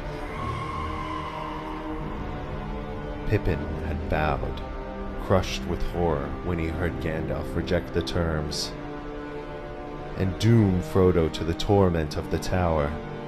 But he had him mastered himself, and now he stood beside Beregond, in the front rank of Gondor with Imrahil's men, for it seemed best to him to die soon and leave the bitter story of his life, since all was in ruin. "I wish Mary was here," he heard himself saying, and quick thoughts raced through his mind, even as he watched the enemy come charging to the assault. Well, well, now, at any rate, I understand poor Denethor a little better. We might die together, Mary and I, and since die we must, why not? Well, as he's not here, I hope he'll find an easier end, but now, I must do my best." He drew his sword, and he looked at it, and the intertwining shapes of red and gold, and the flowing characters of Númenor glinted like fire upon the blade. This was made for just such an hour, he thought. If only I could smite that foul messenger with it, then almost I should draw level with old Mary. Well, I'll smite some of this beastly brood before the end. I wish I could see cool sunlight and green grass again. Even as he thought these things, the first assault crashed into them. The orcs, hindered by the mires that lay before the hills, and halted, and poured their arrows into the defending ranks. But through them there came striding up, roaring like beasts, a great company of hill trolls out of Golgoroth. Taller and broader than men they were, and maybe they were clad only in close-fitting mesh of horny scales, or maybe that was their hideous hide. But they bore round bucklers, huge and black, and wielded heavy hammers in their knotted hands. Reckless, they sprang into the pools and waded across, bellowing as they came. Like a storm, they broke upon the line of the men of Gondor, and beat upon helm and head and arm and shield, as smiths hewing the hot-bending iron. At Pippin's side, Beregond was stunned and overborne, and he fell. And the great troll chief that smote him down bent over him, reaching out a clutching claw, for these fell creatures would bite upon the throats of those he threw down. Then Pippin stabbed upwards, and the written blade of Westernesse pierced through the hide and went deep into the vitals of the troll, and his black blood came gushing out. He toppled forward and came crashing down like a falling rock, burying those beneath him. Blackness and stench and crushing pain came upon Pippin, and his mind fell away into a great darkness. So it ends, as I guessed it would, his thought said, even as it fluttered away, and it laughed a little within him ere it fled. Almost gay it seemed to be casting off at last all doubt and care and fear. And then, even as it winged away into forgetfulness, it heard voices. They seemed to be crying in some forgotten world far above. The eagles are coming. The eagles are coming. For one moment more, Pippin's thought hovered. Bilbo, it said. But no, that came in his tale, long, long ago. This is my tale, and it is ended now. Goodbye. And his thought fled far away, and his eyes saw no more.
I'm back. I hope that you enjoyed Book 5 of The Return of the King. Such amazing readings, and we have so much more to come, so don't go anywhere. Or if you're new, if you've just come in just now or throughout the last little bit, welcome. And I want to say my quick little bit again before we progress into the second half of Return of the King. So, if you haven't heard of the Soundscapes, hopefully you've heard a little bit of it, but each one of those moments that you've heard are timed exactly with Andy Serkis's audiobook and also with Rob Inglis's audiobook now. So if you purchase the audiobooks on your own and then you purchase my Soundscapes, I have a syncing app that will put the two of them together, and then you can get that full immersive experience that we've been hearing all day for the whole 63 hours of The Lord of the Rings and for The Hobbit and for The First Wheel of Time, etc., etc. So check those out in the link below and use that Tolkien 30 discount today. It's good until the end of the 25th, so grab that while you can. And I wanted to quickly say as well, again, I have that Buy Me a Coffee if you're interested in supporting. No pressure at all.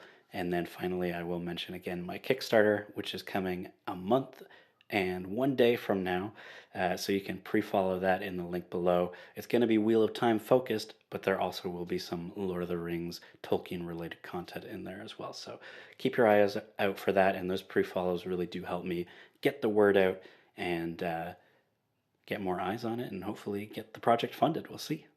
Without further ado though, thank you all so much for listening so far, and let's continue into Book 6.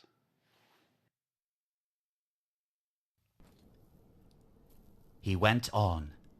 He had passed beyond the torchlight, almost to a great arched door at the end of the passage, the inner side of the undergate, as he rightly guessed, when there came from high above a dreadful choking shriek.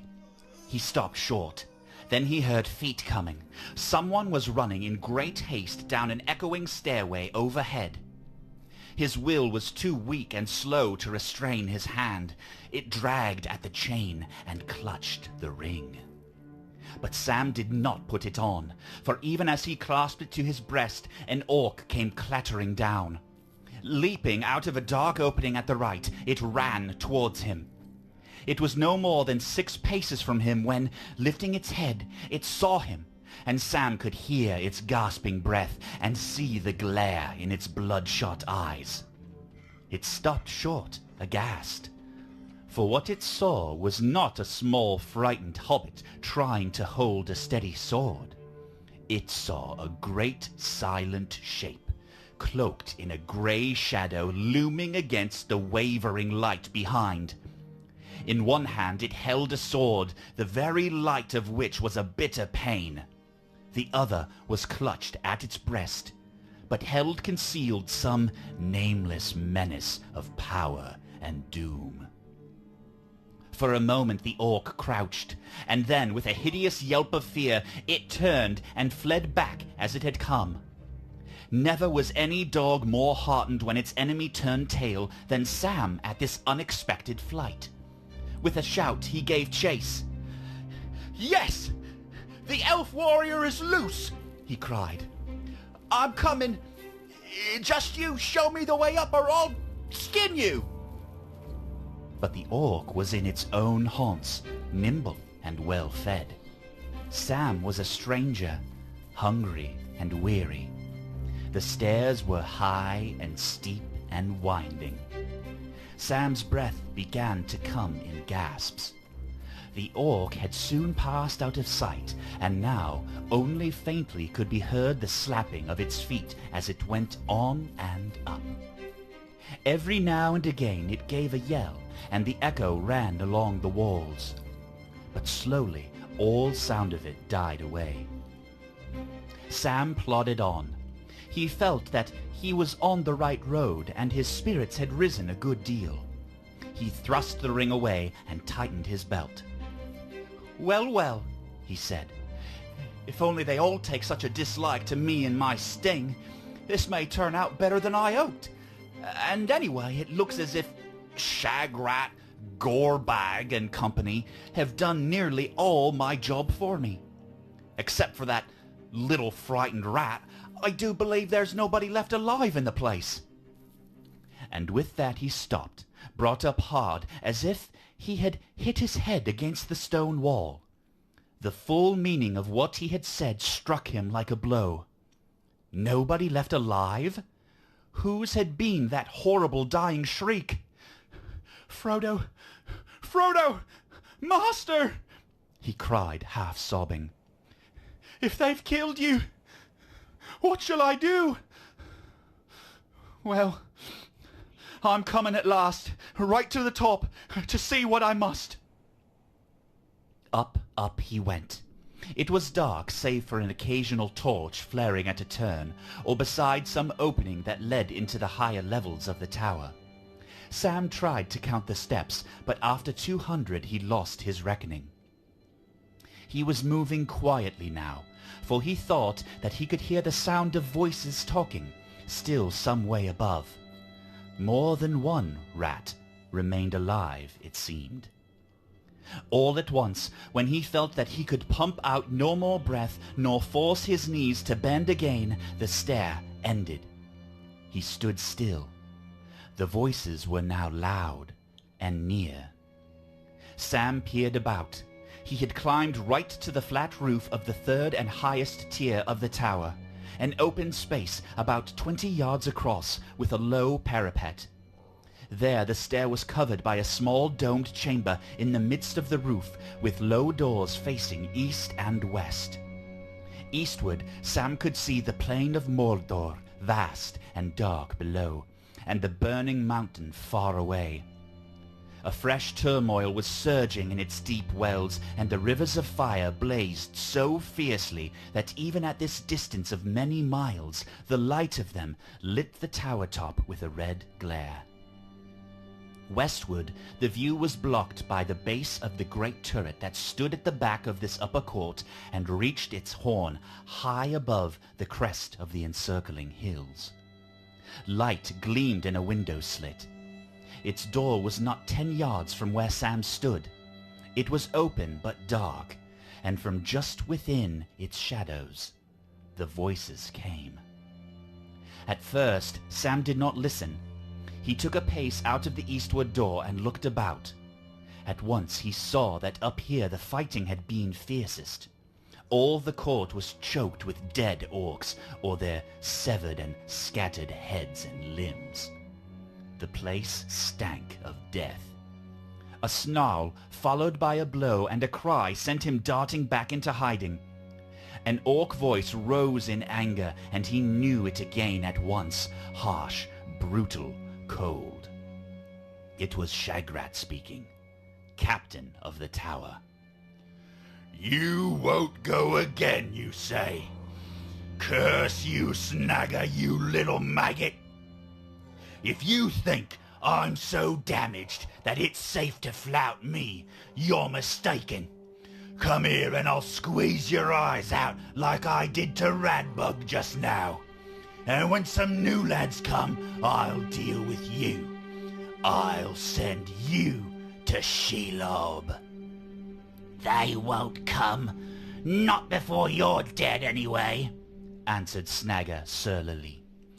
I've told you twice that Gorbeg's swine got to the gate first, and none of ours got out. Lagdoof and Moosgash ran through, but they were shot. I saw it from a window, I tell ya. And they were the last. Then you must go. I must stay here anyway. Oh, but I'm hurt. The Black Pits take that filthy rebel Gorbag. Shagrat's voice trailed off into a string of foul names and curses. I gave him better than I got, but he knifed me the dung before I throttled him. You must go, or I'll eat you.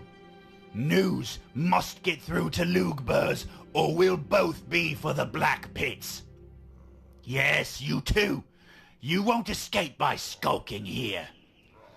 I'm not going down those stairs again, growled Snagger. Be you captain or no? Nah. Keep your hands off your knife, or I'll put an arrow in your guts. You won't be a captain long when they hear about all these goings-on. I fought for the tower against those stinking Morgul rats, but a nice mess you two precious captains have made of things fighting over the swag. That's enough from you, snarled Shagrat. I had my orders. It was Gorbag started it, trying to pinch that pretty shirt. Well, you put his back up being so high and mighty, and he had more sense than you anyway. He told you more than once that the most dangerous of these spies was still loose, and you wouldn't listen. And you won't listen now. Gorbag was right, I tell you.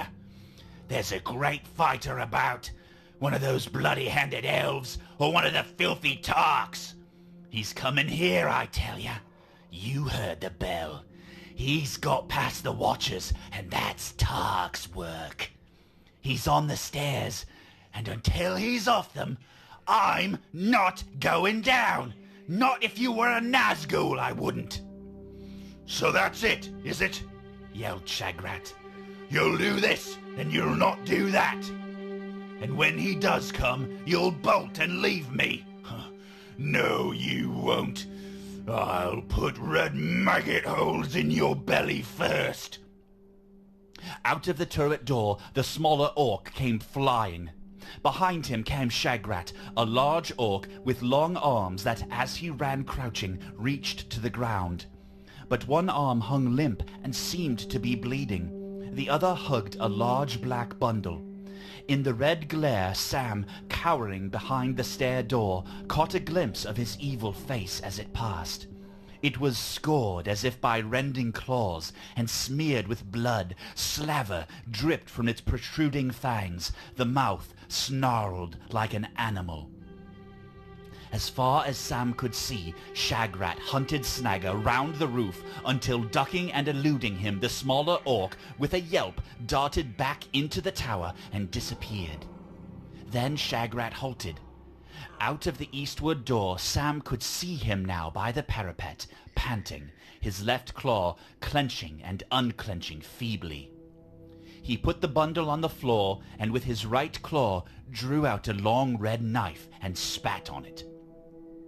Going to the parapet, he leaned over, looking down into the outer court far below. Twice he shouted, but no answer came. Suddenly, as Shagrat was stooped over the battlement, his back to the rooftop, Sam, to his amazement, saw that one of the sprawling bodies was moving. It was crawling. It put out a claw and clutched the bundle. It staggered up. In its other hand it held a broad-headed spear with a short broken haft. It was poised for a stabbing thrust. But at that very moment a hiss escaped its teeth, a gasp of pain or hate. Quick as a snake, Shagrat slipped aside, twisted round, and drove his knife into his enemy's throat. "Got you, gallbag!" he cried. "Not quite dead, eh? Well, I'll finish my job now." He sprang onto the fallen body and stamped and trampled it in his fury, stooping now and again to stab and slash it with his knife. Satisfied at last, he threw back his head and let out a horrible gurgling yell of triumph. Then he licked his knife and put it between his teeth, and catching up the bundle, he came loping towards the near door of the stairs. Sam had no time to think. He might have slipped out of the other door, but hardly without being seen, and he could not have played hide-and-seek with this hideous orc for long. He did what was probably the best thing he could have done. He sprang out to meet Shagrat with a shout. He was no longer holding the ring, but it was there, a hidden power, a cowing menace to the slaves of Mordor. And in his hand was Sting, and its light smote the eyes of the orc like the glitter of cruel stars in the terrible elf countries, the dream of which was a cold fear to all his kind. And Shagrat could not both fight and keep hold of his treasure. He stopped, growling, baring his fangs. Then once more, orc fashion, he leapt aside, and as Sam sprang at him, using the heavy bundle as both shield and weapon, he thrust it hard into his enemy's face. Sam staggered, and before he could recover, Shagrat darted past and down the stairs. Sam ran after him, cursing, but he did not go far. Soon the thought of Frodo returned to him, and he remembered that the other orc had gone back into the turret. Here was another dreadful choice, and he had no time to ponder it. If Shagrat got away, he would soon get help and come back. But if Sam pursued him, the other orc might do some horrible deed up there. And anyway, Sam might miss Shagrat or be killed by him. He turned quickly and ran back up the stairs. "Wrong again, I expect," he sighed. "But it's my job to go right up to the top first. Whatever happens afterwards."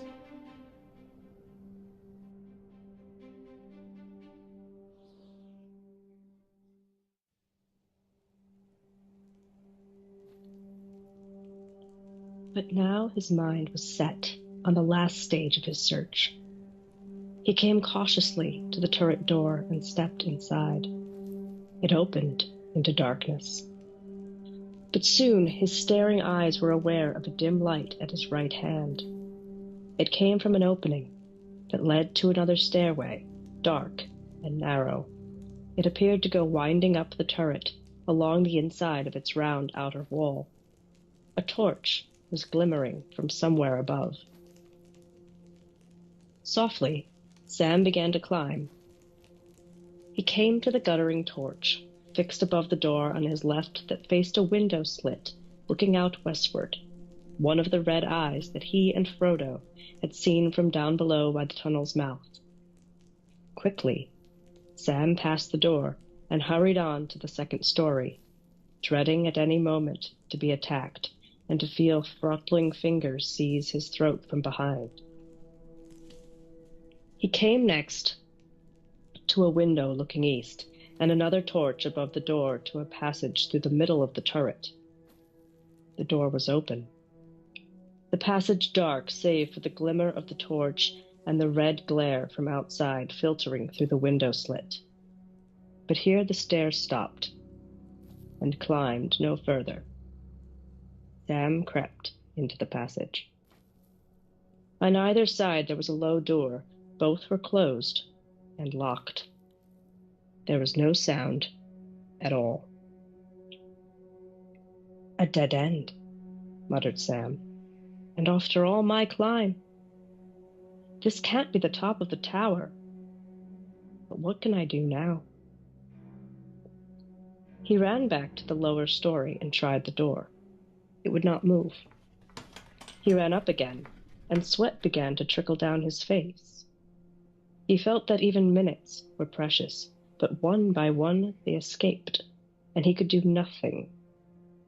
He cared no longer for Shagrat or Snaga or any other orc that was ever spawned.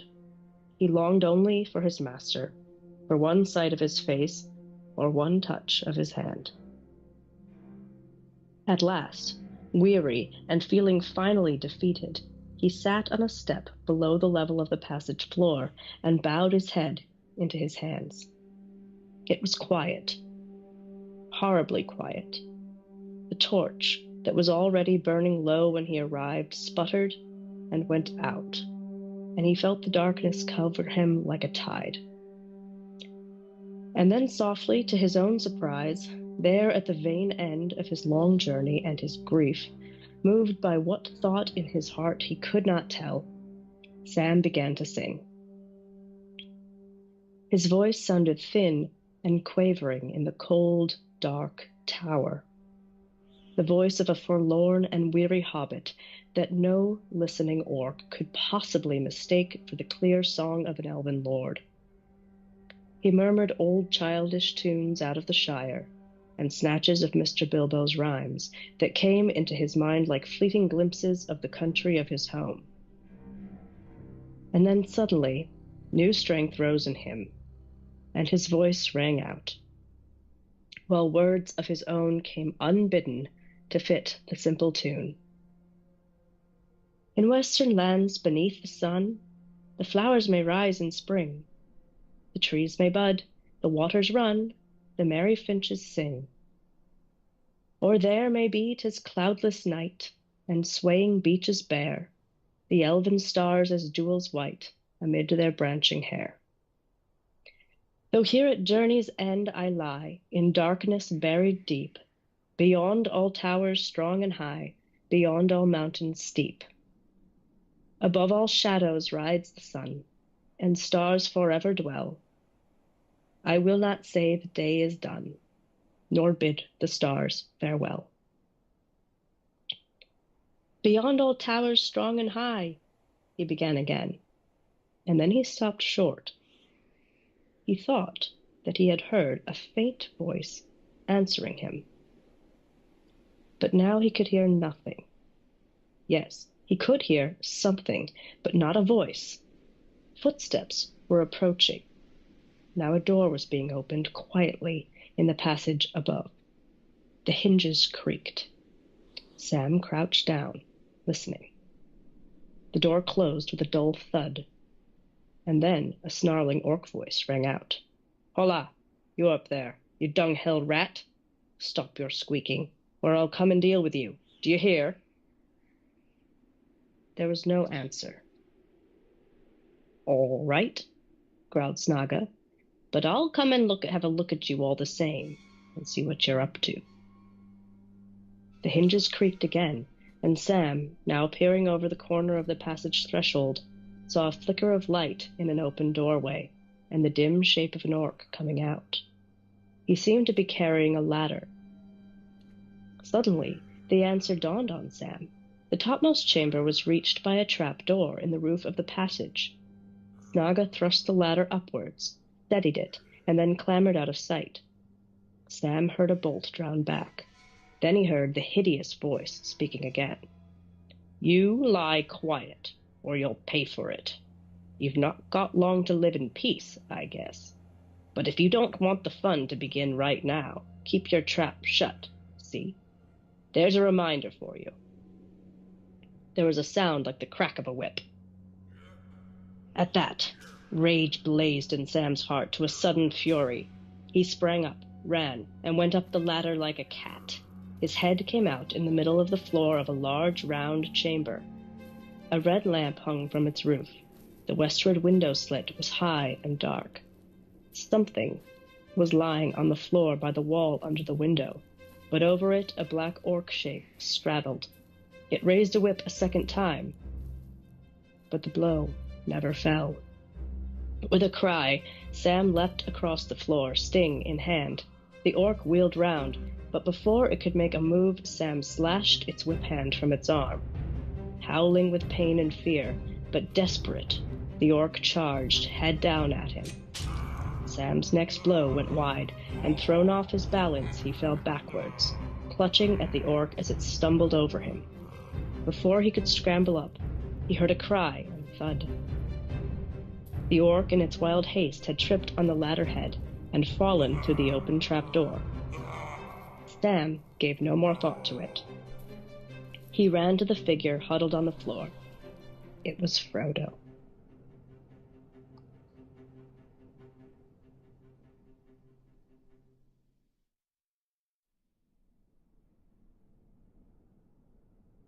He was naked, lying as if in a swoon on a heap of filthy rags. His arm was flung up, shielding his head, and across his side there ran an ugly whip wheel. "Frodo! Mr. Frodo, my dear," cried Sam, tears almost blinding him. "It's Sam, I've come." He half lifted his master and hugged him to his breast. Frodo opened his eyes. "Am I still dreaming? But the other dreams were horrible." "You're not dreaming at all, Master," said Sam. "It's real. It's me. I've come." "I can hardly believe it. There was an orc with a whip, and then it turns into Sam. Then I wasn't dreaming after all when I heard that singing down below, and I tried to answer. Was it you?" "It was indeed, Mr. Frodo. I'd given up hope almost. I couldn't find you." "Well, you have now, Sam.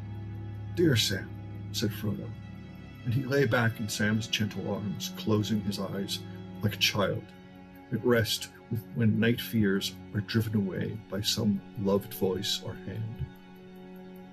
Sam felt that he could sit like that in endless happiness, but it was not allowed. It was not enough for him to find his master. He had still to try and save him. He kissed Frodo's forehead. "Come, wake up, Mr. Frodo," he said, trying to sound cheerful as he had when he drew back the curtains at Bag End on a summer's morning. Frodo sighed and sat up. "Where are we? How did I get here?" he asked. "There's no time for tales till we get somewhere else, Mr. Frodo," said Sam. "But you're in the top of that tower you and me saw from away down by the tunnel before the orcs got you. How long ago that was, I don't know. More than a day, I guess." "Only that," said Frodo. "It seems weeks. You must tell me all about it if we get a chance. Something hit me, didn't it? And I fell into darkness and foul dreams, and woke up and found that waking was worse. Orcs were all around me. I think they had just been pouring some horrible burning drink down my throat. My head grew clear, but I was aching and weary. They stripped me of everything. And then two great brutes came and questioned me until I thought I should go mad, standing over me, gloating, fingering their knives. I'll never forget their claws and eyes." "You won't if you talk about them, Mr. Frodo," said Sam. "And if we don't want to see them again, the sooner we get going, the better. Can you walk?" "Yes, I can walk," said Frodo, getting up slowly. "I am not hurt, Sam, only I feel very tired, and I've a pain here. He put his hand to the back of his neck above his left shoulder. He stood up, and it looked to Sam as if he was clothed in flame. His naked skin was scarlet in the light of the lamp above. Twice he paced across the floor. "That's better," he said, his spirits rising a little. "I didn't dare to move when I was alone or one of the guards came, until the yelling and fighting began. The two big brutes, they quarreled, I think, over me and my things. I lay here terrified, and then all went deadly quiet, and that was worse." "Yes, they quarreled, seemingly," said Sam. "There must have been a couple of hundred of the dirty creatures in this place. A bit of a tall order for Sam Gamgee, as you might say. But they've done all the killing of themselves. That's lucky, but it's too long to make a song about till we're out of here. Now, what's to be done? You can't go walking in the Black Land in naught but your skin, Mr. Frodo." "They've taken everything, Sam," said Frodo. "Everything I had. Do you understand? Everything." He cowered on the floor with bowed head, as his own words brought home to him the fullness of the disaster, and despair overwhelmed him. "The quest has failed, Sam. Even if we get out of here, we can't escape. Only the elves can escape. Away, away out of Middle-earth, far away over the sea, if even that is wide enough to keep the shadow out." "No, not everything, Mr. Frodo. And it hasn't failed. Not yet. I took it, Mr. Frodo, begging your pardon, and I've kept it safe. It's around my neck now, and a terrible burden it is, too." Sam fumbled for the ring and its chain. "But I suppose you must take it back." Now it had come to it, Sam felt reluctant to give up the ring and burden his master again. "You've got it!" gasped Frodo. "You've got it here, Sam. You're a marvel." Then quickly and strangely his tone changed. "Give it to me," he cried, standing up, holding out a trembling hand. "Give it to me at once. You can't have it." "All right, Mr. Frodo," said Sam, rather startled. "Here it is." Slowly he drew the ring out and passed the chain over his head. "But you're in the land of Mordor now, sir, and when you get out you'll see the fiery mountain and all. You'll find the ring very dangerous now, and very hard to bear. If it's too hard a job, I could share it with you, maybe." "No! No!" cried Frodo, snatching the ring and chain from Sam's hands. "No, you won't, you thief!"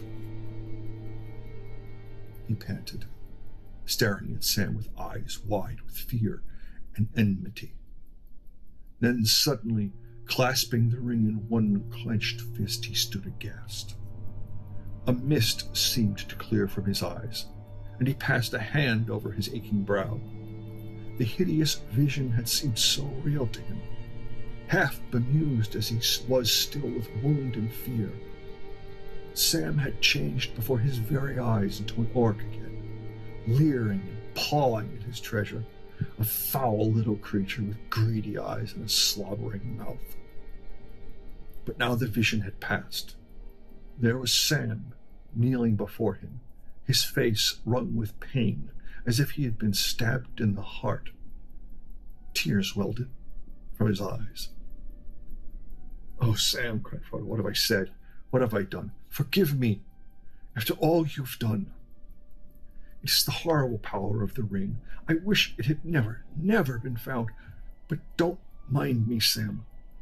I must carry the burden to the end. It can't be altered. You can't come between me and this doom."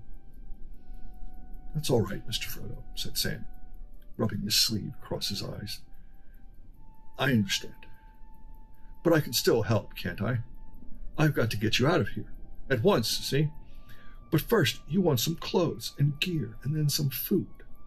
The clothes will be the easiest part. As we're in Mordor, we'd best dress up Mordor fashion. And anyway, there isn't no choice. It'll have to be orc stuff for you, Mr. Frodo, I'm afraid, And for me, too, if we go together, we'd best match. Now put this around you. Sam unclasped his grey cloak and cast it about Frodo's shoulders. Then, unslinging his pack, he laid it on the floor. He drew Sting from its sheath. Hardly a flicker was to be seen upon its blade. I was forgetting this, Mr. Frodo, he said. No, they didn't get everything. You lent me Sting, if you remember, and the lady's glass. I've got them both still. But lend them to me a little longer, Mr. Frodo. I must go and see what I can find. You stay here. Walk about a bit and ease your legs. I shan't be long. I shan't have to go far. Take care, Sam, said Frodo, and be quick. There may be orcs still alive, lurking in wait. I've got to chance it, said Sam. He stepped to the trap door and slipped down the ladder. In a minute his head reappeared. He threw a long knife on the floor. There's something that might be useful, he said. He's dead, the one that whipped you. Broke his neck, it seems, in his hurry. Now you draw up the ladder if you can, Mr. Frodo, and don't you let it down till you hear me call the password. Elbereth, I'll call. What the elves say. No orc would say that.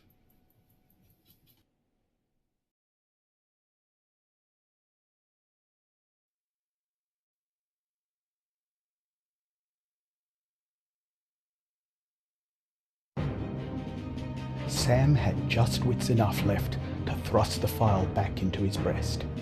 "Run, Mr. Frodo," he cried. "No, not that way. There's a sheer drop over the wall. Follow me." Down the road from the gate they fled. In 50 paces, with a swift bend round a jutting bastion of the cliff, it took them out of sight from the tower. They had escaped for the moment. Cowering back against the rock, they drew breath, and then they clutched at their hearts. Perching now on the wall beside the ruined gate, the Nazgul sent out its deadly cries. All the cliffs echoed. In terror, they stumbled on. Soon the road bent sharply eastward again and exposed them for a dreadful moment to view from the tower. As they flitted across, they glanced back and saw the great black shape upon the battlement. Then they plunged down between high rock walls in a cutting that fell steeply to join the Morgul road. They came to the way-meeting. There was still no sign of orcs, nor of an answer to the cry of the Nazgul, but they knew that the silence would not last long. At any moment now, the hunt would begin. "This won't do, Sam," said Frodo. "If we were real orcs, we ought to be dashing back to the tower, not running away. The first enemy we meet will know us. We must get off this road somehow." "But we can't," said Sam. "Not without wings." The eastern faces of the Ephel Duath were sheer, falling in cliff and precipice to the black trough that lay between them and the inner ridge. A short way beyond the way-meeting, after another steep incline, a flying bridge of stone leapt over the chasm and bore the road across into the tumbled slopes and glens of the Morgai. With a desperate spurt, Frodo and Sam dashed along the bridge, but they had hardly reached its further end when they heard the hue and cry begin. Away behind them, now high above on the mountainside, loomed the tower of Cirith Ungol, its stones glowing dully. Suddenly its harsh bell clanged again, and then broke into a shattering peal. Horns sounded, and now from beyond the bridge end came answering cries. Down in the dark trough, cut off from the dying glare of Orodruin, Frodo and Sam could not see ahead, but already they heard the tramp of iron-shod feet, and upon the road there rang the swift clatter of hooves. "Quick, Sam, over we go," cried Frodo. they scrambled onto the low parapet of the bridge. Fortunately, there was no longer any dreadful drop into the gulf, for the slopes of the Morgai had already risen almost to the level of the road, but it was too dark for them to guess the depth of the fall. "Well, here goes, Mr. Frodo," said Sam. "Goodbye." He let go. Frodo followed. And even as they fell, they heard the rush of horsemen sweeping over the bridge and the rattle of orc feet running up behind. But Sam would have laughed if he had dared. Half fearing a breaking plunge down onto unseen rocks, the hobbits landed, in a drop of no more than a dozen feet, with a thud and a crunch into the last thing that they had expected, a tangle of thorny bushes. There Sam lay still, softly sucking a scratched hand. When the sound of hoof and foot had passed, he ventured a whisper. "Bless me, Mr. Frodo, but I didn't know as anything grew in Mordor. But if I'd have known, this is just what I'd have looked for. These thorns must be a foot long by the feel of them. They've stuck through everything I've got on. Wish I'd have put that mail shirt on." "Orc mail doesn't keep these thorns out," said Frodo. "Not even a leather jerkin is any good." They had a struggle to get out of the thicket. The thorns and briars were as tough as wire and as clinging as claws. Their cloaks were rent and tattered before they broke free at last. "Now down we go, Sam," Frodo whispered. "Down into the valley quick, and then turn northward as soon as ever we can." Day was coming again in the world outside, and far beyond the glooms of Mordor, the sun was climbing over the eastern rim of Middle-earth. But here all was still dark as night. The mountains smouldered, and its fires went out. The glare faded from the cliffs. The easterly wind that had been blowing ever since they left Ithilien now seemed dead. Slowly and painfully they clambered down, groping, stumbling, scrambling among rock and briar and dead wood in the blind shadows, down and down until they could go no further. At length they stopped and sat side by side, their backs against a boulder. Both were sweating. "If Shagrat himself were to offer me a glass of water, I'd shake his hand," said Sam. "Don't say such things," said Frodo. "It only makes it worse." Then he stretched himself out, dizzy and weary, and he spoke no more for a while. At last, with a struggle, he got up again. To his amazement, he found that Sam was asleep. "Wake up, Sam," he said. "Come on, it's time we made another effort." Sam scrambled to his feet. "Well, I never," he said. "I must have dropped off. It's a long time, Mr. Frodo, since I had a proper sleep, and my eyes just closed down on their own." Frodo now led the way, northward as near as he could guess, among the stones and boulders lying thick at the bottom of the great ravine. But presently he stopped again. "It's no good, Sam," he said. "I can't manage it. This mail shirt, I mean. Not in my present state. Even my mithril coat seemed heavy when I was tired. This is far heavier. And what's the use of it? We shan't win through by fighting. But we may have some to do," said Sam. "And there's knives and stray arrows. That Gollum isn't dead, for one thing. I don't like to think of you with naught but a little bit of leather between you and a stab in the dark. Look here, Sam, dear lad," said Frodo. "I'm tired, weary. I haven't a hope left. But I have to go on trying to get to the mountain as long as I can move. The ring is enough. This extra weight is killing me. It must go. But don't think I'm ungrateful. I hate to think of the foul work you must have had among the bodies to find it for me. Don't talk about it, Mr. Frodo. Bless you. I'd carry you on my back if I could. Let it go, then. Frodo laid aside his cloak and took off the orc mail and flung it away. He shivered a little. What I really need is something warm, he said. It's gone cold, or else I've caught a chill. You can have my cloak, Mr. Frodo, said Sam. He unslung his pack and took out the elven cloak. How's this, Mr. Frodo? He said. You wrap that orc rag close round you and put the belt outside it. Then this can go over all. It don't look quite orc fashion, but it'll keep you warmer, and I dare say it'll keep you from harm better than any other gear. It was made by the lady. Frodo took the cloak and fastened the brooch. That's better, he said.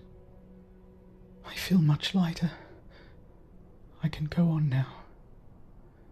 But this blind dark seems to be getting into my heart. As I lay in prison, Sam, I tried to remember the Brandywine and Woody End and the water running through the mill at Hobbiton. But I can't see them now. There now, Mr. Frodo. It's you that's talking of water this time, said Sam. If only the lady could see us or hear us, I'd say to her, Your ladyship, all we want is light and water. Just clean water and plain daylight. Better than any jewels, begging your pardon. But it's a long way to Lorien. Sam sighed and waved his hand towards the heights of the Ethel Duath, now only to be guessed as a deeper blackness against the black sky. They started off again. They had not gone far when Frodo paused. There's a black rider over us, he said. I can feel it. We had better keep still for a while. Crouched under a great boulder, they sat facing back westward and did not speak for some time. Then Frodo breathed a sigh of relief. It's past, he said. They stood up, and then they both stared in wonder. Away to their left, southward, against a sky that was turning grey, the peaks and high ridges of the great range began to appear dark and black visible shapes. Light was growing behind them. Slowly, it crept towards the north. There was battle far above in the high spaces of the air. The billowing clouds of Mordor were being driven back, their edges tattering as a wind out of the living world came up and swept the fumes and smokes towards the dark land of their home. Under the lifting skirts of the dreary canopy, dim light leaked into Mordor, like pale morning through the grimed window of a prison. Look at it, Mr. Frodo, said Sam. Look at it. The wind's changed. Something's happening. He's not having it all his own way. His darkness is breaking up out in the world there. I wish I could see what's going on. It was the morning of the 15th of March, and over the Vale of Anduin the sun was rising above the eastern shadow, and the southwest wind was blowing. Theoden lay dying on the Pelennor Fields. As Frodo and Sam stood and gazed, the rim of light spread all along the line of the Ethel Duath. And then they saw a shape moving at a great speed out of the west. At first only a black speck against the glimmering strip above the mountaintops, but growing until it plunged like a bolt into the dark canopy and passed high above them. As it went, it sent out a long, shrill cry, the voice of a Nazgul. But this cry no longer held any terror for them. It was a cry of woe and dismay, ill tidings for the Dark Tower. The Lord of the Ringwraiths had met his doom. "What did I tell you? Something's happening," cried Sam. "The war's going well," said Shagrat, "but Gorbag, he wasn't so sure, and he was right there too. Things are looking up, Mr. Frodo. Haven't you got some hope now?" "Well, no, not much, Sam," Frodo sighed. "That's away beyond the mountains. We're going east, not west. And I'm so tired. The ring is so heavy, Sam.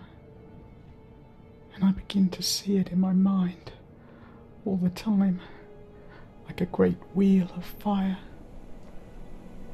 Sam's quick spirits sank again at once. He looked at his master anxiously, and he took his hand. "Come, Mr. Frodo," he said. "I've got one thing I wanted, a bit of light, enough to help us, and yet I guess it's dangerous too. Try it a bit further, and then we'll lie close and have a rest. But take a morsel to eat now, a bit of the elves' food.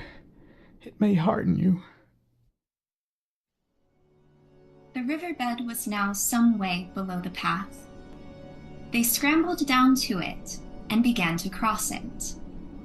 To their surprise, they came upon dark pools, fed by threads of water, trickling down from some source higher up the valley.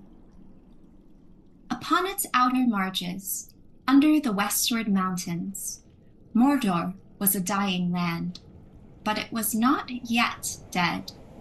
And here, things still grew, harsh, twisted, bitter, struggling for life. In the glens of the Morgai, on the other side of the valley, low, scrubby trees lurked and clung. Coarse gray grass tussocks fought with the stones, and withered mosses crawled on them, and everywhere great, writhing, tangled brambles sprawled. Some had long, stabbing thorns, some hooked barbs that rent like knives. The sullen, shriveled leaves of a past year hung on them, grating and rattling in the sad airs, but their maggot-ridden buds were only just opening. Flies, dun or gray or black, marked like orcs with a red eye-shaped blotch, buzzed and stung. And above the briar thickets, clouds of hungry midges danced and reeled. "Orc gear's no good," said Sam, waving his arms. "I wish I'd got an orc's hide." At last, Frodo could go no further. They had climbed up a narrow, shelving ravine, but they still had a long way to go before they could even come in sight of the last craggy ridge. "I must rest now, Sam, and sleep, if I can," said Frodo. He looked about, but there seemed nowhere even for an animal to crawl into in this dismal country. At length, tired out, they slunk under a curtain of brambles that hung down like a mat over a low rock face. There they sat and made such a meal as they could. Keeping back the precious lembas for the evil days ahead, they ate the half of what remained in Sam's bag of Faramir's provision, some dried fruit and a small slip of cured meat, and they sipped some water.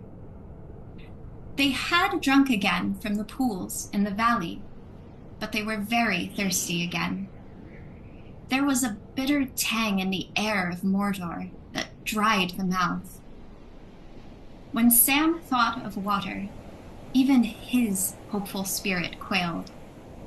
Beyond the Morgai, there was the dreadful plain of Gorgoroth to cross. "Now you go to sleep first, Mr. Frodo," he said. "It's getting dark again. I reckon this day is nearly over." Frodo sighed and was asleep almost before the words were spoken. Sam struggled with his own weariness, and he took Frodo's hand, and there he sat, silent, till deep night fell. Then at last, to keep himself awake, he crawled from the hiding place and looked out. The land seemed full of creaking and cracking and sly noises, but there was no sound of voice or of foot. Far above the Ethel Duath in the west, the night sky was still dim and pale. There, peeping among the cloud rack above a dark tor high up in the mountains, Sam saw a white star twinkle for a while. The beauty of it smote his heart as he looked up out of the forsaken land, and hope returned to him. For like a shaft, clear and cold, the thought pierced him that in the end the shadow was only a small and passing thing. There was light and high beauty forever beyond its reach. His song in the tower had been defiance rather than hope, for then he was thinking of himself. Now, for a moment, his own fate, and even his master's, ceased to trouble him. He crawled back into the brambles and laid himself by Frodo's side, and putting away all fear, he cast himself into a deep, untroubled sleep. They woke together, hand in hand. Sam was almost fresh, ready for another day, but Frodo sighed. His sleep had been uneasy, full of dreams of fire, and waking brought him no comfort. Still, his sleep had not been without all healing virtue. He was stronger, more able to bear his burden one stage further. They did not know the time, nor how long they had slept, but after a morsel of food and a sip of water, they went on up the ravine, until it ended in a sharp slope of screes and sliding stones.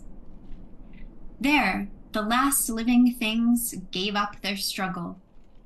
The tops of the Morgai were grassless, bare, jagged, barren as a slate.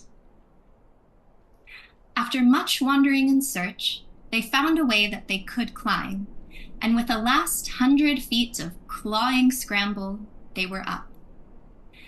They came to a cleft between two dark crags, and passing through found themselves on the very edge of the last fence of Mordor. Below them, at the bottom of a fall of some 1,500 feet, lay the inner plain, stretching away into a formless gloom beyond their sight. The wind of the world blew now from the west, and the great clouds were lifted high, floating away eastward, but still only a gray light came to the dreary fields of Gorgoroth. There, smokes trailed on the ground and lurked in hollows, and fumes leaked from fissures in the earth. Still far away, 40 miles at least, they saw Mount Doom. Its feet founded in ashen ruin, its huge cone rising to a great height, where its reeking head was swathed in cloud. Its fires were now dimmed, and it stood in smoldering slumber, as threatening and dangerous as a sleeping beast. Behind it, there hung a vast shadow, ominous as a thundercloud, the veils of Barad-dûr that was reared far away upon a long spur of the Ashen Mountains thrust down from the north. The dark power was deep in thought, and the eye turned inward, pondering tidings of doubt and danger, a bright sword, and a stern and kingly face it saw, and for a while it gave little thought to other things, and all its great stronghold, gate on gate and tower on tower, was wrapped in a brooding gloom. Frodo and Sam gazed out in mingled loathing and wonder on this hateful land. Between them and the smoking mountain, and about it north and south, all seemed ruinous and dead, a desert burned and choked. They wondered how the lord of this realm maintained and fed his slaves and his armies, yet armies he had. As far as their eyes could reach, along the skirts of the Morgai and away southward, there were camps, some of tents, some ordered like small towns. One of the largest of these was right below them. Barely a mile out into the plain, it clustered, like some huge nest of insects, with straight, dreary streets of huts and long, low, drab buildings. About it, the ground was busy with folk going to and fro. A wide road ran from it southeast to join the Morgul Way, and along it, many lines of small black shapes were hurrying. "I don't like the look of things at all," said Sam. "Pretty hopeless, I call it. Saving that where there's such a lot of folk, there must be wells or water, not to mention food. And these are men, not orcs, or my eyes are all wrong." Neither he nor Frodo knew anything of the great slave-worked fields away south in this wide realm, beyond the fumes of the mountain by the dark, sad waters of Lake Nurnen, nor of the great roads that ran away east and south to tributary lands, from which the soldiers of the tower brought long wagon trains of goods and booty and fresh slaves. Here, in the northward regions, were the mines and forges, and the musterings of long-planned war. And here, the dark power, moving its armies like pieces on the board, was gathering them together. Its first moves, the first feelers of its strength, had been checked upon its western line, southward and northward. For the moment it withdrew them, and brought up new forces, massing them about Cirith Gorgor for an avenging stroke. And if it had also been its purpose to defend the mountain against all approach, it could scarcely have done more. "Well," Sam went on, "whatever they have to eat and drink, we can't get it. There's no way down that I can see, and we couldn't cross all that open country crawling with enemies, even if we did get down." "Still, we shall have to try," said Frodo. "It's no worse than I expected. I never hoped to get across. I can't see any hope of it now. But I've still got to do the best I can. At present, that is to avoid being captured as long as possible. So we must still go northwards, I think, and see what it is like where the open plain is narrower." "I guess what it'll be like," said Sam. "Where it's narrower, the orcs and men will just be packed closer. You'll see, Mr. Frodo." "I dare say I shall, if we ever get so far," said Frodo, and turned away.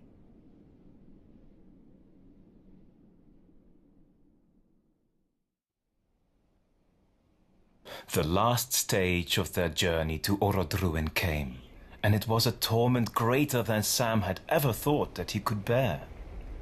He was in pain and so parched that he could no longer swallow even a mouthful of food. It remained dark, not only because of the smokes of the mountain. There seemed to be a storm coming up, and away to the southeast there was a shimmer of lightnings under the black skies. Worst of all, the air was full of fumes. Breathing was painful and difficult, and a dizziness came on them so that they staggered and often fell. And yet their wills did not yield, and they struggled on. The mountain crept up ever nearer until, if they lifted their heavy heads, it filled all their sight. Looming vast before them, a huge mass of ash and slag and burned stone, out of which a sheer-sided cone was raised into the clouds. Before the day-long dusk ended and true night came again, they had crawled and stumbled to its very feet. With a gasp, Frodo cast himself on the ground. Sam sat by him. To his surprise, he felt tired, but lighter, and his head seemed clear again. No more debates disturbed his mind. He knew all the arguments of despair and would not listen to them. His will was set, and only death would break it. He felt no longer either desire or need of sleep, but rather of watchfulness.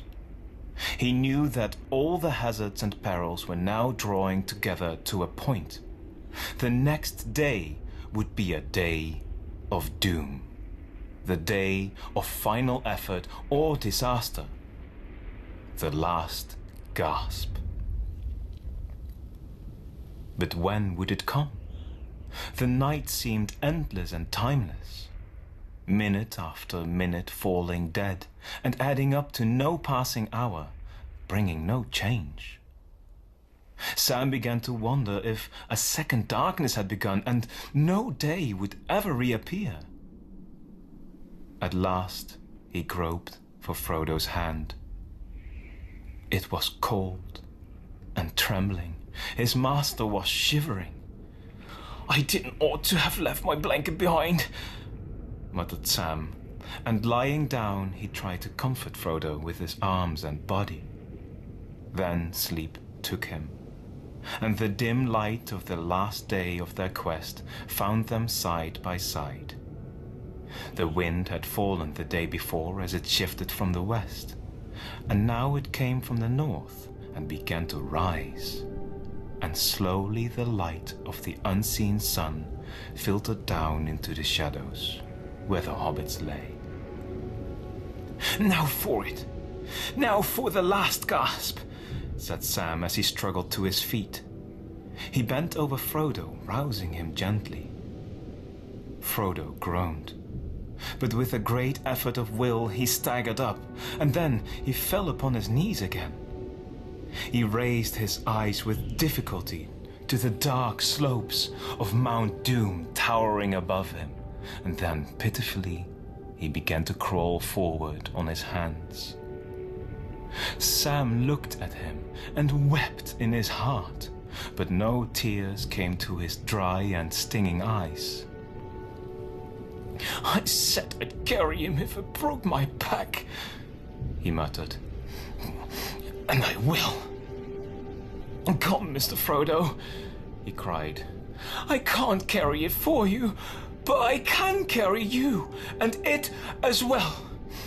So up you get. Come on, Mr. Frodo, dear.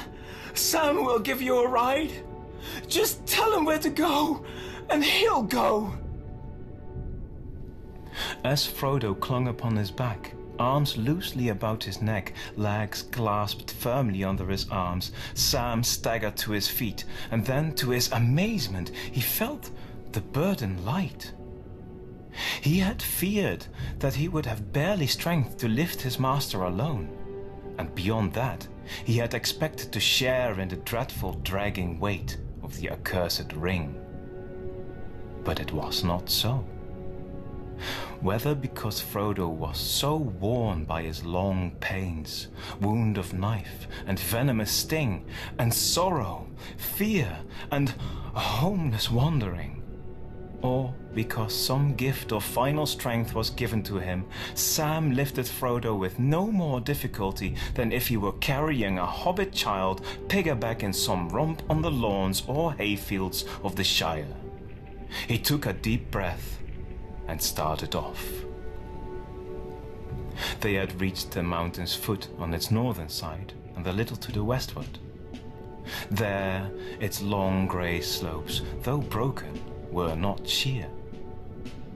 Frodo did not speak, and so Sam struggled on as best he could, having no guidance but the will to climb as high as might be before his strength gave out and his will broke.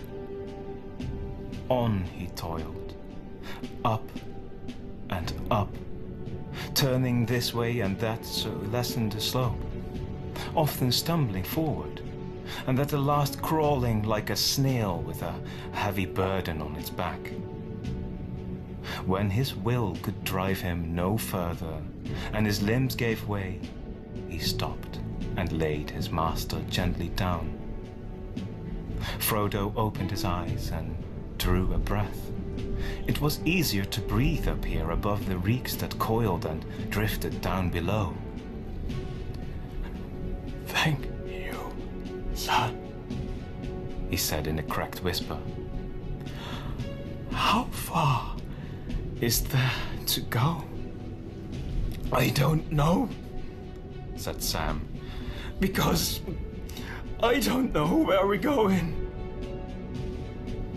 He looked back, and then he looked up, and he was amazed to see how far his last effort had brought him. The mountain, standing ominous and alone, had looked taller than it was. Sam saw now that it was less lofty than the high passes of the Athel-Duath, which he and Frodo had scaled. The confused and tumbled shoulders of its great base rose for maybe 3,000 feet above the plain, and above them was reared half as high again, its tall central cone like a vast oast or chimney capped with a jagged crater. But already Sam was more than halfway up the base, and the plain of Gorgoroth was dim below him, wrapped in fume and shadow.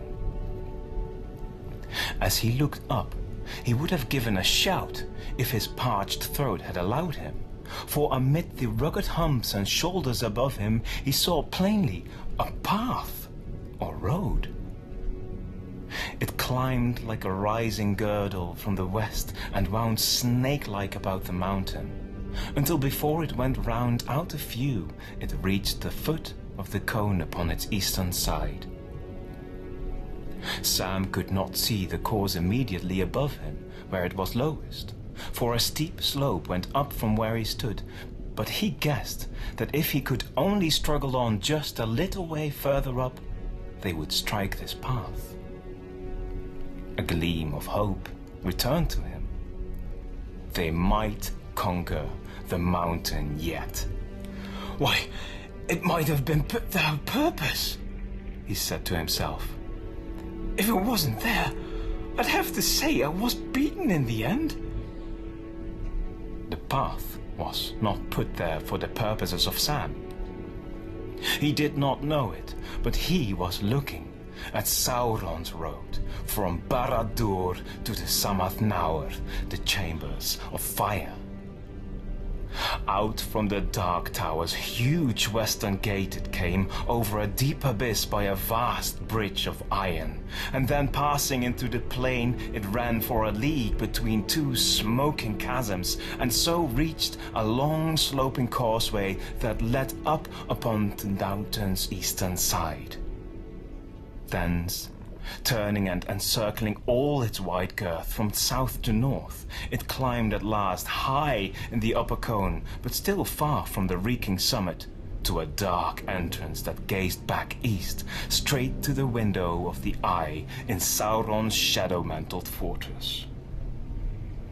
Often blocked or destroyed by the tumults of the mountain's furnaces, always that road was repaired and cleaned again by the labors of countless orcs. Sam drew a deep breath. There was a path, but how he was to get up the slope to it, he did not know. First, he must ease his aching back. He lay flat beside Frodo for a while. Neither spoke. Slowly the light grew. Suddenly a sense of urgency, which he did not understand, came to Sam. It was almost as if he had been called. Now! Now! Or it will be too late! He braced himself and got up. Frodo also seemed to have felt the call. He struggled to his knees. "I'll crawl, Sam," he gasped. So foot by foot, like small grey insects, they crept up the slope. They came to the path and found that it was broad, paved with broken rubble and beaten ash. Frodo clambered onto it, and then moved as if by some compulsion. He turned slowly to face the east. Far off the shadows of Sauron hung, but torn by some gust of wind out of the world, or else moved by some great disquiet within. The mantling clouds swirled, and for a moment drew aside.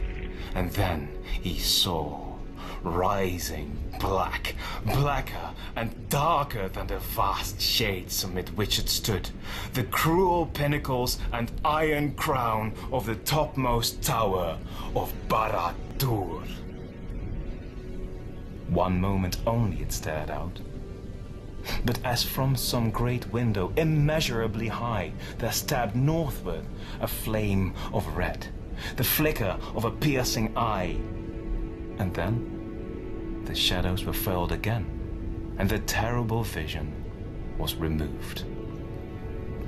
The Eye was not turned to them. It was gazing north to where the captains of the West stood at bay, and thither all its malice was now bent as the power moved to strike its deadly blow. But Frodo, at that dreadful glimpse, fell as one stricken mortally. His hand sought the chain about his neck. Sam knelt by it. Faint, almost inaudibly, he heard Frodo whispering, "Help me, Sam. Help me, Sam. Hold my hand. I can't stop it." Sam took his master's hands and laid them together, palm to palm, and kissed them, and then he held them gently between his own. The thought came suddenly to him. "He spotted us.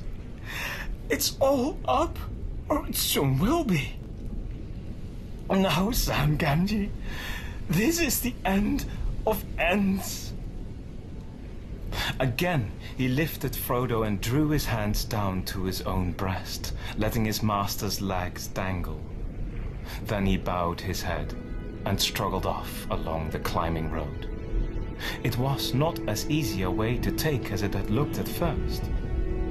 By fortune, the fires that had poured forth in the great turmoils when Sam stood upon Cirith Ungol had flowed down mainly on the southern and western slopes, and the road on this side was not blocked.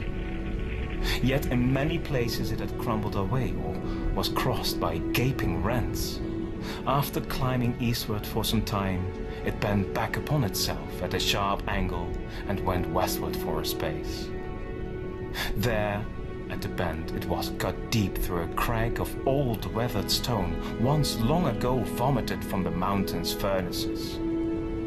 Panting under his load, Sam turned the bend. And even as he did so, out of the corner of his eye, he had a glimpse of something falling from the crack, like a small piece of black stone that had toppled off as he passed.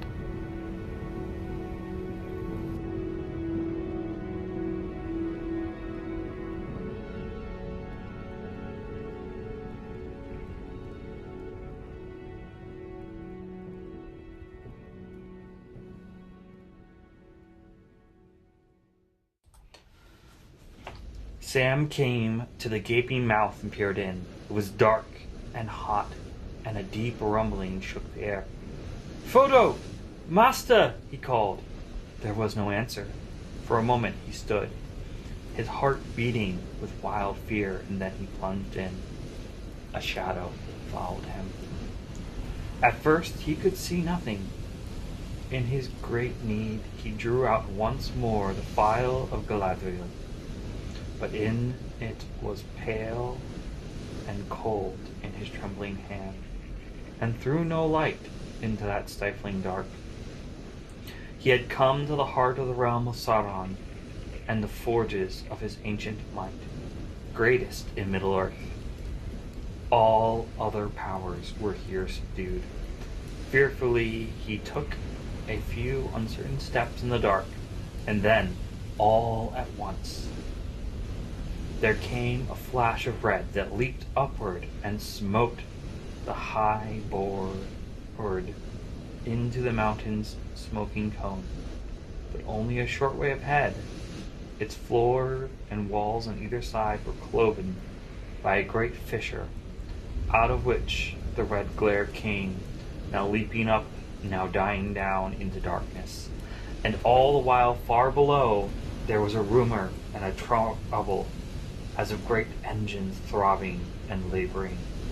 A light sprang up again, and there, on the brink of the chasm, at the very crack of doom, stood Frodo, black against the glare, tense, erect, but still as if he had been turned to stone.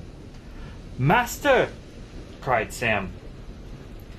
Then Frodo stirred and spoke with a clear voice.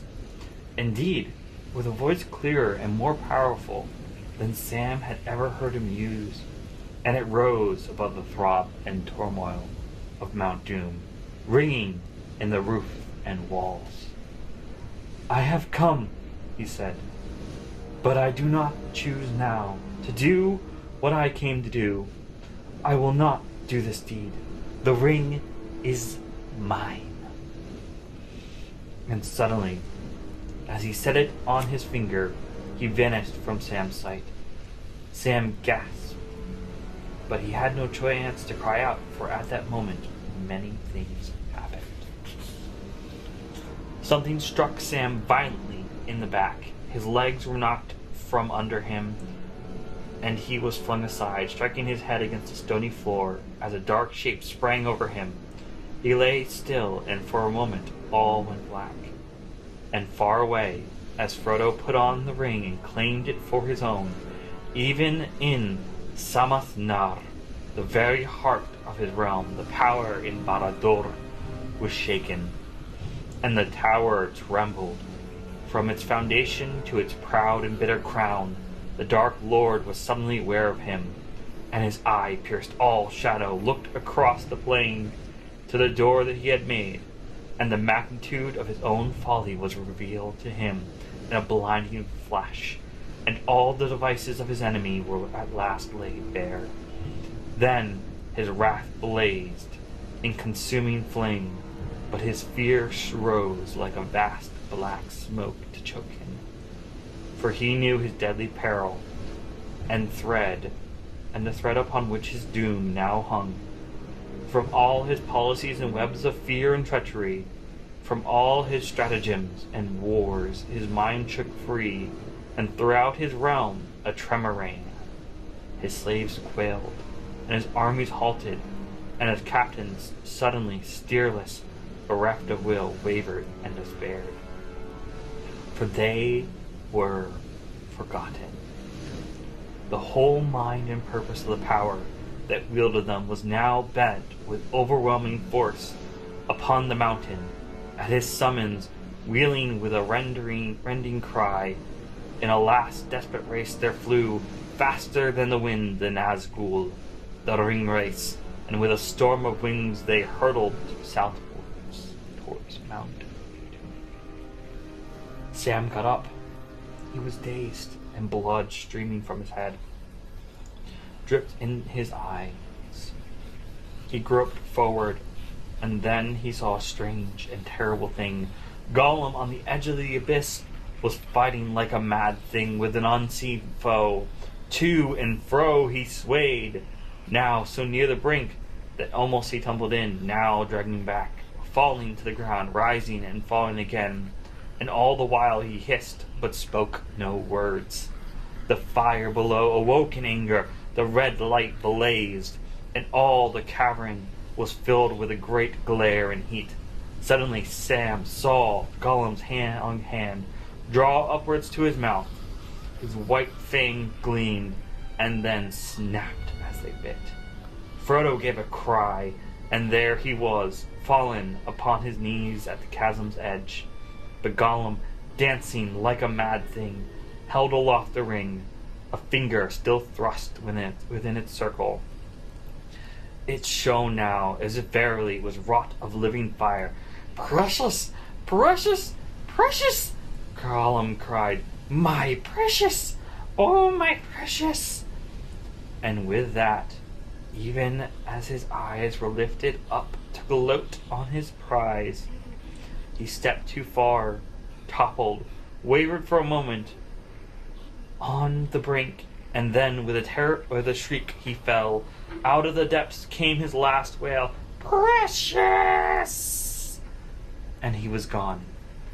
There was a roar and a great confusion of noise. Fires leaped up and licked the roof. The throbbing grew to a great tumult, and the mountain shook. Sam ran to Frodo and picked him up and carried him out to the door. And there upon the dark threshold of the Samath Nar, high above the plains of Mordor, such wonder and terror came on him that he stood still, forgetting all else, and gazed as one turned stone. A brief vision he had of swirling cloud, and in the midst of it towers and battlements, tall as hills, founded upon a mighty mountain throne, above immeasurable pits, great courts and dungeons, eyeless prisons sheer as cliffs, and gaping gates of steel and adamant. And then all passed. Towers fell and mountains slid, walls crumbled and melted, crashing down, vast spires of smoke and spouting stains went billowing up until they toppled like an overwhelming wave, and its wild crest curled and came foaming down upon the land. And then, at last, over the miles between there, came a rumble, rising to a deafening crash and roar. The earth shook, the plain heaved and cracked, and Orodrim reeled. Fire belched from its riven summit. The skies burst into thunder seared with lightning. Down like lashings fell a torrent of black rain, and into the heart of the storm, with a cry that pierced all other sounds, tearing the clouds asunder, the Nazgul came, shooting like flaming bolts as caught in the fiery ruins of hill and sky. They crackled, withered, and went out. "Well, this is the end, Sam Gamgee," said a voice by his side, and there was Frodo, pale and warm, and yet himself again, and in his eyes there was peace now, neither strain of will nor madness nor any fear. His burden was taken away. There was the dear master of the sweet days in the Shire. "Master!" cried Sam, and fell upon his knees. In all that ruin of the world, for the moment he felt only joy, great joy. The burden was gone. His master had been saved. He was himself again. He was free. And then Sam caught sight of the maimed and bleeding hand. "Your poor hand," he said, "and I have nothing to bind it with or comfort it." I would have spared him a whole hand of mine, rather. But he's gone now. Beyond recall, gone forever. Yes, said Frodo. But do you remember Gandalf's last words? Even Gollum may have something yet to do, but for him, Sam, I could not have destroyed the ring. The quest would have been in vain, even at the bitter end. So let us forgive him. The quest is achieved, and now all is over. I am glad you are here with me, here at the end of all things. Sam.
All about the hills, the hosts of Mordor raged. The captains of the West were foundering in a gathering sea. The sun gleamed red, and under the wings of the Nazgul, the shadows of death fell dark upon the earth. Aragorn stood beneath his banner, silent and stern, as one lost in thought of things long past or far away. But his eyes gleamed like stars that shine the brighter as the night deepens. Upon the hilltop stood Gandalf, and he was white and cold, and no shadow fell on him. The onslaught of Mordor broke like a wave on the beleaguered hills, voices roaring like a tide amid the wreck and crash of arms. As if to his eyes some sudden vision had been given, Gandalf stirred, and he turned, looking back north where the skies were pale and clear. Then he lifted up his hands and cried in a loud voice ringing above the din, "The eagles are coming!" And many voices answered, crying, "The eagles are coming! The eagles are coming!" The hosts of Mordor looked up and wondered what this sign might mean.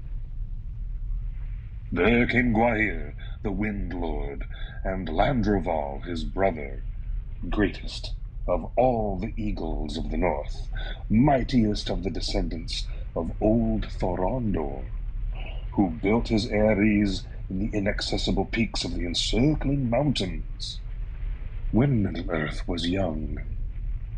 Behind them, in long, swift lines, came all their vassals from the northern mountains, speeding on a gathering wind. Straight down upon the Nazgul they bore, stooping suddenly out of the high airs, and the rush of their wide wings as they passed over was like a gale. But the Nazgul turned and fled, and vanished into Mordor's shadows, hearing a sudden terrible call out of the Dark Tower. And even at that moment, all the hosts of Mordor trembled. Doubt clutched their hearts, their laughter failed, their hands shook, and their limbs were loosed. The power that drove them on and filled them with hate and fury was wavering. Its will was removed from them, and now, looking in the eyes of the enemies, they saw a deadly light and were afraid. Then all the captains of the West cried aloud, for their hearts were filled with a new hope in the midst of darkness. Out from the beleaguered hills, knights of Gondor, riders of Rohan, Dunedain of the north, close serried companies drove against their wavering foes, piercing the press with the thrust of bitter spears. Gandalf lifted up his arms and called once more in a clear voice, "Stand, men of the West! Stand and wait! This is the hour of doom." And even as he spoke, the earth rocked beneath their feet. Then, rising swiftly up, far above the towers of the Black Gate, high above the mountains, a vast, soaring darkness sprang into the sky, flickering with fire. The earth groaned and quaked. The towers of the Teeth swayed, tottered, and fell down. The mighty rampart crumbled. The Black Gate was hurled in ruin, and from far away, now dim, now growing, now mounting to the clouds, there came a drumming rumble, a roar, a long echoing roll of ruinous noise. "The realm of Sauron is ended," said Gandalf. "The ring-bearer has fulfilled his quest." And as the captains gazed south to the land of Mordor, it seemed to them that, black against the pall of cloud, there rose a huge shape of shadow, impenetrable, lightning-crowned, filling all the sky. Enormous it reared above the world and stretched out toward them a vast, threatening hand, terrible but impotent. For even as it leaned over them, a great wind took it, and it was all blown away and past. And then a hush fell. The captains bowed their heads, and when they looked up again, behold, the enemies were flying, and the power of Mordor was scattering like dust in the wind, as when death smites the swollen brooding thing that inhabits their crawling hill and holds them all in sway. Ants will wander witless and purposeless, and then feebly die. So the creatures of Sauron, orc or troll or beast spell enslaved, ran hither and thither mindless, and some slew themselves, or cast themselves in pits, or fled wailing back to hide in holes and dark lightless places far from hope. But the men of Hrun and of Harad, Easterling and Southron, saw the ruin of their war, and the great majesty and glory of the captains of the West.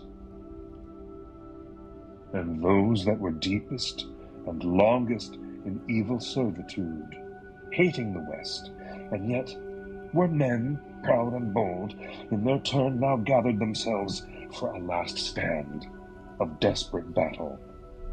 But the most part fled eastward as they could, and some cast their weapons down and sued for mercy. Then Gandalf, leaving all such matters of battle and command to Aragorn and the other lords, stood upon the hilltop and called. And down to him came the great eagle, Gwaihir, the Wind Lord, and stood before him. "Twice you have borne me, Gwaihir, my friend," said Gandalf. "Thrice shall pay for all, if you are willing. You will not find me a burden much greater than when you bore me from Zeraxagil, where my old life burned away." "I would bear you," answered Gwaihir, "whither you will, even were you made of stone." "Then come and let your brother go with us, and some other of your folk who is most swift, for we have need of speed greater than any wind, outmatching the wings of the Nazgul. The north wind blows, but we shall outfly it," said Gwaihir. And he lifted up Gandalf and sped away south, and with him went Landroval and Meneldor, young and swift. They passed over Udun and Golgoroth, and saw all the land in ruin and tumult beneath them. And before them Mount Doom was blazing, pouring out its fire. "I am glad that you are here with me," said Frodo. "Here at the end of all things, Sam." "Yes, I'm with you, Master," said Sam, laying Frodo's wounded hand gently to his breast. "And you're with me, and the journey's finished. But after coming all this way, I don't want to give up yet. It's not like me somehow, if you understand." "Maybe not, Sam," said Frodo. "But it's like things are in the world. Hopes fail, an end comes. We have only a little time to wait now. We're lost in ruin and downfall, and there is no escape. Well, Master, we could at least go further from this dangerous place here, from this crack of doom, if that's its name. Now couldn't we come, Mr. Frodo? Let's go down the path, at any rate." "Very well, Sam. If you wish to go, I'll come," said Frodo, and they rose and went slowly down the winding road, and even as they passed towards the mountain's quaking feet, a great smoke and steam belched from the Son of Naur, and the side of the cone was riven open, and a huge fiery vomit rolled in slow, thunderous cascade down the eastern mountainside. Frodo and Sam could go no further. The last strength of mind and body was swiftly ebbing. They had reached a low ashen hill piled at the mountain's foot, but from it there was no more escape. It was an island now, not long to endure, amid the torment of Orodruin. All about it the earth gaped, and deep rifts and pits, smoke and fumes leapt up. Behind them, the mountain was convulsed. Great rents opened in its side. Slow rivers of fire came down the long slopes toward them. Soon they would be engulfed. A rain of hot ash was falling. They stood now, and Sam, still holding his master's hand, caressed it. He sighed. What a tale we have been in, Mr. Frodo, haven't we? He said. I wish I could hear it told. Do you think they'll say, now comes the story of Nine-Fingered Frodo and the Ring of Doom? And then everyone will hush, like we did when in Rivendell they told us the tale of Baron One Hand and the Great Jewel. I wish I could hear it. And I wonder how it will go on after our part.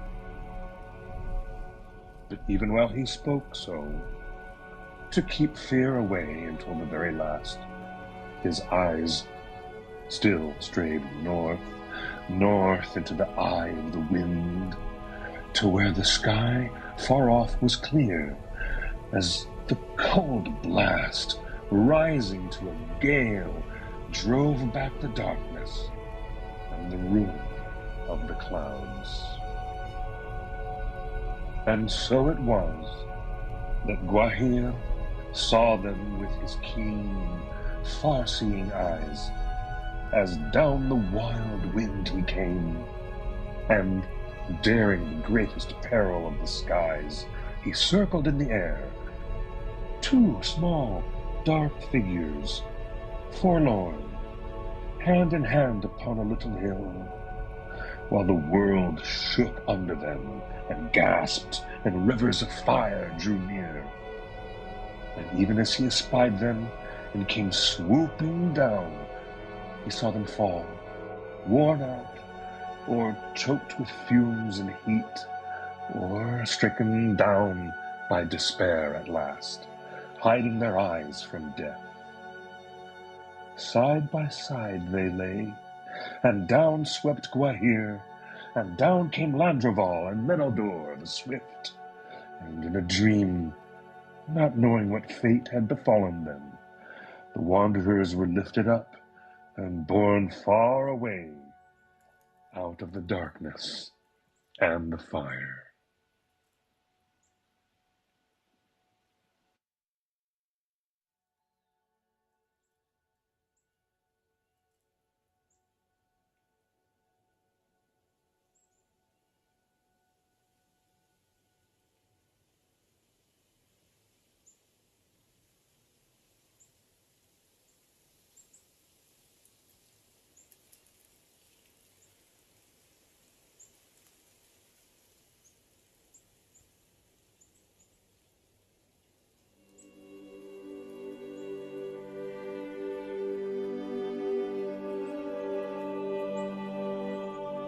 When Sam awoke, he found that he was lying on some soft bed, but over him gently swayed wide beechen boughs, and through their young leaves sunlight glimmered green and gold.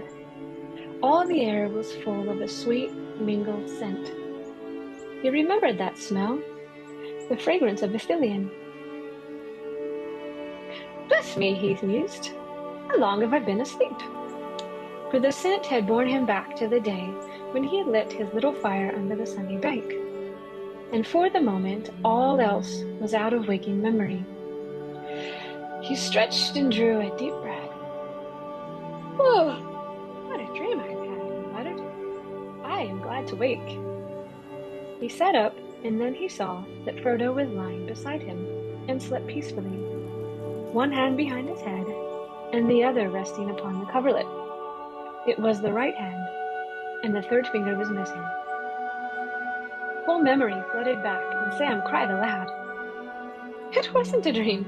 Then, where are we?" And a voice spoke softly behind him. "In the land of Ithilien, and in the keeping of the king, and he awaits you." With that, Gandalf stood before him, robed in white, his beard now gleaming like pure snow in the twinkling of the leafy sunlight. "Well, Master Samwise, how do you feel?" he said. But Sam lay back and stared with open mouth, and for a moment, between bewilderment and great joy, he could not answer. At last he gasped, "Gandalf! I thought you were dead. But then, I thought I was dead myself." Is everything sad going to come untrue? What's happened to the world? A great shadow has departed, said Gandalf. And then he laughed, and the sound was like music, or like water in a parched land. And as he listened, the thought came to Sam that he had not heard laughter, the pure sound of merriment, for days upon days without count. It fell upon his ears like the echo of all the joys he had ever known. But he himself burst into tears. Then, as a sweet rain will pass down a wind of spring, and the sun will shine out the clearer, his tears ceased, and his laughter welled up, and laughing he sprang from his bed. How do I feel? He cried. Well, I don't know how to say it. I feel, he waved his arms up in the air. I feel like spring after winter, and sun on the leaves, and like trumpets and harps, and all the songs I have ever heard. He stopped, and he turned towards his master. But how's Mr. Frodo? He said. Isn't it a shame about his poor hand? But I hope he's all right otherwise. He's had a cruel time. Yes, I am all right otherwise, said Frodo, sitting up and laughing in his turn. I fell asleep again, waiting for you, Sam, you sleepyhead.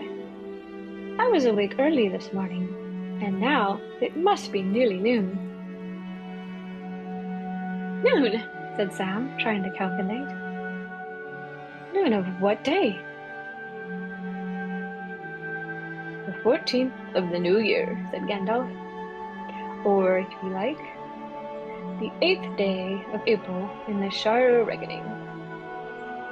But in Gondor, the new year will always now begin upon the 25th of March, when Sauron fell, and when you were brought out of the fire to the king. He has tended you, and now he awaits you. You shall eat and drink with him. When you are ready, I will lead you to him. The king? Said Sam. What king? And who is he? The king of Gondor and the lord of the western lands, said Gandalf. And he has taken back all his ancient realm. He will ride soon to his crowning. But he waits for you. What shall we wear? Said Sam. For all he could see was the old and tattered clothes that they had journeyed in, lying folded on the ground beside their beds. Clothes that you wore on your way to Mordor, said Gandalf.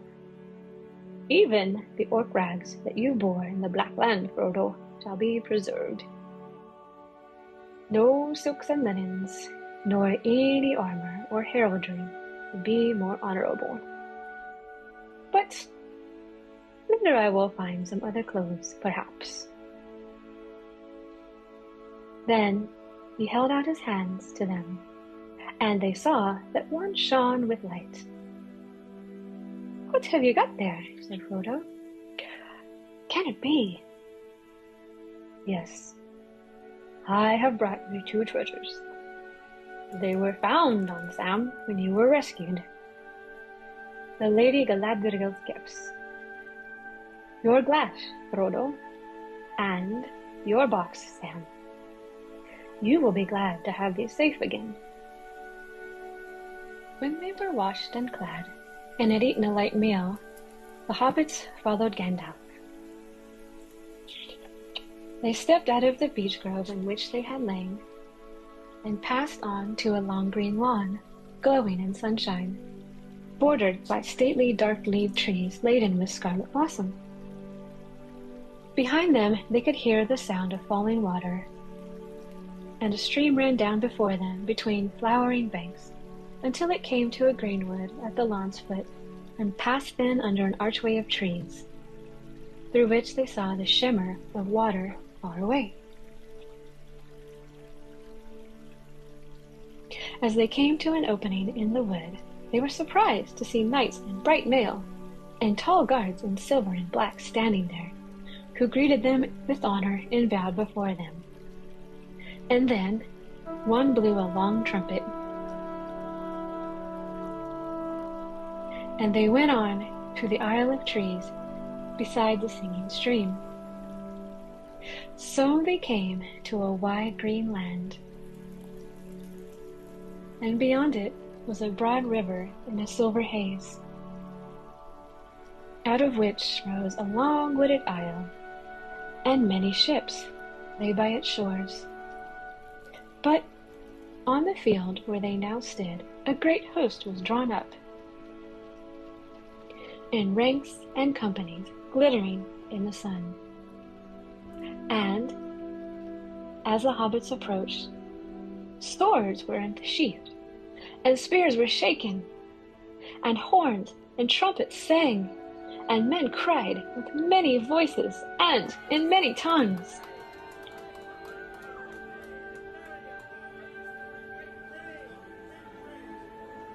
Long live the halflings! Praise them with great praise! Quio E Feriain Anan Aglar Ni Feriana! Praise them with great praise, Frodo and Samwise! Dara Berhail, Conin and Anun, Aglario! Praise them! Aglario! Alitate, Andave Lightu Varmet! Praise them! Corma Colindor, Alita Tariana! Praise them! The ring bearers! Praise them with great praise! And so, the red blushing in their faces, and their eyes shining with wonder, Frodo and Sam went forward and saw that amidst the clamorous host were set 3 high seats built of green turbs. Behind the seat on the right floated, silver upon blue, the ship Swan Proud, faring on the sea. But behind the highest throne in the midst, behind the seat upon the right floated, white on green, a great horse running free. Upon the left was a banner, silver upon blue, a ship Swan Proud, faring on the sea. But behind the highest throne in the midst of all, a great standard was spread in the breeze, and there a white tree flowered upon a sable field, beneath a shining crown and 7 glittering stars. On the throne sat a mail-clad man. A great sword was laid across his knees, but he wore no helm. As they drew near, he rose, and then they knew him, changed as he was, so high and glad of face, kingly, lord of men, dark-haired with eyes of grey. Frodo ran to meet him, and Sam followed close behind. "Well, if this isn't the crown of all," he said, "Strider, or I'm still asleep." "Yes, Sam, Strider," said Aragorn. "It is a long way, is it not, from Bree, where you did not like the look of me? A long way for us all, but yours has been the darkest road." And then, to Sam's surprise and utter confusion, he bowed his knee before them, and taking them by the hand, Frodo upon his right, and Sam upon his left, he led them to the throne, and setting them upon it, he turned over to the men and captains who stood by and spoke, so that his voice rang over all the host, crying, "Praise them with great praise!" And when the glad shout had swelled up and died away again, to Sam's final and complete satisfaction and pure joy, a minstrel of Gondor stood forth and knelt, and begged leave to sing.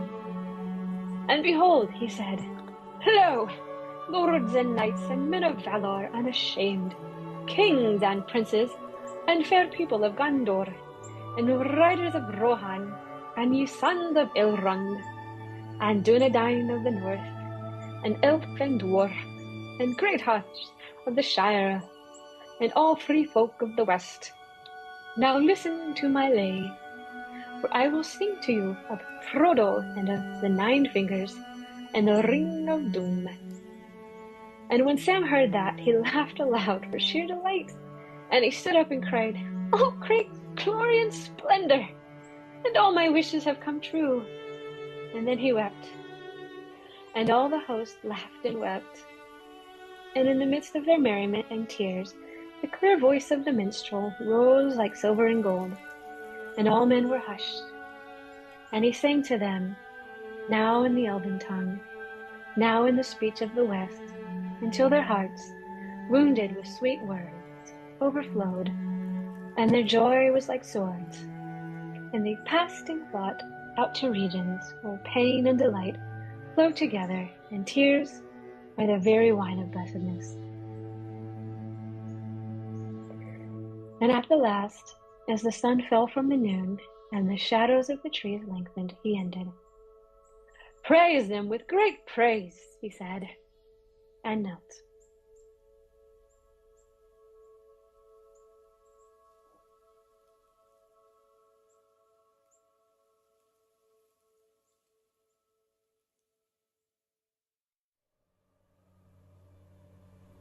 "7 days," said Faramir, "but think not ill of me, if I say to you, they have brought me both a joy and a pain that I never thought to know. Joy to see you, but pain, because now the fear and doubt of this evil time are grown dark indeed. Eowyn, I would not have this world end now, or lose so soon what I have found." "Lose what you have found, Lord," she answered, but she looked at him gravely, and her eyes were kind. "I know not what in these days you have found that you could lose. But come, my friend, let us not speak of it. Let us not speak at all.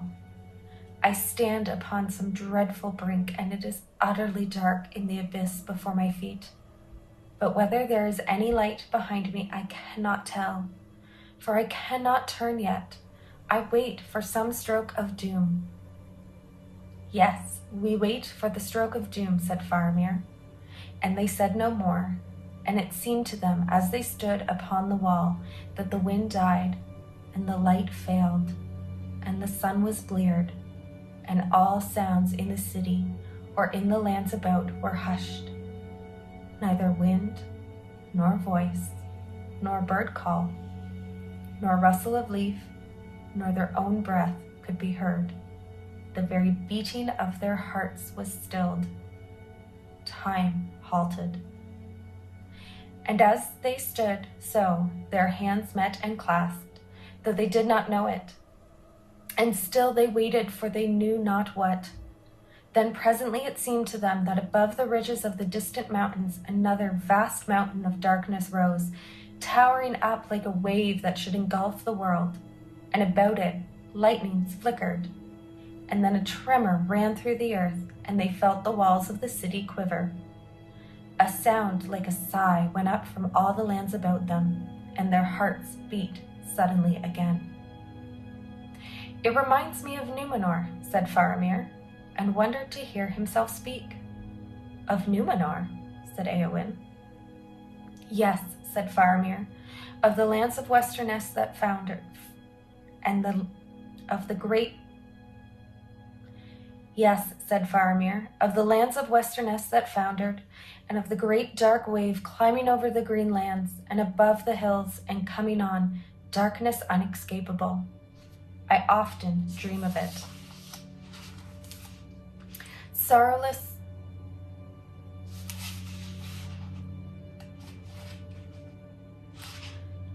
Then you think that the darkness is coming, said Eowyn. Darkness unescapable. And suddenly she drew close to him. No, said Faramir, looking into her face. It was but a picture in the mind. I do not know what is happening. The reason of my waking mind tells me that great evil has befallen, and we stand at the end of days. But my heart says nay, and all my limbs are light, and a hope and joy are come to me that no reason can deny. Eowyn, White Lady of Rohan, in this hour I do not believe that any darkness will endure. And he stooped and kissed her brow. And so they stood on the walls of the city of Gondor, and a great wind rose and blew, and their hair, raven and golden, streamed out, mingling in the air. And the shadow departed, and the sun was unveiled, and light leapt forth, and the waters of Anduin shone like silver, and in the houses of the city men sang for the joy that welled up in their hearts, from what source they could not tell. And before the sun had fallen from the noon, out of the east there came a great eagle flying, and he bore tidings beyond hope from the lords of the west, crying, "Sing now, ye people of the Tower of Honor, for the realm of Sauron is ended forever, and the dark tower is thrown down. Sing and rejoice, ye people in the Tower of Guard, for your watch hath not been in vain, and the black gate is broken, and your king hath passed through, and he is victorious. Sing and be glad, all ye children of the west, for your king shall come again, and he shall dwell among you all the days of your life. And the tree that was withered shall be renewed, and he shall plant it in the high places, and the city shall be blessed. Sing, all ye people." And the people sang in the ways of the city. The days that follow were golden, and spring and summer joined and made revel together in the fields of Gondor. And tiding now came by swift riders from Cair Andros of all that was done, and the city made ready for the coming of the king. Mary was summoned and rode away with the wains that took store of goods to Osgiliath, and thence by ship to Cair Andros. But Faramir did not go. For now being healed, he took upon him his authority and the stewardship, although it was only for a little while, and his duty was to prepare for the one who should replace him. And Éowyn did not go, though her brother sent word begging her to come to the fear of Cormallin. And Faramir wondered at this. But he saw her seldom, being busy with many matters, and she dwelt still in the houses of healing, and walked alone in the garden. And her face grew pale again, and it seemed that in all the city she only was ailing and sorrowful. Then the warden of the houses was troubled, and he spoke to Faramir. Then Faramir came and sought her, and once more they stood on the walls together, and he said to her, "Éowyn, why do you tarry here? And do you not go to the rejoicing in Cormallin beyond Cair Andros, where your brother awaits you?" And she said, "Do you not know?" But he answered, "2 reasons there may be, but which is true, I do not know." And she said, "I do not wish to play at riddles. Speak plainer." "Then if you would have it so, lady," he said, "you do not go, because only your brother called for you, and to look on the Lord Aragorn, Elendil's heir, in his triumph would now bring you no joy. Or maybe because I do not go, and you desire still to be near me. And maybe for both these reasons, and you yourself cannot choose between them. Éowyn, do you not love me, or will you not?" "I wished to be loved by another," she answered, "but I desire no man's pity." "That I know," he said. "You desire to have the love of the Lord Aragorn, because he was high and puissant, and you wish to have renown and glory, and to be lifted far above the mean things that crawl on the earth. And as for a great captain may be to a young soldier, he seemed to you admirable. For so he is, a lord among men, the greatest that now is. But when he gave you only understanding and pity, then you desired to have nothing unless a brave death in battle. Look at me, Éowyn."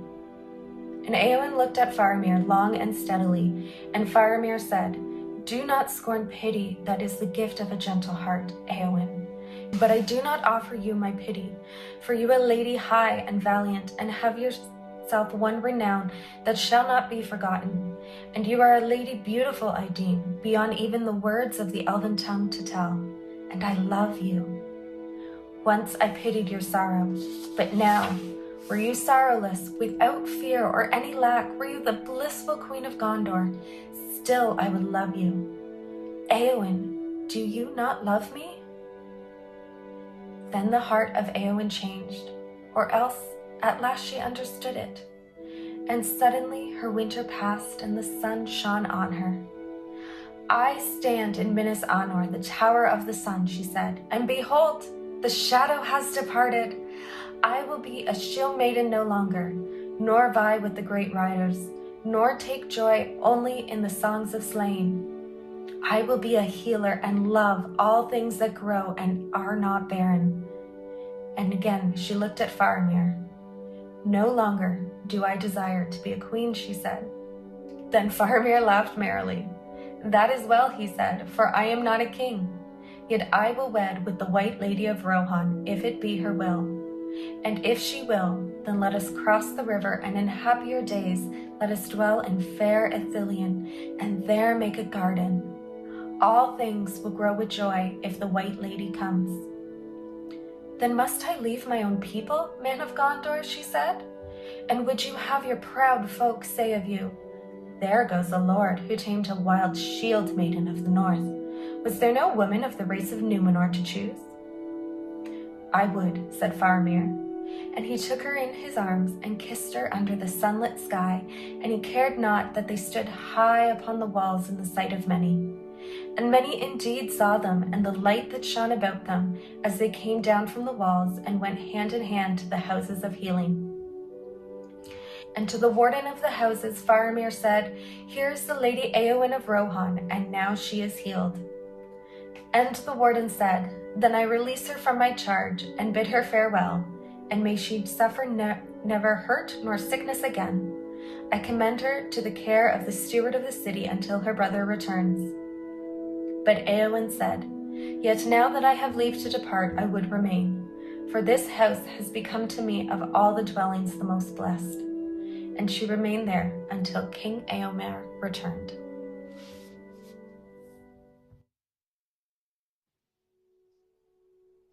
All things were now made ready in the city, and there was great concourse of people, for the tidings had gone out into all parts of Gondor, from Min Rimmon even to Pinothgelin and the far coasts of the sea, and all that could come to the city made haste to come. And the city was filled again with women and fair children that returned to their homes laden with flowers. And from Dol Amroth came the harpers that harped most skillfully in all the land. And there were players upon viols and upon flutes and upon horns of silver, and clear-voiced singers from the vales of Lebanon. At last an evening came, when from the walls the pavilions could be seen upon the field. And all night lights were burning as men watched for the dawn. And when the sun rose in the clear morning above the mountains in the east, upon which shadows lay no more, then all the bells rang, and all the banners broke and flowed in the wind.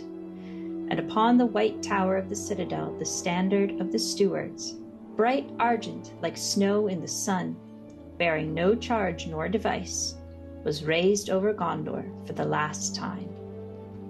Now the captains of the west led their hosts toward the city, and folk saw them advance in line upon line, flashing and glinting in the sunrise and rippling like silver. And so they came before the gateway and halted a furlong from the walls. As yet no gates had been set up again, but a barrier was laid across the entrance to the city, and there stood men-at-arms in silver and black with long swords drawn.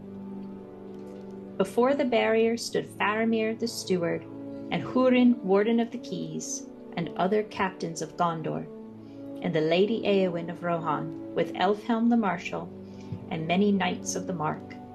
And upon either side of the gate was a great press of fair people in raiment of many colors and garlands of flowers. So now there was a wide space before the walls of Minas Tirith, and it was hemmed in upon all sides by the knights and the soldiers of Gondor and of Rohan, and by the people of the city and of all parts of the land. A hush fell upon all, as out from the host stepped the Dunedain in silver and grey, and before them came walking slow the Lord Aragorn. He was clad in black mail girt with silver, and he wore a long mantle of pure white clasped at the throat with a great jewel of green that shone from afar. But his head was bare, save for a star upon his forehead, bound by a slender fillet of silver. With him were Éomer of Rohan, and the Prince Imrahil, and Gandalf robed all in white, and 4 small figures that many men marveled to see. "Nay, cousin, they are not boys," said Eorith to her kinswoman from Imloth Melui, who stood beside her. "Those are Periain, out of the far country of the halflings, where they are princes of great fame, it is said. I should know, for I had one to tend in the houses. They are small, but they are valiant. Why, cousin, one of them went with only his esquire into the Black Country and fought with the Dark Lord all by himself, and set fire to his tower, if you can believe it. At least that is the tale in the city. That will be the one that walks with our Elfstone. They are dear friends, I hear. Now he is a marvel, the Lord Elfstone, not too soft in his speech, mind you, but he has a golden heart, as the saying is, and he has the healing hands. The hands of the king are the hands of the healer, I said, and that was how it was all discovered. And Mithrandir, he said to me, Ioreth, men will long remember your words, But Ioreth was not permitted to continue the instruction of her kinswoman from the country, for a single trumpet rang, and a dead silence followed. Then forth from the gate went Faramir with Hurin of the Keys and no others, save that behind them walked 4 men in the high helms and armor of the citadel, and they bore a great casket of black lebethron bound with silver. Faramir met Aragorn in the midst of those there assembled, and he knelt and said, The last steward of Gondor begs leave to surrender his office. And he held out a white rod, but Aragorn took the rod and gave it back, saying, That office is not ended, and it shall be thine and thy heirs as long as my line shall last. Do now thy office. Then Faramir stood up and spoke in a clear voice. Men of Gondor, hear now the steward of this realm. Behold, one has come to claim the kingship here again at last. Here is Aragorn, son of Arathorn, chieftain of the Dunedain of Arnor, captain of the host of the west, bearer of the star of the north, wielder of the sword reforged, victorious in battle, whose hands bring healing, the Elfstone, Elessar of the line of Elendil, Isildur's son, Elendil son of Númenor. Shall he be king and enter into the city and dwell there? And all the host and all the people cried yea in one voice. And Ioreth said to her kinswoman, This is just a ceremony such as we have in the city, cousin, for he has already entered, as I was telling you. And he said to me, and then again she was obliged to silence, for Faramir spoke again. Men of Gondor, the lore masters tell that it was the custom of old that the king should receive the crown from his father ere he died. Or, if that might not be, that he should go alone and take it from the hands of his father in the tomb where he was laid. But since things must now be done otherwise, using the authority of the steward, I have today brought hither from Rathdinen the crown of Earnor, the last king, whose days passed in the time of our longfathers of old.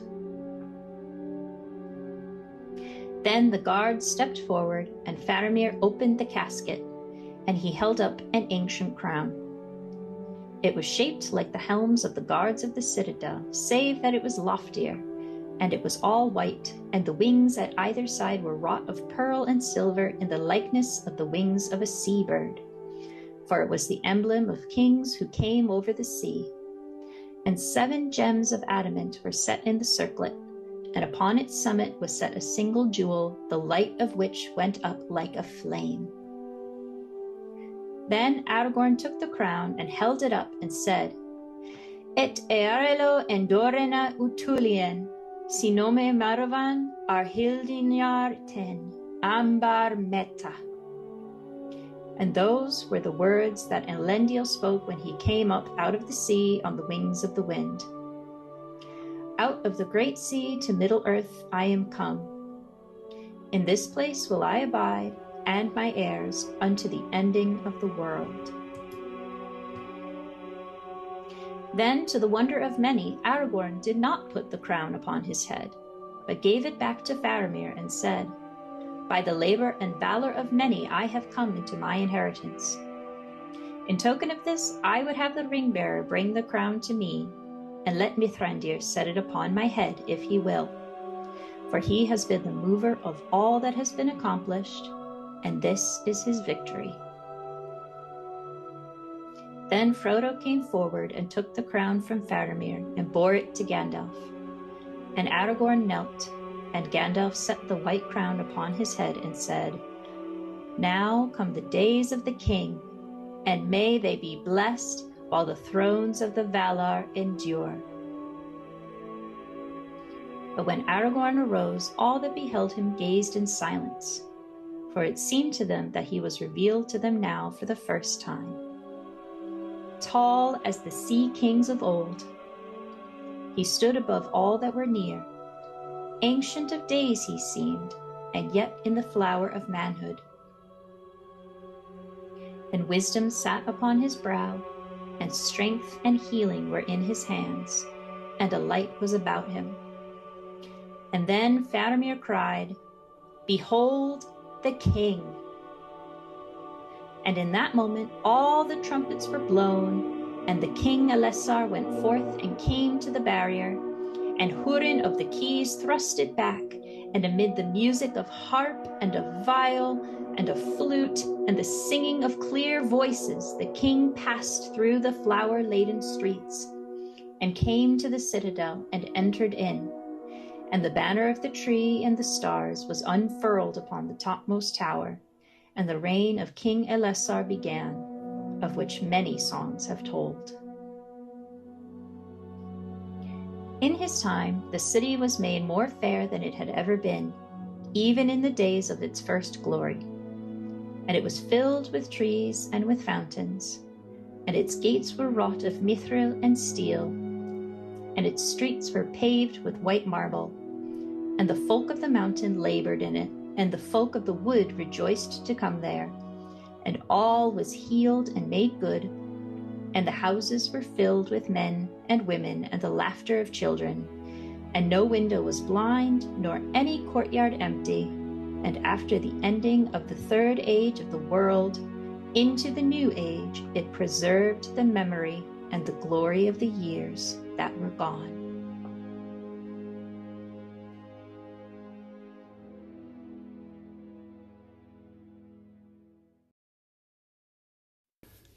And last of all, Aragorn greeted Éomer of Rohan, and they embraced. And Aragorn said, "Between us there can be no word of giving or taking, nor of reward, for we are brethren.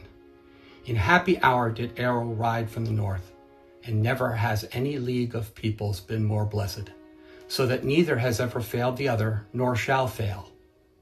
Now, as you know, we have laid Theoden the Renowned in a tomb in the Hallows, and there he shall lie forever amongst the kings of Gondor, if you will.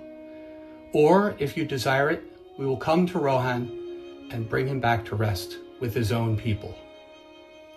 And Éomer answered, "Since the day when you rose before me out of the green grass of the downs, I have loved you, and that love shall not fail. But now I must depart for a while to my own realm, where there is much to heal and set in order. But as for the fallen, when all is made ready, we will return for him.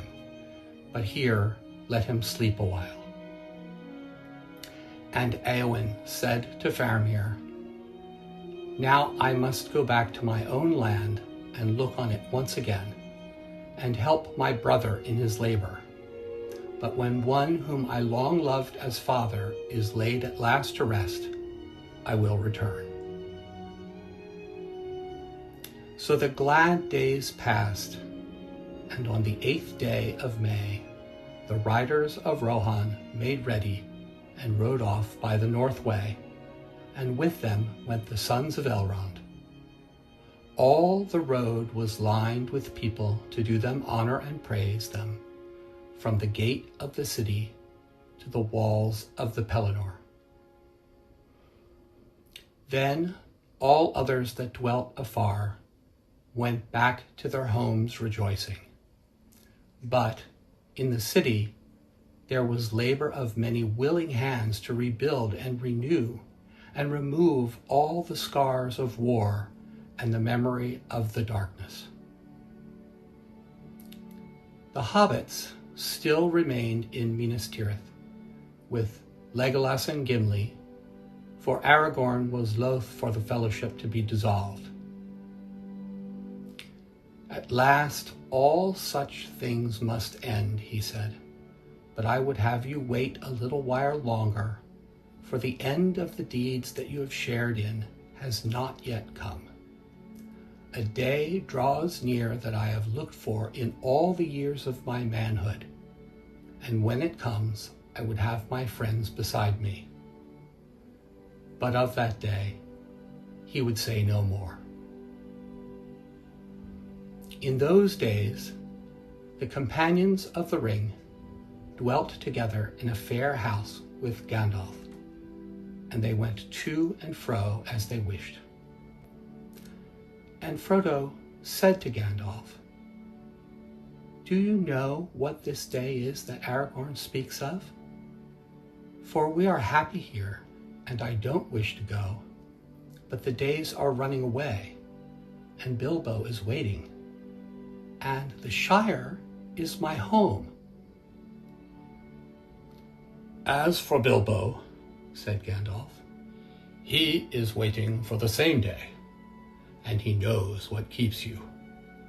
And as for the passing of the days, it is now only May, and high summer is not yet in. And though all things may seem changed, as if an age of the world had gone by, yet to the trees and the grass it is less than a year since you set out." "Pippin," said Frodo, "didn't you say that Gandalf was less clothes than of old? He was weary of his labors then, I think. Now he is recovering." And Gandalf said, "Many folk like to know beforehand what is to be set on the table, but those who have labored to prepare the feast like to keep their secret, for wonder makes the words of praise louder, and Aragorn himself waits for a sign." There came a day when Gandalf could not be found, and the companions wondered what was going forward. But Gandalf took Aragorn out from the city by night, and he brought him to the southern feet of Mount Mindalluin, and there they found a path made in ages past that few now dared to tread.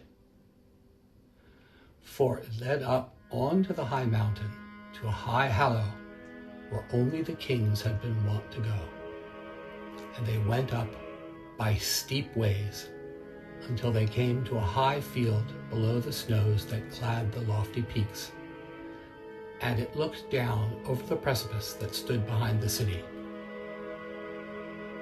And standing there, they surveyed the lands, for the morning was come, and they saw the towers of the city far below them, like white pencils touched by the sunlight, and all the vale of Anduin was like a garden, and the mountains of shadow were veiled in a golden mist.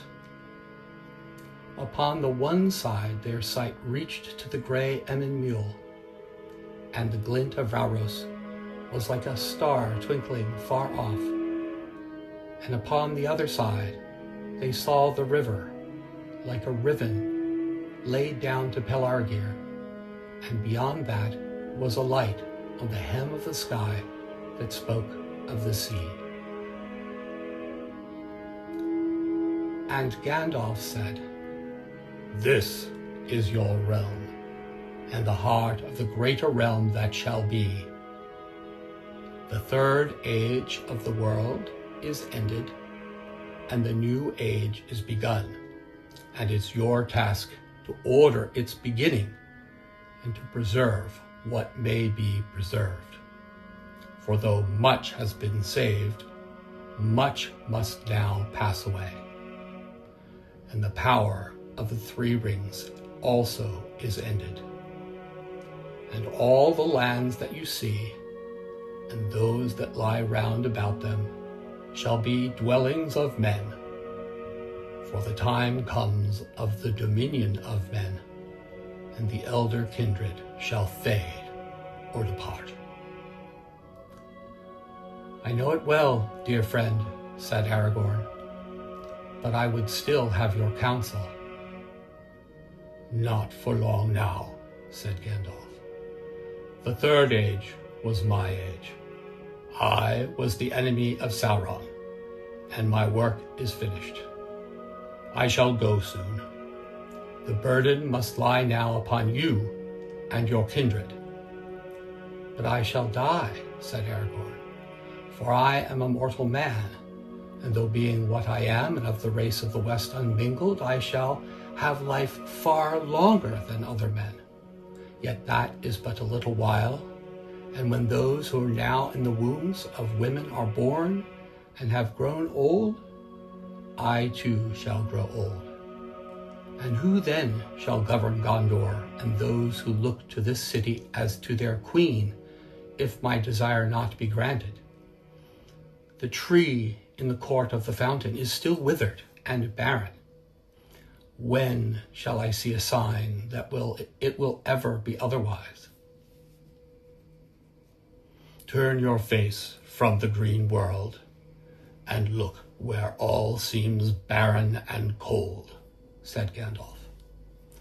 Then Aragorn turned, and there was a stony slope behind him, running down from the skirts of the snow, and as he looked, he was aware that alone there in the waste a growing thing stood. And he climbed to it, and saw that out of the very edge of the snow there sprang a sapling tree no more than 3 foot high. Already it had put forth young leaves, long and shapely, dark above and silver beneath, and upon its slender crown it bore one small cluster of flowers, whose white petals shone like the sunlit snow. Then Aragorn cried, Yea, Utavienyes, I have found it. Lo, here is a scion of the eldest of trees. But how comes it here? For it is not itself yet 7 years old. And Gandalf, coming, looked at it and said, Verily, this is a sapling of the line of Nimloth the Fair, and that was a seedling of Galathilion, and that a fruit of Telperion of many names, eldest of trees. Who shall say how it comes here in the appointed hour? But this is an ancient hallow, and ere the kings failed, or the tree withered in the court, a fruit must have been set here. For it is said that though the fruit of the tree comes seldom to ripeness, yet the life within may then lie sleeping through many cold years, and none can foretell the time in which it will awake. Remember this, for if ever a fruit ripens, it should be planted, lest the line die out of the world. Here it has lain, hidden on the mountain, even as the race of Elendil lay hidden in the wastes of the north. Yet the line of Nimloth is older far than your line, King Elisar. Then Aragorn laid his hand gently to the sapling, and lo, it seemed to hold only lightly to the earth, and it was removed without hurt, and Aragorn bore it back to the citadel. Then the withered tree was uprooted, but with reverence, and they did not burn it, but laid it to rest in the silence of Rathdinan. And Aragorn planted the new tree in the court by the fountain, and swiftly and gladly it began to grow, and when the month of June entered, it was laden with blossom. The sign has been given, said Aragorn, and the day is not far off. And he set watchmen upon the walls.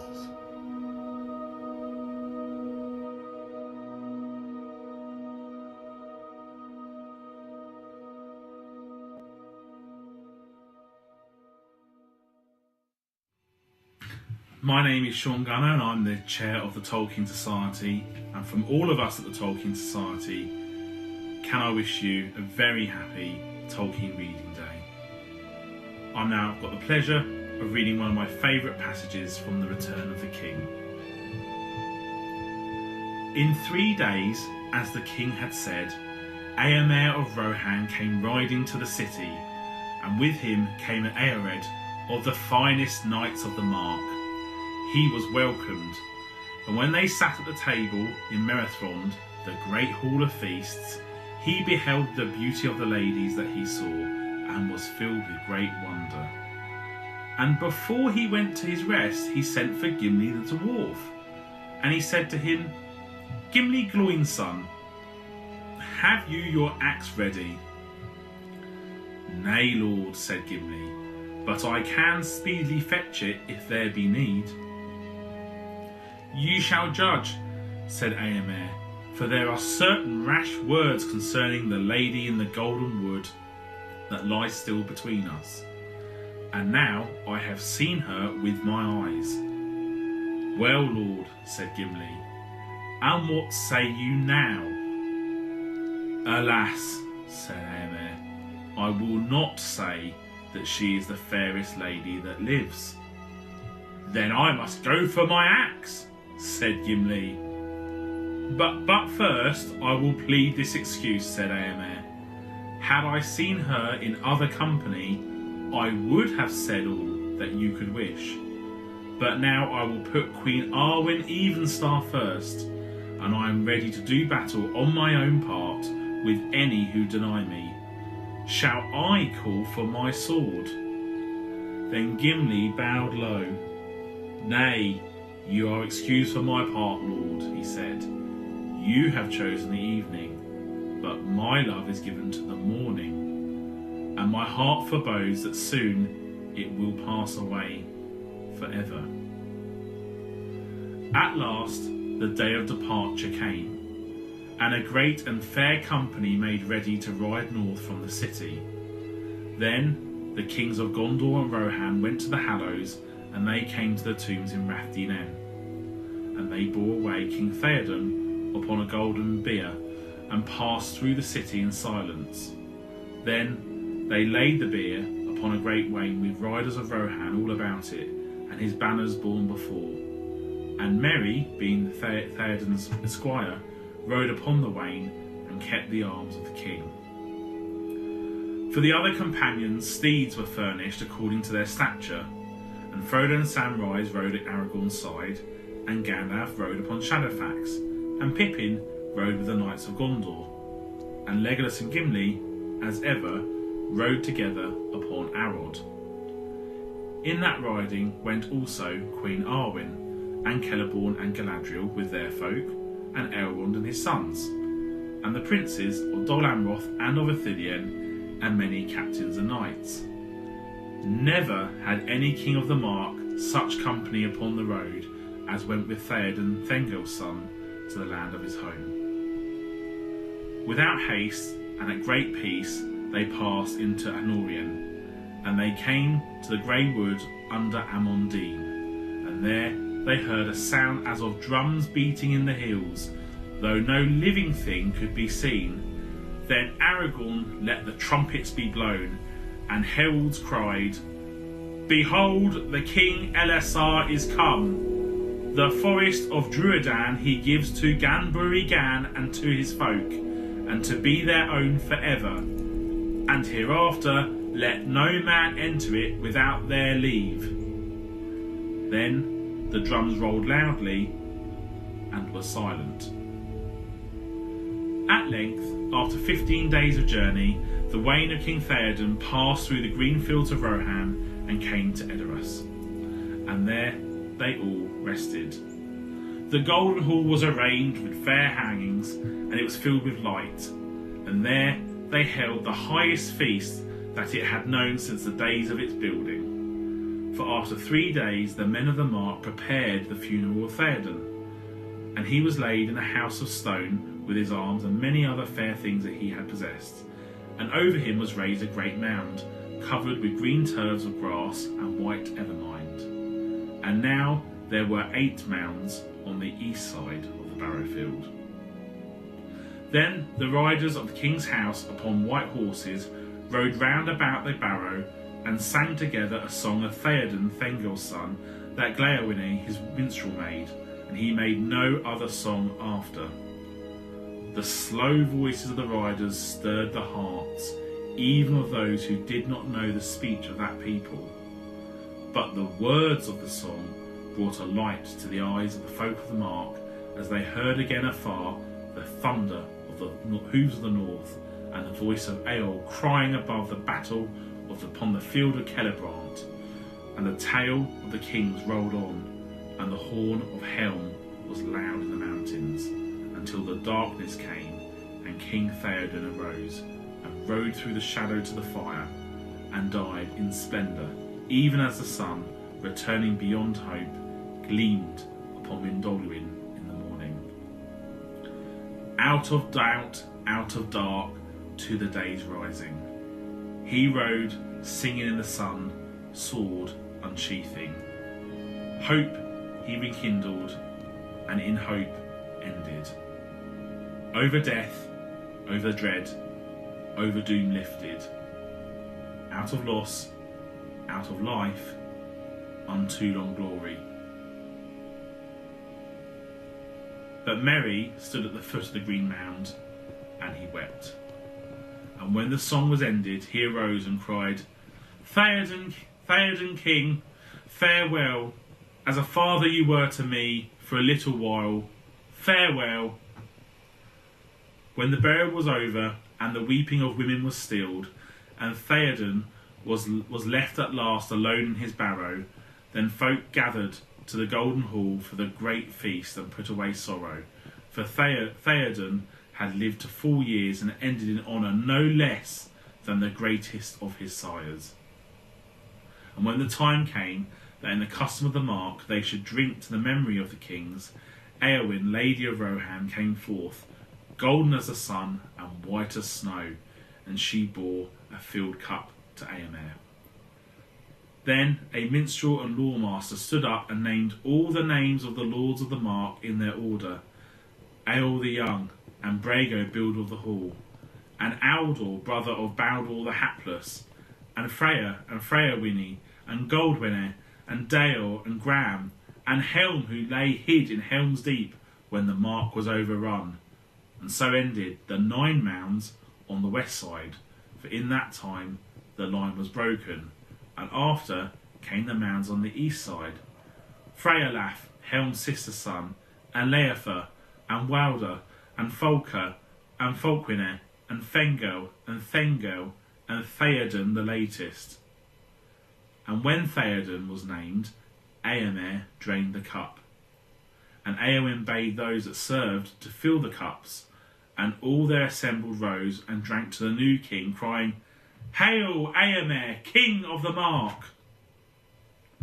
And at last, when the feast drew to an end, Eomer arose and said, Now this is the funeral feast of Theoden the king, but I will speak ere we go of tidings of joy, for he would not grudge that I should do so, since he was ever a father of Eowyn my sister. Hear then, all my guests, fair folk of many realms, such as have never been gathered in this hall. Faramir, steward of Gondor and prince of Ithilien, asked that Eowyn, Lady of Rohan, should be his wife, and she grants it full willing. Therefore thou shalt be troth plighted before you all. And Faramir and Eomer stood forth and set hand in hand, and all there drank to them and were glad. Thus, said Eomer, is the friendship of the Mark and of Gondor bound with a new bond, and the more do I rejoice. No niggard are you, Eomer, said Aragorn, to give thus to Gondor the fairest thing in your realm. Then Eowyn looked in the eyes of Aragorn, and she said, Wish me joy, my liege lord and healer. And he answered, I have wished thee joy ever since first I saw thee. It heals my heart to see thee now in bliss.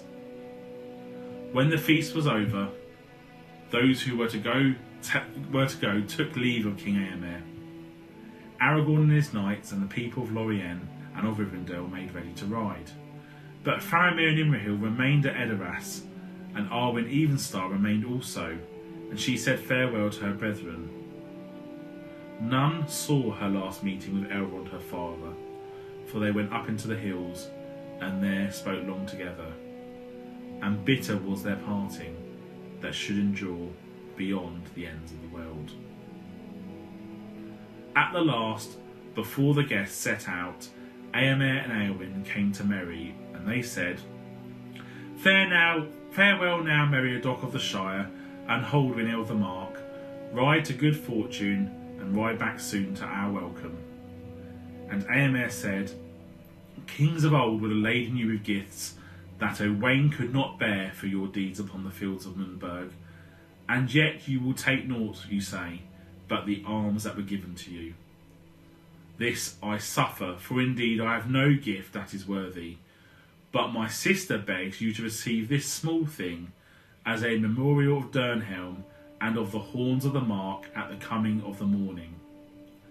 Then Éowyn gave to Merry an ancient horn, small but cunningly wrought, all of fair silver with a baldric of green, and Wright had engraven upon it swift horsemen riding a line that wound about from the tip to the mouth, and there were set runes of great virtue. This is an heirloom of our house, said Éowyn. It was made by the dwarves, and came from the hoard of Scatha the Worm. Eorl the Young brought it from the north. He that blows it at need shall set fear in the hearts of his enemies, and joy in the hearts of his friends. And they shall hear him and come to him. Then Merry took the horn, for it could not be refused, and he kissed Éowyn's hand, and they embraced him, and so they parted for that time. Now the guests were ready, and they drank the stirrup cup, and with great praise and friendship they departed, and came at length to Helm's Deep, and there they rested 2 days.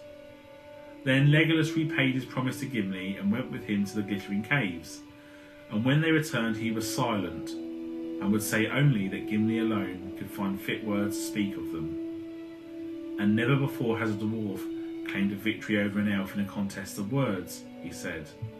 Now therefore let us go to Fangorn and set the score right.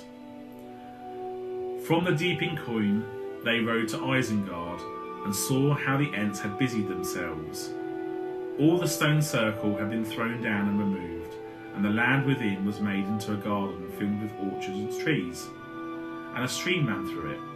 But in the midst of all there was a lake of clear water, and out of it the tower of Orthanc rose, still, tall, and impenetrable, and its black rock was mirrored in the pool.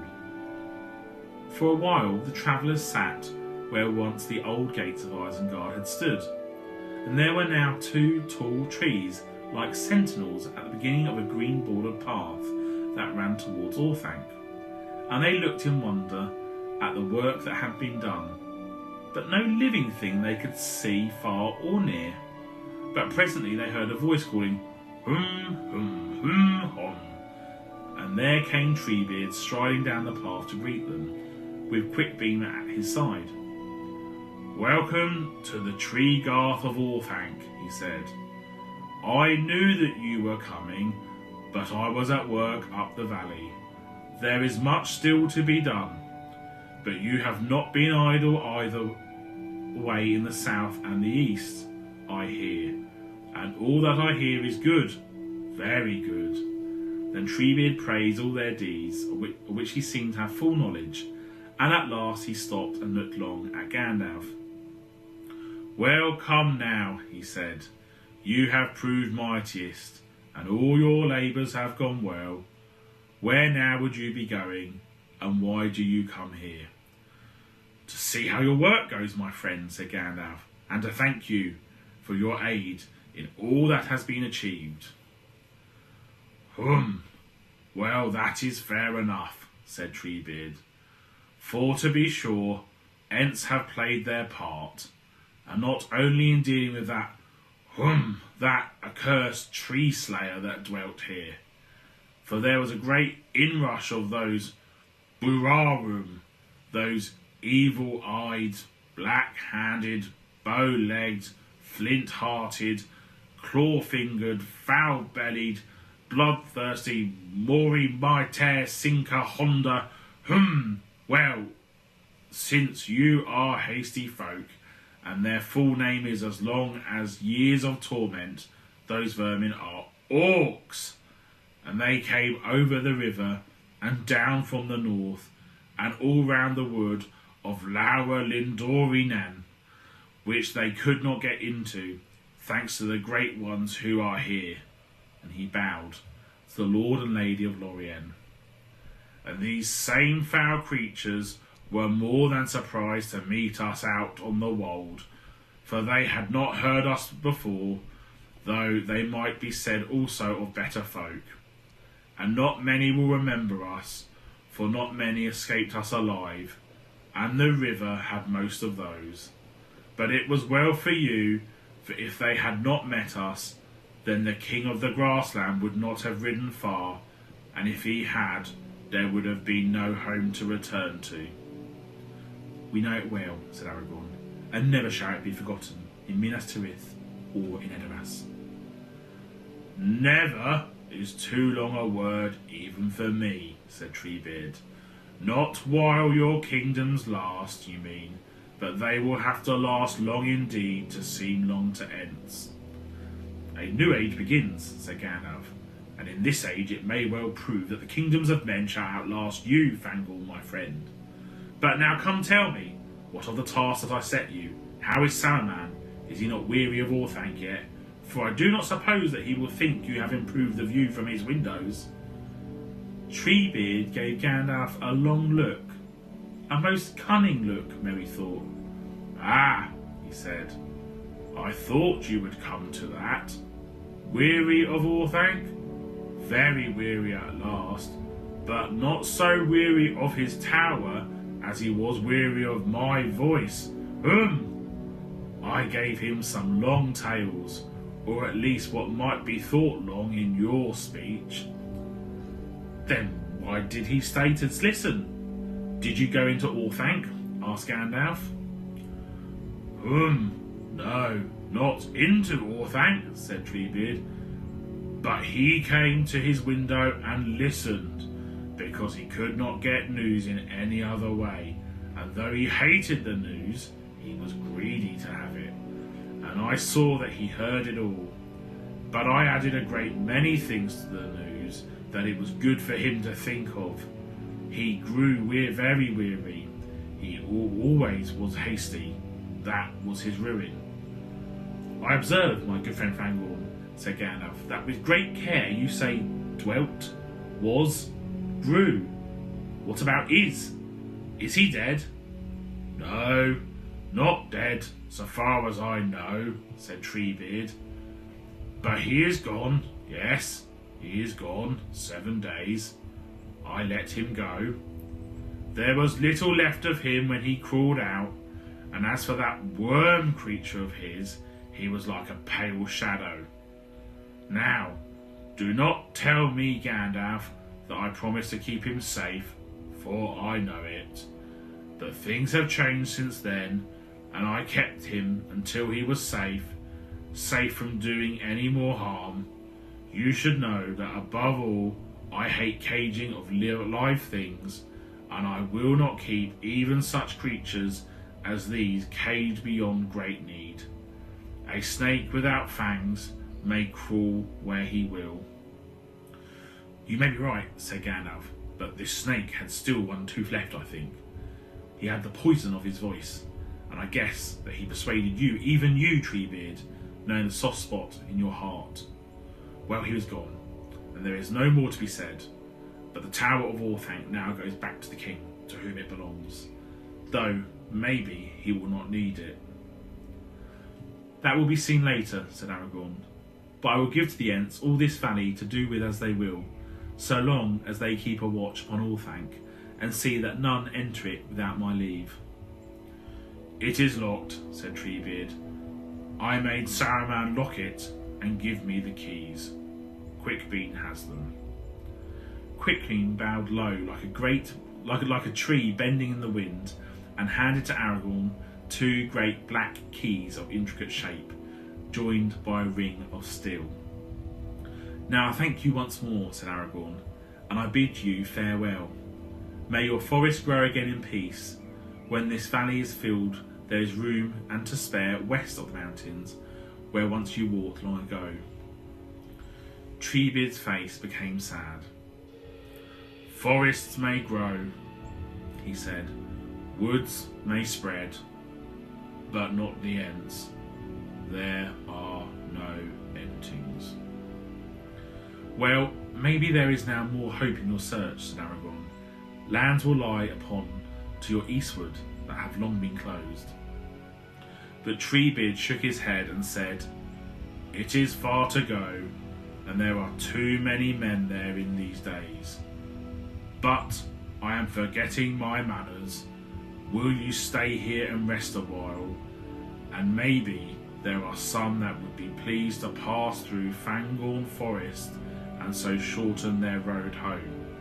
He looked at Celeborn and Galadriel. But all save Legolas said that they must now take their leave and depart, either south or west. Come, Gimli, said Legolas. Now by Fangorn's leave I will visit the deep places of the Entwood and see such trees as are nowhere else found in Middle-earth. You shall come with me and keep your word, and thus we will journey on together to our own lands in Mirkwood and beyond. To this Gimli agreed, though with no great delight it seemed. Here then at last comes the ending of the Fellowship of the Ring, said Aragorn. Yet I hope that ere long you will return to my land with the help that you promised. We will come if our own lords allow it, said Gimli. Well, farewell, my hobbits.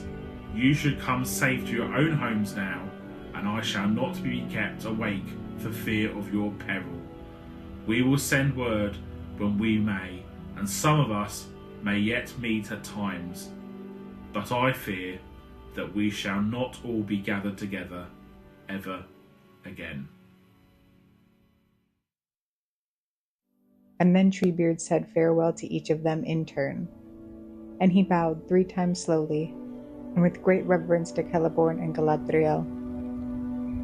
It is long, long since we met by stock or by stone. Avani Mar, Vani Malian, Nostare, he said. It is sad that we should meet only thus at the ending, for the world is changing. I feel it in the water, I feel it in the earth, and I smell it in the air. I do not think we shall meet again. And Celeborn said, I do not know, eldest. But Galadriel said, Not in Middle-earth, nor until the lands that lie under the wave are lifted up again, and in the willow meads of Tressanian may we meet in the spring. Farewell. Last of all, Merry and Pippin said goodbye to the old Ent, and he grew gayer as he looked at them. Well, my merry folk, he said, will you drink another draught with me before you go? Indeed we will, they said, and he took them aside into the shade of one of the trees, and there they saw a great stone jar that had been set. And Treebeard filled 3 bowls, and they drank, and they saw his strange eyes look at them over the rim of his bowl. Take care, he said, for you have already grown since I saw you last. And they laughed and drained their bowls.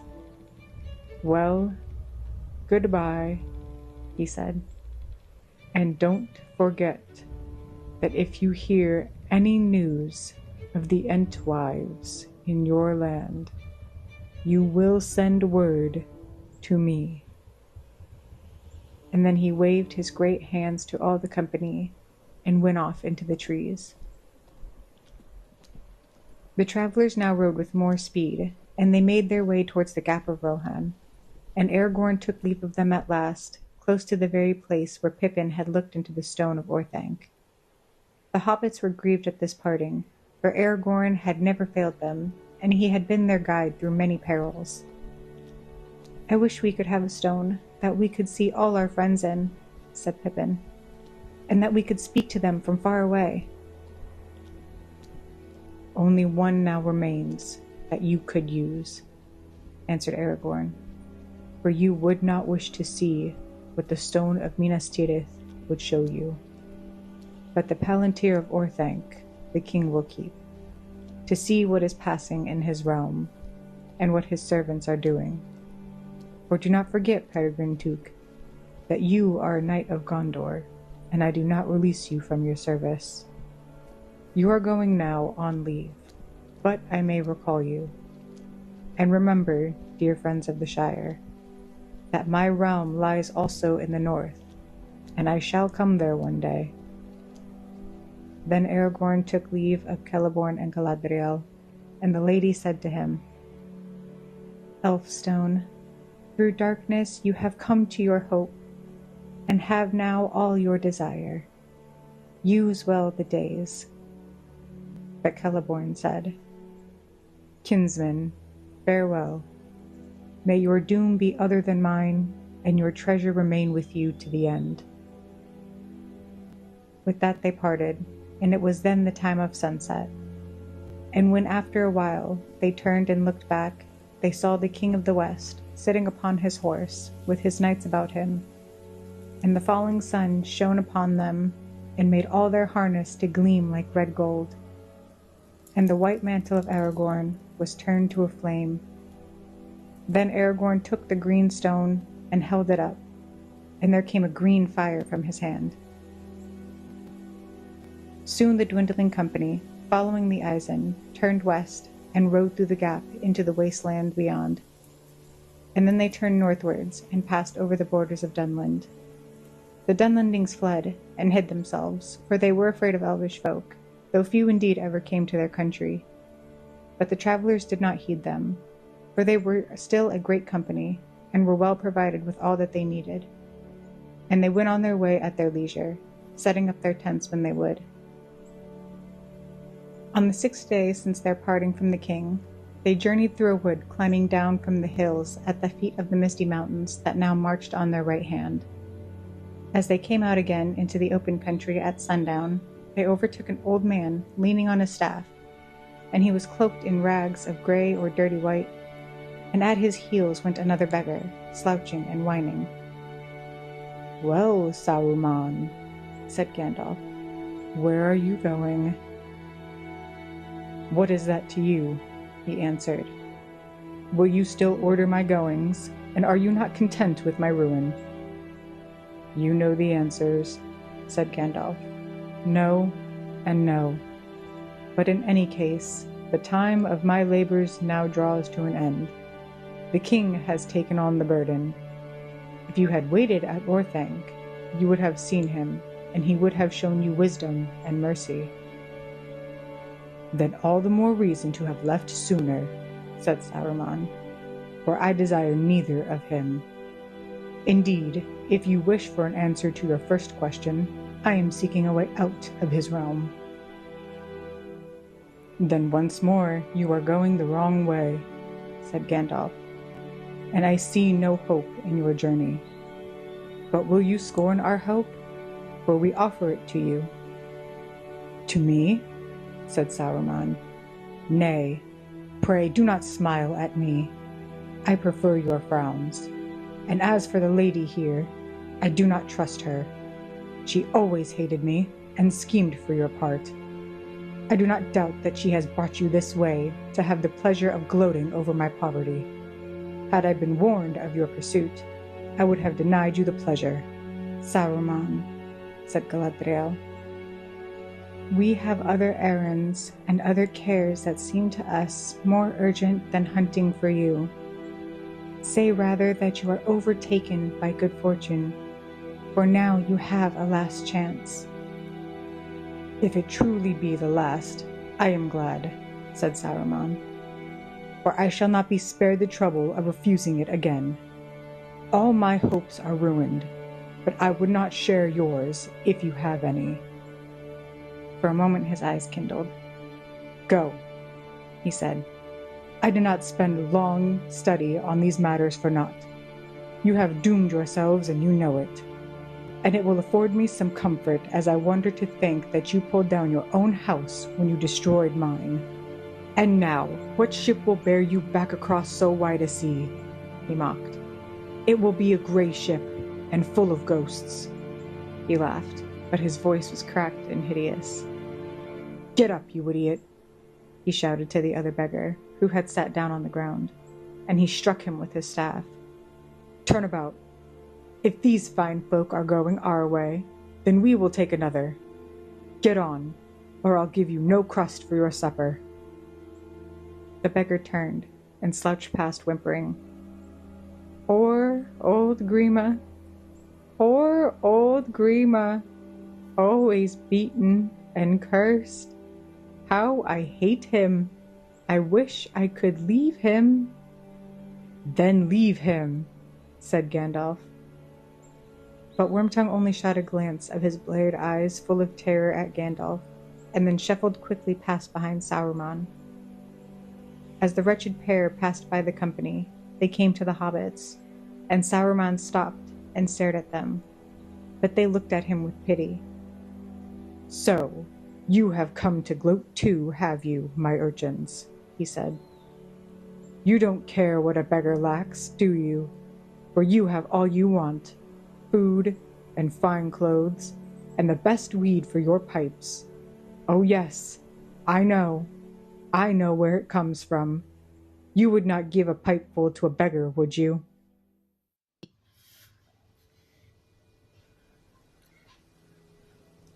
At last they came to the prancing pony, and that at least looked outwardly unchanged, and there were lights behind the red curtains in the lower windows. They rang the bell, and Nob came to the door and opened it a crack and peeped through. And when he saw them standing under the lamp, he gave a cry of surprise. "Mr. Butterbur, Master!" he shouted. "They've come back!" "Oh, have they? I'll learn them," came Butterbur's voice, and out he came with a rush, and he had a club in his hand. But when he saw who they were, he stopped short, and the black scowl on his face changed to wonder and delight. "Nob, you woolly-pated ninny," he cried. "Can't you give old friends their names? You shouldn't go scaring me like that with times as they are. Well, well. And where have you come from? I never expected to see any of you folk again, and that's a fact. Going off into the wild with that Strider and all those black men about. I'm right glad to see you. And none more than Gandalf. Come in, come in. The same rooms as before. They're free. Indeed, most rooms are empty these days, as I'll not hide from you, for you'll find it out soon enough. And I'll see what can be done about supper as soon as maybe, but I'm short-handed at present. Hey, Nob, you slow coach, tell Bob. Oh, but there, I'm forgetting. Bob's gone. Goes home to his folk at nightfall now. Well, take the guest ponies to the stables, Nob, and you'll be taking your horse to his stable yourself, Gandalf, I don't doubt. A fine beast, as I said when I first set eyes on him. Well, come in, make yourselves at home. Mr. Butterbur had, at any rate, not changed his manner of talking, and still seemed to live in his old, breathless bustle. And yet there was hardly anybody about, and all was quiet. From the common room there came a low murmur of no more than 2 or 3 voices. And seen closer, in the light of 2 candles that he lit and carried before them, the landlord's face looked rather wrinkled and careworn. He led them down the passage to the parlour that they had used on that strange night more than a year ago, and they followed him, a little disquieted, for it seemed plain to them that old Barleyman was putting a brave face on some trouble. Things were not what they had been, but they said nothing and waited. As they expected, Mr. Butterbur came to the parlour after supper to see if all had been to their liking, as indeed it had. No change for the worse had yet come upon the beer or the victuals at the Pony, at any rate. "Now I won't make so bold as to suggest you should come to the common room tonight," said Butterbur. "You'll be tired, and there isn't many folk there this evening anyway. But if you could spare me half an hour before you go to your beds, I would dearly like to have some talk with you, quiet-like, by ourselves." "That is just what we should like too," said Gandalf. "We are not tired. We have been taking things easy. We were wet, cold and hungry, but all that you have cured. Come, sit down, and if you have any pipeweed, we'll bless you." "Well, if you'd called for anything else, I'd have been happier," said Butterbur. "That's just a thing that we're short of, seeing how we've only got what we grow ourselves, and that's not enough. There's none to be had from the Shire these days, but I'll do what I can."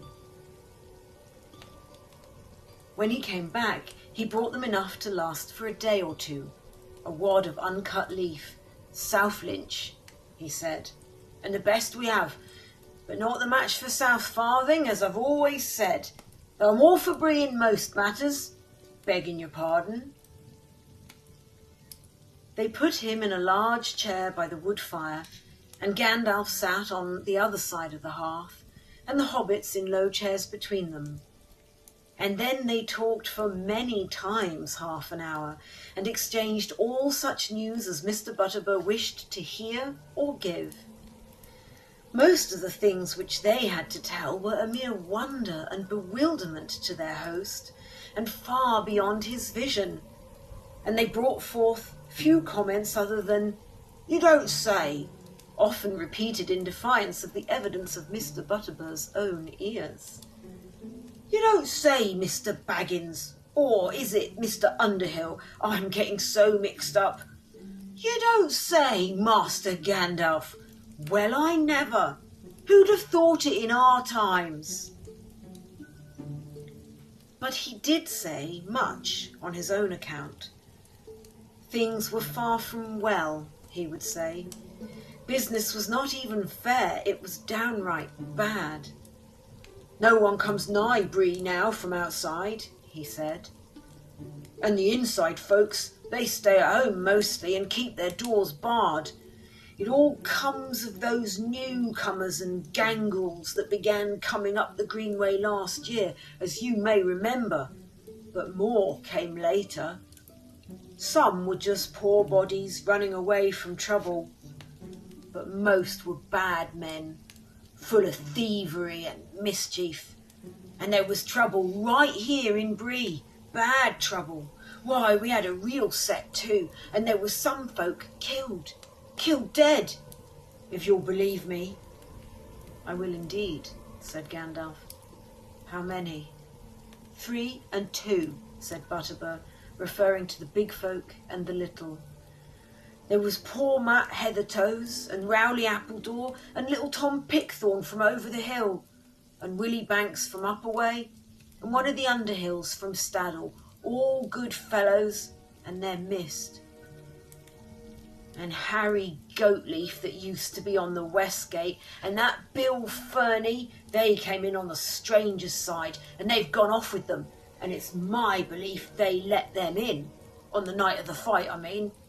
And that was after we showed them the gates and pushed them out. Before the year's end that was, and the fight was early in the new year, after the heavy snow we had.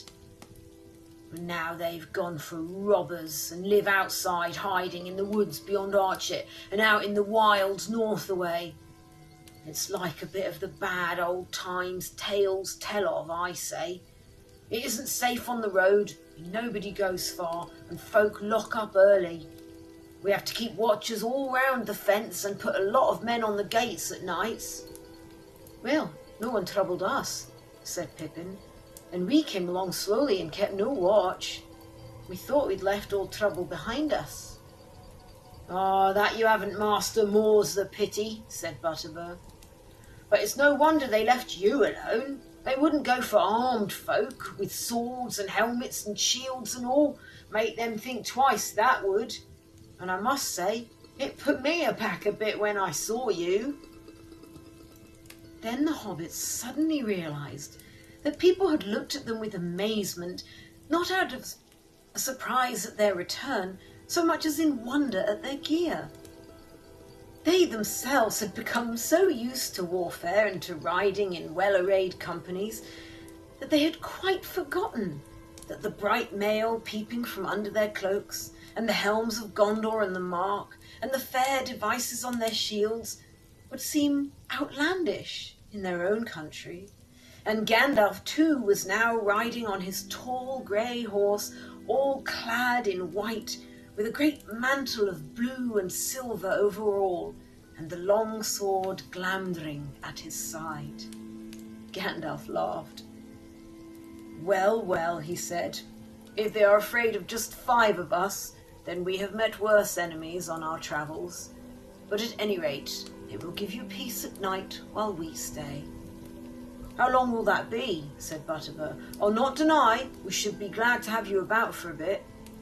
You see, we're not used to such troubles, and the rangers have all gone away, folk tell me. I don't think we've rightly understood till now what they did for us, for there's been worse than robbers about. Wolves were howling round the fences last winter, and there's dark shapes in the woods, dreadful things that it makes the blood run cold to think of. It's been very disturbing, if you understand me." "I expect it has," said Gandalf. "Nearly all lands have been disturbed these days, very disturbed. But cheer up, Barliman. You have been on the edge of very great troubles, and I am only glad to hear that you have not been deeper in. But better times are coming, maybe better than any you remember. The Rangers have returned. We came back with them. And there is a king again, Barliman. He will soon be turning his mind this way. Then the Greenway will be opened again, and his messengers will come north, and there will be comings and goings, and the evil things will be driven out of the wastelands. Indeed, the waste in time will be waste no longer, and there will be people and fields where once there was wilderness." Mr. Butterbur shook his head. "If there's a few decent, respectable folk on the roads, that won't do no harm," he said. "But we don't want no more rabble and ruffians, and we don't want no outsiders at Bree, nor near Bree at all. We want to be let alone. I don't want a whole crowd of strangers camping here and settling there and tearing up the wild country." "You will be let alone, Barliman," said Gandalf. "There is room enough for realms between Eisen and Greyflood, or along the south shores south of the Brandywine, without anyone living within many days' ride of Bree.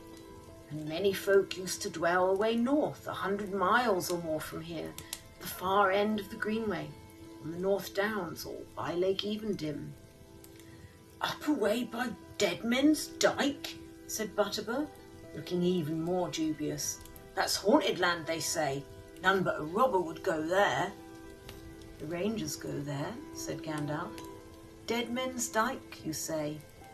So it has been called for long years, but its right name, Barliman, is Fornost Erein, Norbury of the Kings. And the king will come there again one day, and then you'll have some fair folk riding through." "Well, that sounds more hopeful, I'll allow," said Butterbur, "and it will be good for business, no doubt, so long as he lets Bree alone."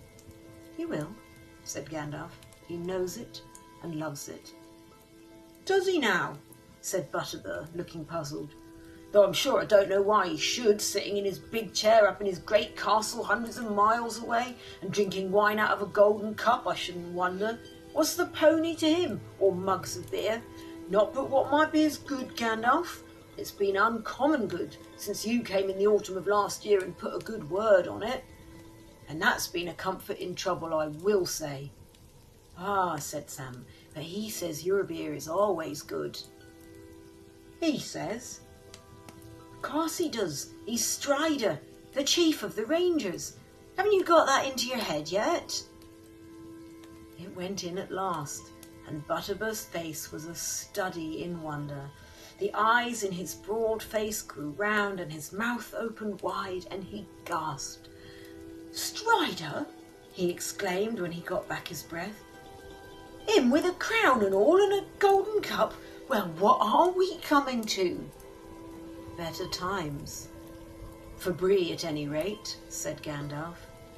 "I hope so, I'm sure," said Butterbur. "Well, this has been the nicest chat I've had in a month of Mondays, and I'll not deny that I'll sleep easier tonight and with a lighter heart. You've given me a powerful lot to think over, but I'll put that off until tomorrow. I'm for bed, and I've no doubt you'll be glad of your beds too. Hey, Nob," he called, going to the door. "Nob, you slow coach." "Nob," he said to himself, slapping his forehead. "Now what does that remind me of?" "Not another letter you've forgotten, I hope, Mr. Butterbur?" said Mary. Now, Mr. Brandybuck, don't go reminding me of that. But there, you've broken my thought. Now, where was I? Nob, stables. Ah, that was it. I've something that belongs to you. If you recollect Bill Fernie and the horse thieving, his pony as you bought, well, it's here. Come back all of itself, it did. But where it had been to, you know better than me. It was as shaggy as an old dog, and as lean as a clothes rail. But it was alive. Nobbs looked after it. "What? My Bill?" cried Sam. "Well, I was born lucky, whatever my gaffer may say. There's another wish come true. Where is he?" Sam would not go to bed until he had visited Bill in his stable.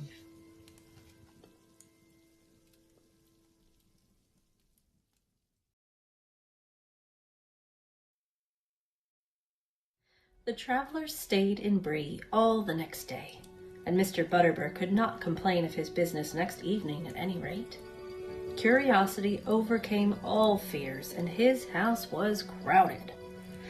For a while, out of politeness, the hobbits visited the common room in the evening and answered a good many questions.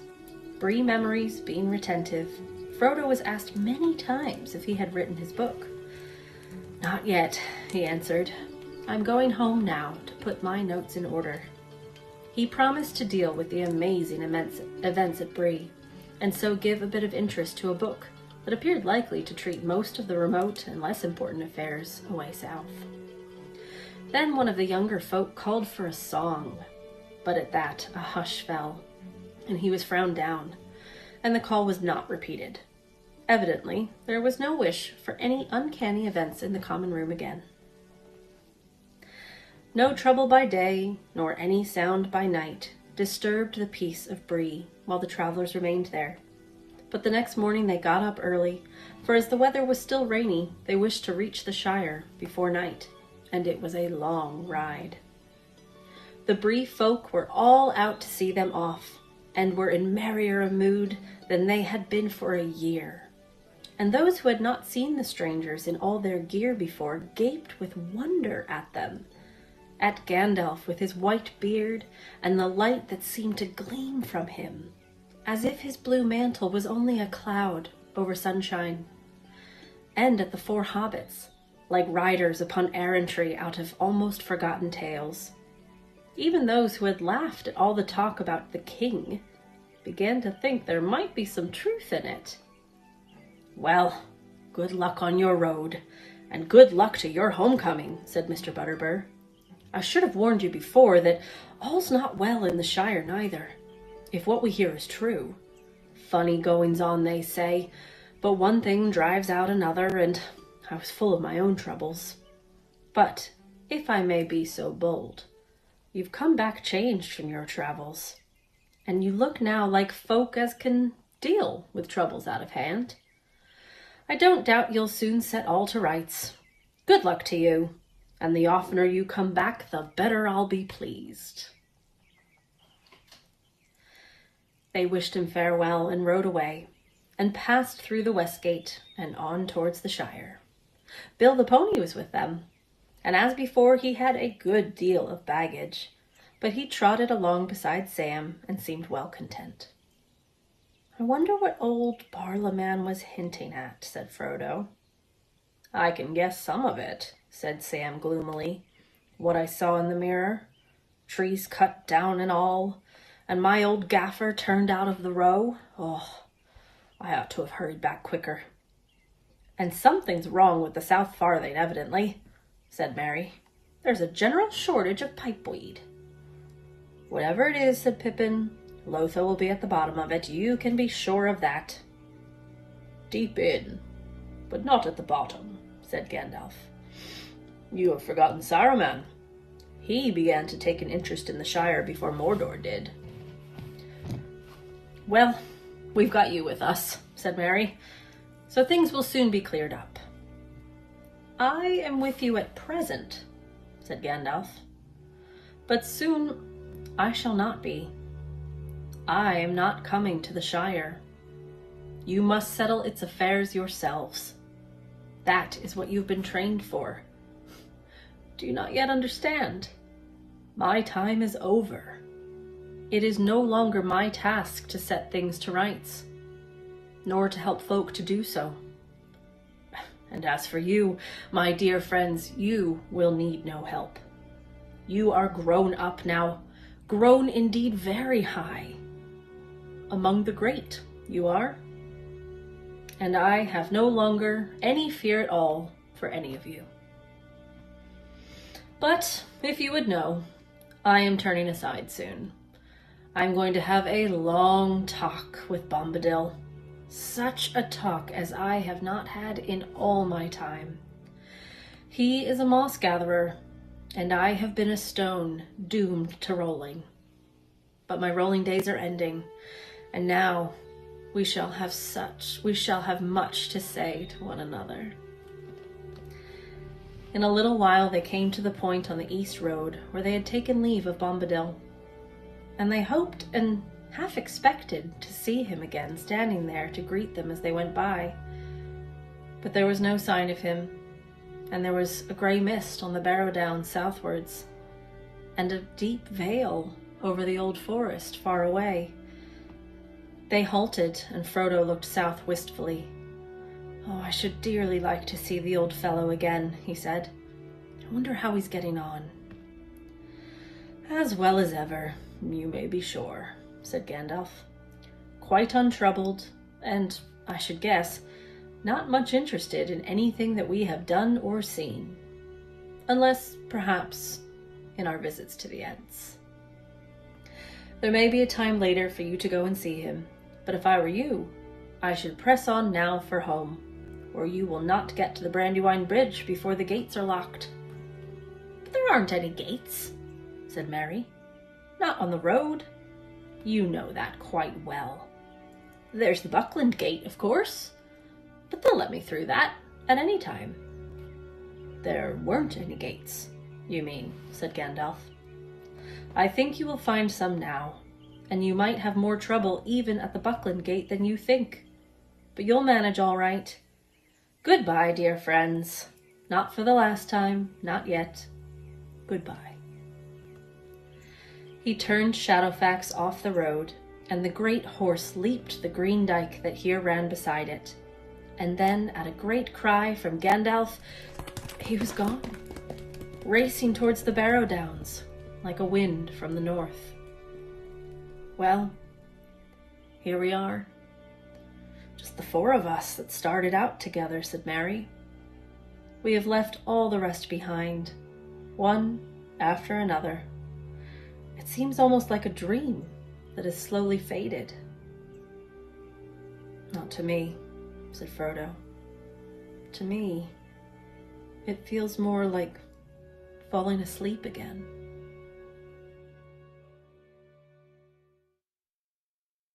The ruffians came tramping along the east road, and without halting turned up the Bywater road, which ran for some way, sloping up between high banks with low hedges on top. Round a bend, about a furlong from the main road, they met a stout barrier of old farm carts upturned. That halted them. At the same moment they became aware that the hedges on both sides, just above their heads, were all lined with hobbits.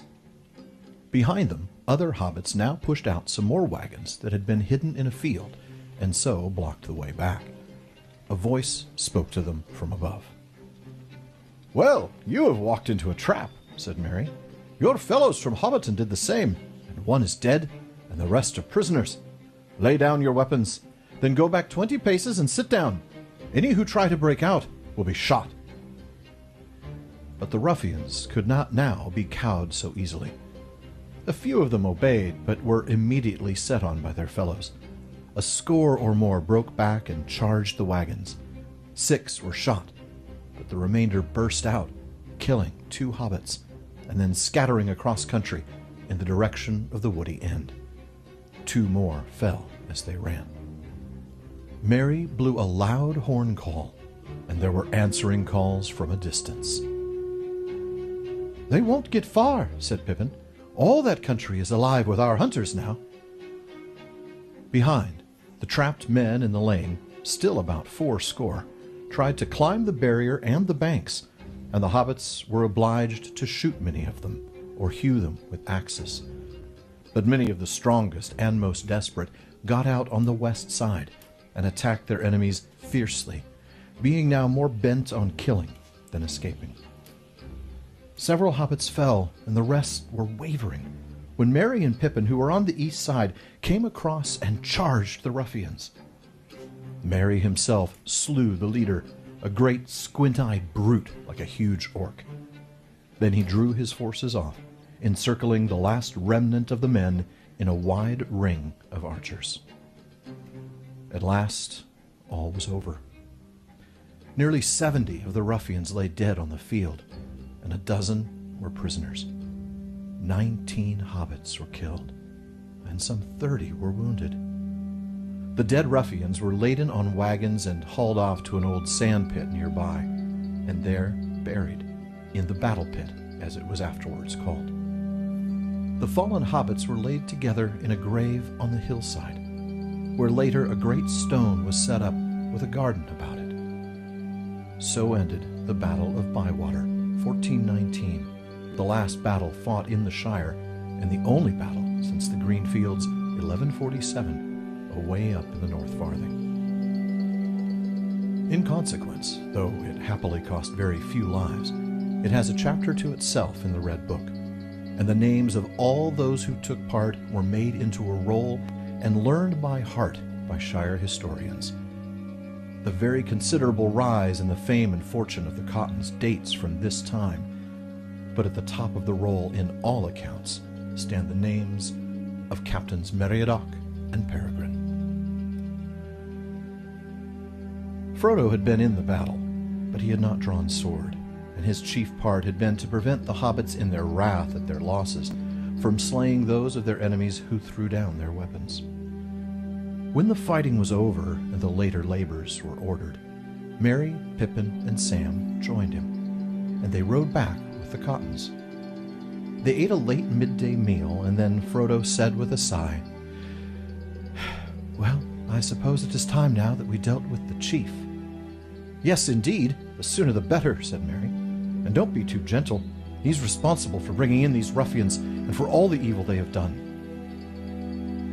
Farmer Cotton collected an escort of some 24 sturdy hobbits. "Oh, it's only a guess that there is no ruffians left at Bag End," he said. "We don't know." Then they set out on foot. Frodo, Sam, Merry, and Pippin led the way. It was one of the saddest hours in their lives. The great chimney rose up before them, and as they drew near the old village across the water, through rows of new, mean houses along each side of the road, they saw the new mill in all its frowning and dirty ugliness, a great brick building straddling the stream, which it fouled with a steaming and stinking outflow. All along the Bywater road, every tree had been felled. As they crossed the bridge and looked up the hill, they gasped. Even Sam's vision in the mirror had not prepared him for what they saw. The old grange on the west side had been knocked down, and its place taken by rows of tarred sheds. All the chestnuts were gone. The banks and hedgerows were broken. Great wagons were standing in disorder in a field beaten bare of grass. Bagshot Row was a yawning sand and gravel quarry. Bag End up beyond could not be seen for a clutter of large huts. "They've cut it down," said Sam. "They've cut down the party tree." He pointed to where the tree had stood, under which Bilbo had made his farewell speech. It was lying lopped and dead in the field. As if this was the last straw, Sam burst into tears. A laugh put an end to them. There was a surly hobbit lounging over the low wall of the mill yard. He was grimy-faced and black-handed. "Don't he like it, Sam?" he sneered. "But you always was soft. I thought you'd gone off in one of them ships you used to prattle about, sailing, sailing. What do you want to come back for? We've work to do in the Shire now." "So I see," said Sam. "No time for washing, but time for wall propping. But see here, Master Sandyman, I've a score to pay in this village, and don't you make it any longer with your jeering, or you'll find a bill too big for your purse." Ted Sandyman spat over the wall. "Gone," he said. "You can't touch me. I'm a friend of the boss's. But he'll touch you all right if I have any more of your mouth." "Don't waste any more words on the fool, Sam," said Frodo. "I hope there are not many more hobbits that have become like this. It would be a worse trouble than all the damage the men have done." "You are dirty and insolent, Sandyman," said Merry, "and also very much out of your reckoning. We are just going up the hill to remove your precious boss. We have dealt with his men." Ted gaped, for at that moment he first caught sight of the escort that at a sign from Merry now marched over the bridge. Dashing back into the mill, he ran out with a horn and blew it loudly. "Save your breath," laughed Merry. "I've a better." Then, lifting up his silver horn, he winded it, and its clear call rang over the hill, and out of the holes and sheds and shabby houses of Hobbiton the hobbits answered, and came pouring out, and with cheers and loud cries they followed the company up the road to Bag End. At the top of the lane the party halted, and Frodo and his friends went on, and they came at last to the once beloved place. The garden was full of huts and sheds, some so near the old westward windows that they cut off all their light. There were piles of refuse everywhere. The door was scarred, the bell chain was dangling loose, and the bell would not ring. Knocking brought no answer. At length they pushed, and the door yielded. They went in.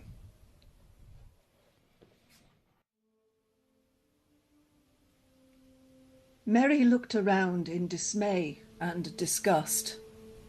"Let's get out," he said. "If I had known all the mischief he had caused, I should have stuffed my pouch down Saruman's throat. No doubt, but you did not, and so I am able to welcome you home." There, standing at the door, was Saruman himself, looking well fed and well pleased. His eyes gleamed with malice and amusement. A sudden light broke on Frodo. "Sharky!" he cried. Saruman laughed. "So you have heard the name, have you? All my people used to call me that in Isengard, I believe. A sign of affection, possibly. But evidently you did not expect to see me here." "I did not," said Frodo, "but I might have guessed. A little mischief in a mean way. Gandalf warned me that you were still capable of it." "Quite capable," said Saruman. "And more than a little.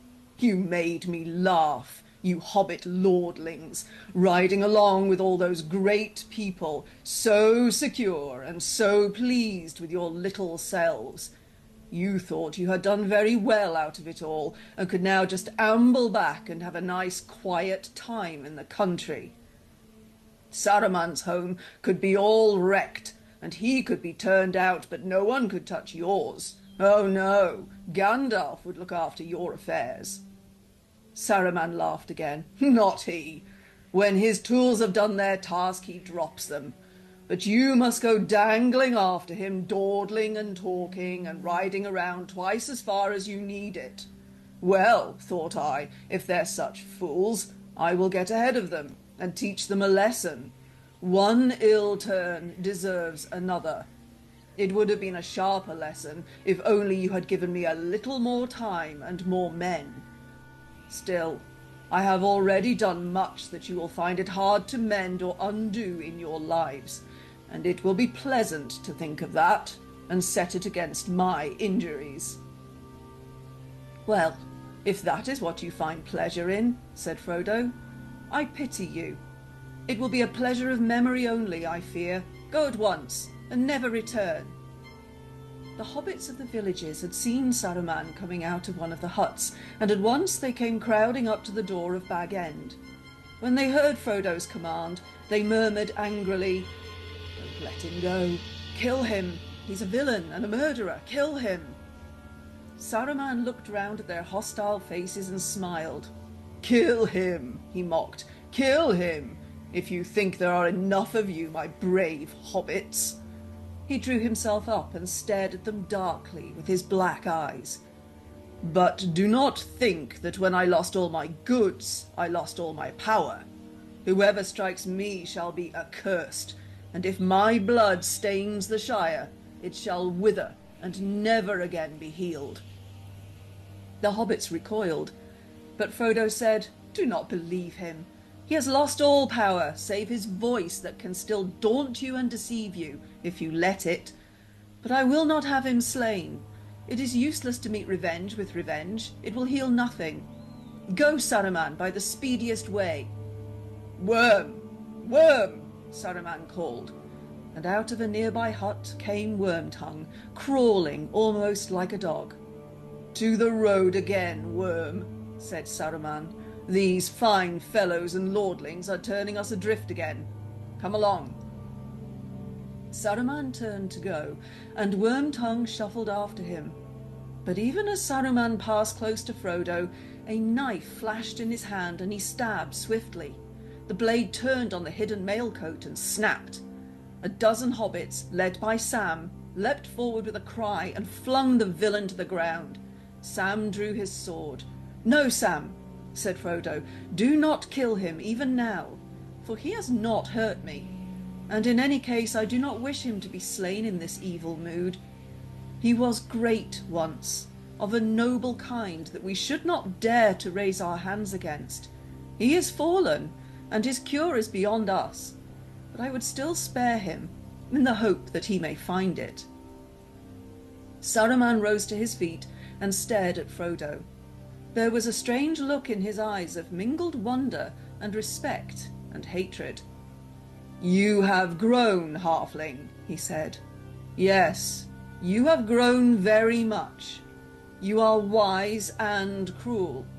You have robbed my revenge of sweetness, and now I must go hence in bitterness, in debt to your mercy. I hate it, and you. Well, I go, and I will trouble you no more, but do not expect me to wish you health and long life. You will have neither. But that is not my doing. I merely foretell." He walked away, and the hobbits made a lane for him to pass, but their knuckles whitened as they gripped on their weapons. Wormtongue hesitated, and then followed his master. "Wormtongue," called Frodo, "you need not follow him. I know of no evil you have done to me. You can have rest and food here for a while until you are stronger and can go your own ways." Wormtongue halted and looked back at him, half prepared to stay. Saruman turned. "No evil?" he cackled. "Oh no! Even when he sneaks out at night is only to look at the stars. But did I hear someone ask where poor Lotho is hiding? You know, don't you, Worm? Will you tell them?" Wormtongue cowered down and whimpered, "No, no." "Then I will," said Saruman. "Worm killed your chief. Poor little fellow, your nice little boss. Didn't you, Worm? Stabbed him in his sleep, I believe. Buried him, I hope, though Worm has been very hungry lately. No, Worm is not really nice. You had better leave him to me. A look of wild hatred came into Wormtongue's red eyes. You told me to. You made me do it, he hissed. Saruman laughed. You do what Sharky says always, don't you, Worm? Well, now he says follow. He kicked Wormtongue in the face as he grovelled and turned and made off. But at that something snapped, and suddenly Wormtongue rose up, drawing a hidden knife, and then with a snarl like a dog he sprang on Saruman's back, jerked his head back, cut his throat, and with a yell ran off down the lane. Before Frodo could recover or speak a word, 3 hobbit bows twanged, and Wormtongue fell dead. To the dismay of those that stood by, about the body of Saruman a grey mist gathered, and rising slowly to a great height like smoke from a fire, as a pale shrouded figure it loomed over the hill. For a moment it wavered, looking to the west, but out of the west came a cold wind, and it bent away, and with a sigh dissolved into nothing. Frodo looked down at the body with pity and horror, for as he looked it seemed that long years of death were suddenly revealed in it, and it shrank, and the shriveled face became rags of skin upon a hideous skull. Lifting up the skirt of the dirty cloak that sprawled beside it, he covered it over and turned away. "And that's the end of that," said Sam. "A nasty end, and I wish I needn't have seen it, but it's a good riddance." "And the very last end of the war, I hope," said Merry. "I hope so," said Frodo, and sighed. "The very last stroke. But to think that it should fall here at the very door of Bag End. Among all my hopes and fears, at least I never expected that." "I shan't call it the end till we've cleared up the mess," said Sam gloomily. "And that'll take a lot of time and work." The clearing up certainly needed a lot of work, but it took less time than Sam had feared. The day after the battle, Frodo rode to Mickledelving and released the prisoners from the lockholes. One of the first that they found was poor Fredegar Bolger, batty no longer. He had been taken when the ruffians smoked out a band of rebels that he led from their hidings up on the Brockenbors by the hills of Skerry. "You would have done better to come with us after all, poor old Fredegar," said Pippin, as they carried him out, too weak to walk. He opened an eye and tried gallantly to smile. "Who's this young giant with the loud voice?" he whispered. "Not little Pippin. What's your size in hats now?" Then there was Lobelia. Poor thing, she looked very old and thin when they rescued her from a dark and narrow cell. She insisted on hobbling out on her own feet, and she had such a welcome, and there was such clapping and cheering when she appeared, leaning on Frodo's arm, but still clutching her umbrella, that she was quite touched, and drove away in tears. She had never in her life been popular before, but she was crushed by the news of Lotho's murder, and she would not return to Bag End. She gave it back to Frodo, and went to her own people, the Bracegirdles of Hardbottle. When the poor creature died that spring, she was after all more than 100 years old. Frodo was surprised and much moved. She had left all that remained of her money and of Lotho's for him to use in helping hobbits made homeless by the Troubles. So that feud was ended.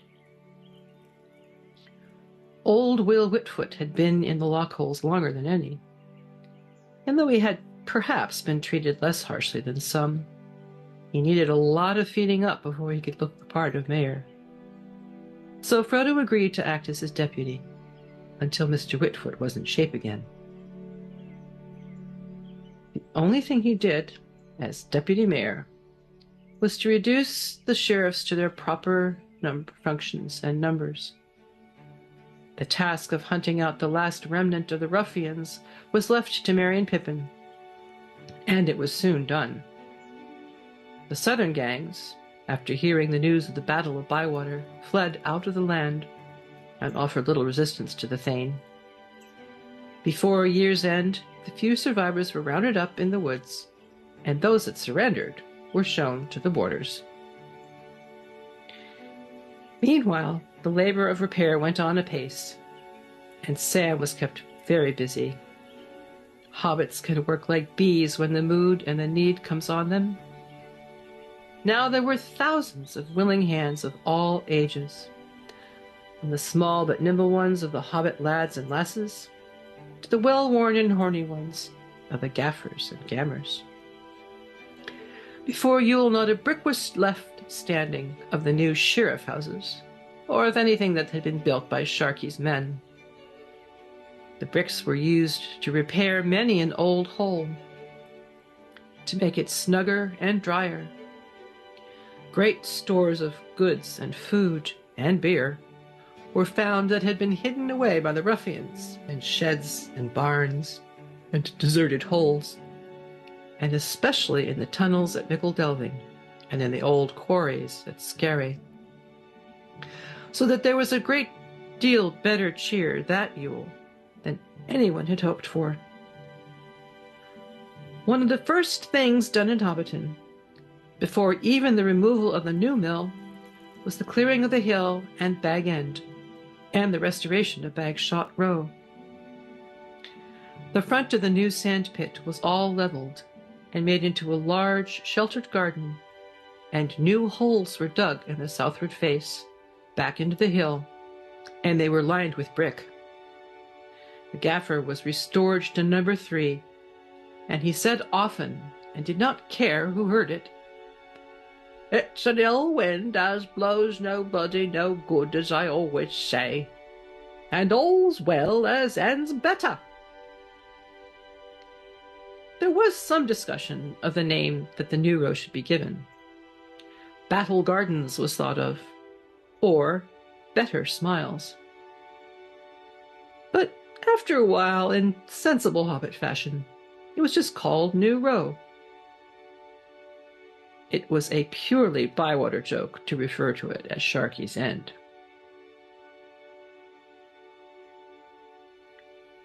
The trees were the worst loss and damage.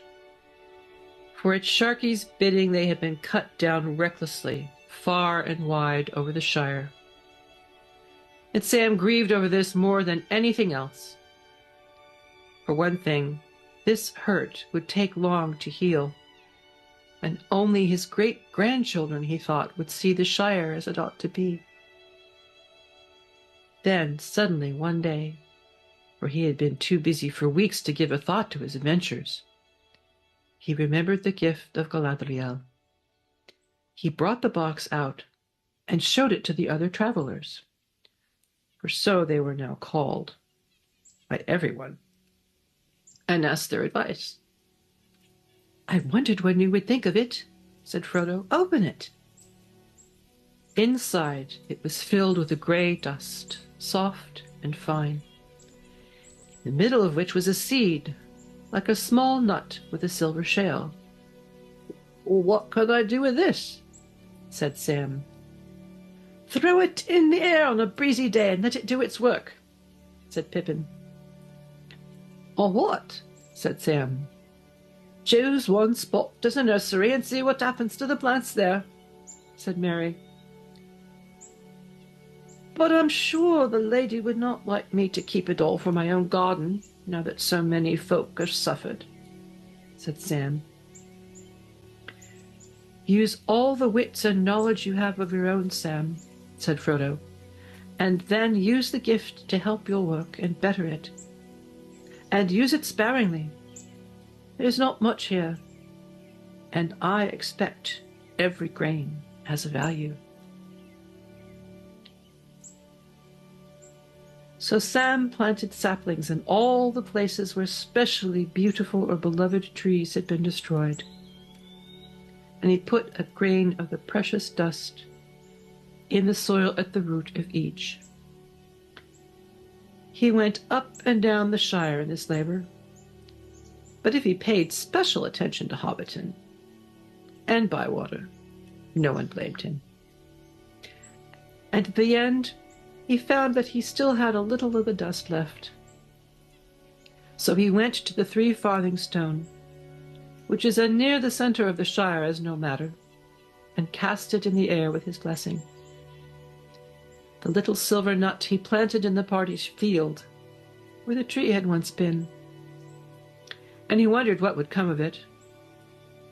All through the winter he remained as patient as he could, and tried to restrain himself from going round constantly to see if anything was happening. Spring surpassed his wildest hopes. His trees began to sprout and grow as if time was in a hurry and wished to make a 1 year do for 20. In the party fields, a beautiful young sapling leapt up. It had silver bark and long leaves and burst into golden flowers in April. It was indeed a mallow, and it was the wonder of the neighborhood. In after years, as it grew in grace and beauty, it was known far and wide, and people would come long journeys to see it. The only mallow west of the mountains and east of the sea, and one of the finest in the world. Altogether, 1420 in the Shire was a marvelous year. Not only was there wonderful sunshine and delicious rain in due times and perfect measure, but there seemed something more, an air of richness and growth, and a gleam of a beauty beyond that of mortal summers that flicker and pass upon this middle earth. All the children born or begotten in that year, and there were many, were fair to see and strong, and most of them had a rich golden hair that had before been rare among hobbits. The fruit was so plentiful that young hobbits very nearly bathed in strawberries and cream. And later they sat on the lawns under the plum trees and ate until they had made piles of stones like small pyramids of the heaped skulls of a conqueror. And then they moved on. And no one was ill, and everyone was pleased, except those who had to mow the grass. In the South Farthing the vines were laden, and the yield of leaf was astonishing. And everywhere there was so much corn that at harvest every barn was stuffed. The North Farthing barley was so fine that the beer of 1420 malt was long remembered, and became a byword. Indeed, a generation later one might hear an old gaffer in an inn, after a good pint of well-earned ale, put down his mug with a sigh. Ah, that was proper 1420, that was. Sam stayed at first at the Cottons with Frodo. But when the new row was ready, he went with the gaffer. In addition to all his other labors, he was busy directing the cleaning up and restoring of Bag End. But he was often away in the Shire on his forestry work. So he was not at home in early March, and did not know that Frodo had been ill. On the 13th of that month, Farmer Cotton found Frodo lying on his bed. He was clutching a white gem that hung on a chain about his neck, and he seemed half in a dream. "It is gone forever," he said, "and now all is dark and empty." But the fit passed, and when Sam got back on the 25th, Frodo had recovered, and he said nothing about himself. In the meanwhile, Bag End had been set in order, and Merry and Pippin came over from Crickhollow, bringing back all the old furniture and gear, so that the old hole soon looked very much as it had always done. When all was at last ready, Frodo said, "When are you going to move in and join me, Sam?" Sam looked a bit awkward. "There is no need to come yet if you don't want to," said Frodo. "But you know the Gaffer is close at hand, and he will be very well looked after by Widow Rumble." "It's not that, Mr. Frodo," said Sam, and he went very red. "Well, what is it?" "It's Rosie Cotton," said Sam.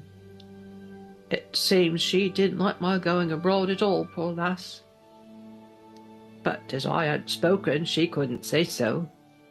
And I didn't speak because I had a job to do first. But now I have spoken, and she says, well, you've wasted a year, so why wait longer?" "Wasted?" I says. "I wouldn't say that.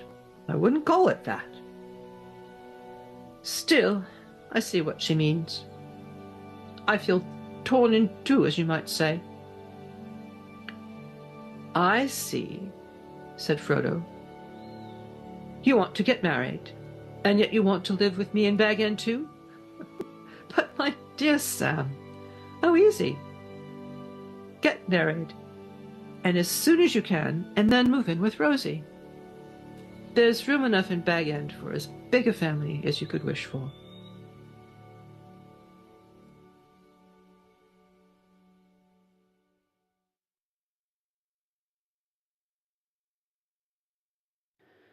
Frodo and Sam halted, and sat silent in the soft shadows, until they saw a shimmer as the travelers came up towards them. There was Gildor, and many fair elven folk, and there, to Sam's wonder, rode Elrond and Galadriel. Elrond wore a mantle of grey, and had a star upon his forehead, and a silver harp was in his hand, and upon his finger was a ring of gold with a great blue stone. Vilya, mightiest of the three, but Galadriel sat upon a white palfrey, and was robed all in glimmering white, like clouds about the moon, for she herself seemed to shine with a soft light. On her finger was Nenya, the ring wrought of mithril, that bore a single white stone, flickering like a frosty star. Riding slowly behind on a small grey pony, and seeming to nod in his sleep, was Bilbo himself. Elrond greeted them gravely and graciously, and Galadriel smiled upon them. "Well, Master Samwise," she said, "I hear and see that you have used my gift well. The Shire shall now be more ever blessed and beloved." Sam bowed, but found nothing to say. He had forgotten how beautiful that lady was. Then Bilbo woke up and opened his eyes. "Hello, Frodo," he said. "Well, I have passed the old toque now, so that's settled. And now I think I am quite ready to go on another journey. Are you coming?" "Yes, I am coming," said Frodo. "The ring-bearers should go together." "Where are you going, master?" cried Sam, though at last he understood what was happening. "To the haven, Sam," said Frodo. "And I can't come?" "No, Sam. Not yet, anyway. Not further than the havens, though you too were a ring-bearer, if only for a little while. Your time may come. Do not be too sad, Sam." You cannot be always torn in two. You will have to be one and whole for many years. You have so much to enjoy and to be and to do. But, said Sam, and tears started in his eyes, I thought you were going to enjoy the Shire too, for many years, and years after all you've done. So I thought too, once, but I have been too deeply hurt, Sam. I tried to save the Shire, and it has been saved, but not for me. It must often be so, Sam, when things are in danger. Someone has to give them up, lose them, so that others may keep them. But you are my heir. All that I had and might have had, I leave to you. And also you have Rose and Eleanor and Frodo lad will come, and Rosie lass and Mary and Goldilocks and Pippin, and perhaps more that I cannot see. Your hands and your wits will be needed everywhere. You will be the mayor, of course, as long as you want to be, and the most famous gardener in history. And you will read things out of the Red Book and keep alive the memory of the age that is gone, so that people will remember the great danger, and so love their beloved land all the more. And that will keep you as busy and as happy as anyone can be, as long as your part of the story goes on. Come now, ride with me. Then Elrond and Galadriel rode on, for the Third Age was over, and the days of the rings were past, and an end was come of the story and song of those times. With them went many elves of the high kindred, who would no longer stay in Middle-earth, and among them, filled with a sadness that was yet blessed and without bitterness, rode Sam and Frodo and Bilbo, and the elves delighted to honor them. Though they rode through the midst of the Shire all the evening and all the night, none saw them pass, save the wild creatures, or here and there some wanderer in the dark who saw a swift shimmer under the trees, or a light and shadow flowing through the grass as the moon went westward. And when they had passed from the Shire, going about to the south skirts of the White Downs, they came to the Far Downs, and to the towers, and looked on the distant sea. And so they rode down at last to Mithlond, to the Grey Havens, in the long Firth of Noon.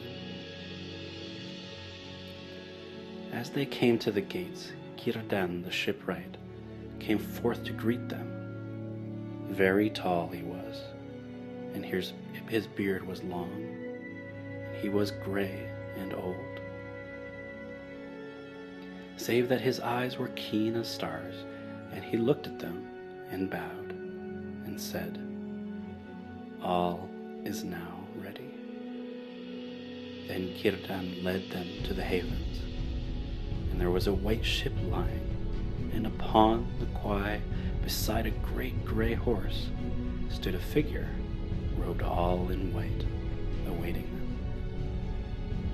As he turned and came towards them, Frodo saw that Gandalf now wore openly on his hand the third ring, Narya the Great, and the stone upon it was red as fire. Then those who were to go were glad, for they knew that Gandalf also would take ship with them. But Sam was now sorrowful at heart, and it seemed to him that if the parting would be bitter, more grievous still would be the long road home alone. But even as they stood there, and the elves were going aboard, and all was being made ready to depart, up rode Merry and Pippin and great haste, and amid his tears, Pippin laughed. "You tried to give us the slip once before and failed, Frodo," he said. "This time you have nearly succeeded, but you have failed again. It was not Sam, though, that gave you away this time, but Gandalf himself." "Yes," said Gandalf, "for it will be better to ride back 3 together than 1 alone. Well, here at last, dear friends, on the shores of the sea comes the end of our fellowship in Middle-earth. Go in peace. I will not say, do not weep, for not all tears are an evil." Then Frodo kissed Merry and Pippin, and last of all Sam, and went aboard. And the sails were drawn up, and the wind blew, and slowly the ship slipped away down the long grey firth, and the light of the glass of Galadriel that Frodo bore glimmered and was lost, and the ship went out into the high sea and passed on into the west, until at last on a night of rain Frodo smelled a sweet fragrance on the air, and heard the sound of singing that came over the water. And then it seemed to him that as in his dream in the house of Tom Bombadil, the grey rain curtain turned all to silver glass, and was rolled back, and he beheld white shores, and beyond them a far green country under a swift sunrise. But to Sam the evening deepened to darkness as he stood at the haven, and as he looked at the grey sea he saw only a shadow on the waters that was soon lost in the west.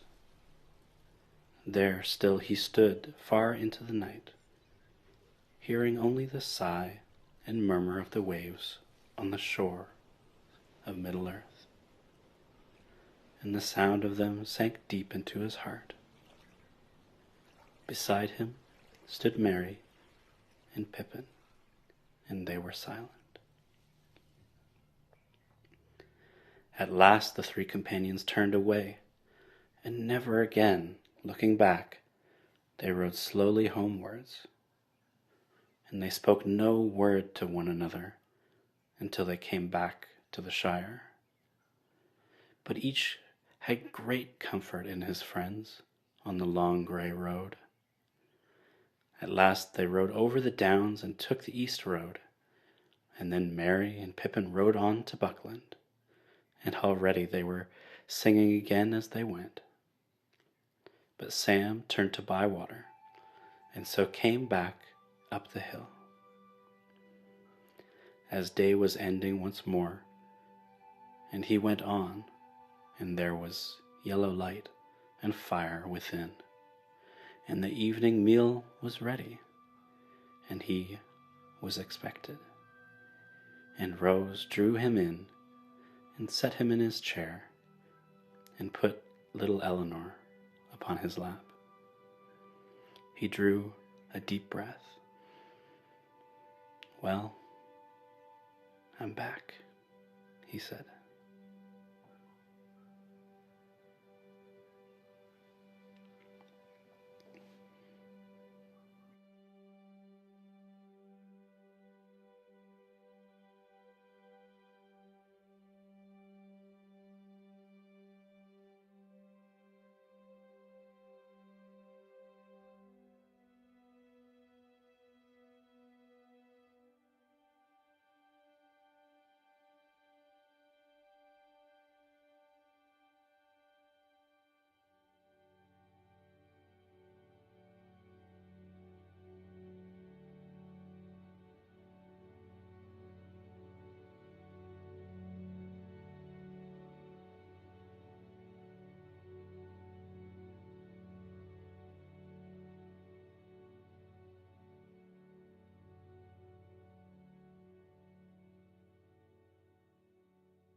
last moon. Seasons run by, and we must be leaving soon. Fate has called to those who brave would be. La la la la la la la la.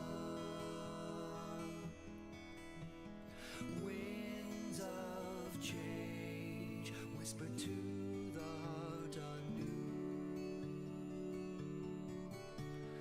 Down paths and lanes, our fortune we pursue. Fate has called to those who brave would be. La la la la la la la la. High hope and courage lead us on into the unknown. Farewell to days of youth we now have forever outgrown. Though may the spirit of our youth be ever shown. La la la la la la la la.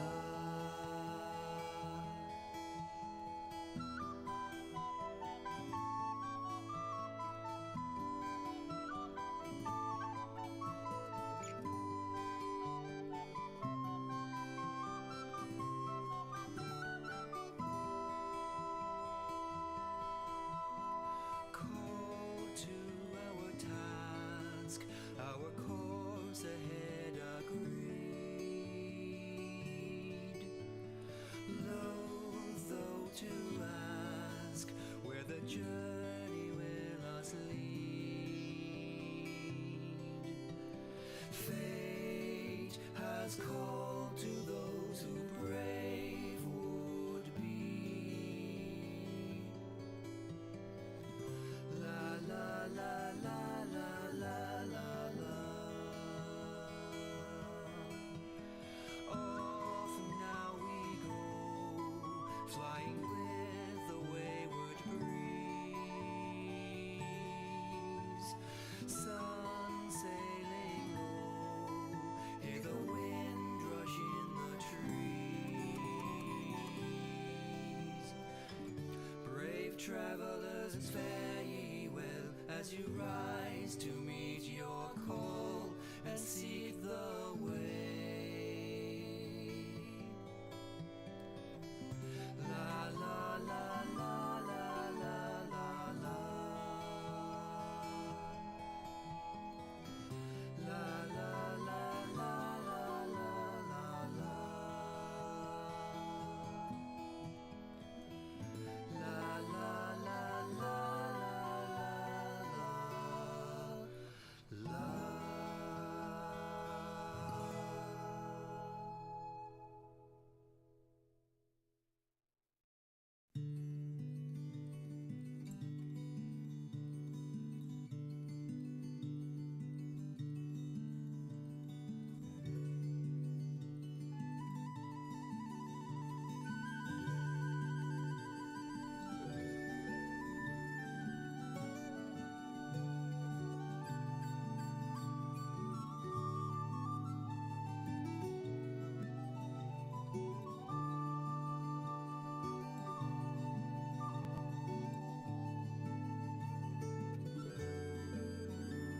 One early summer morning, I walked among the trees, enticed by sound and color, caressed by a gentle breeze. I came upon a waterfall. I felt that I'd been drawn, and as I listened to its flow, it seemed to sing a song. Dreams are made where beauty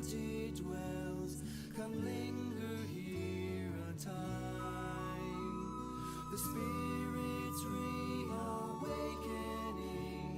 is here for you to find.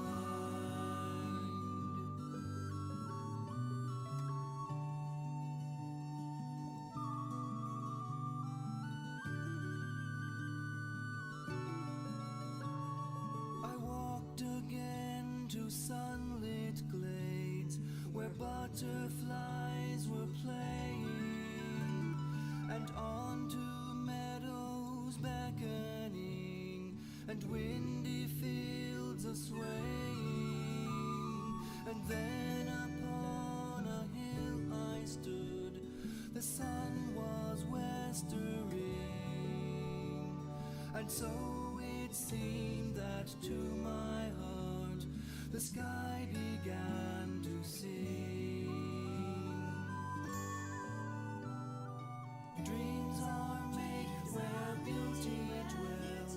Come linger here a time. The spirit's reawakening is here for us to find.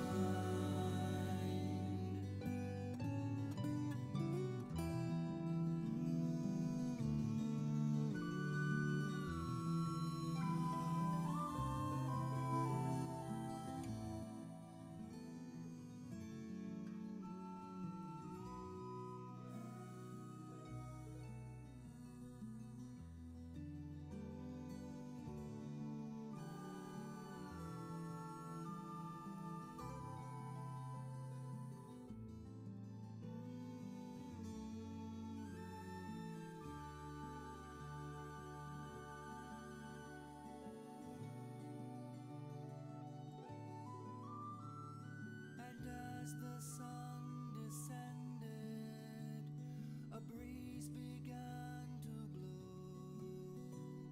I turned to make the journey home amid the evening glow. With thoughts of home and waiting bed, I walked beneath the stars, and filled with quiet peace of mind, again I heard afar. Dreams are made where beauty dwells. Come linger here a time. The spirit's reawakening is here for you to find. Dreams are made where beauty dwells. Come linger here a time. The spirit's reawakening is here for us to find.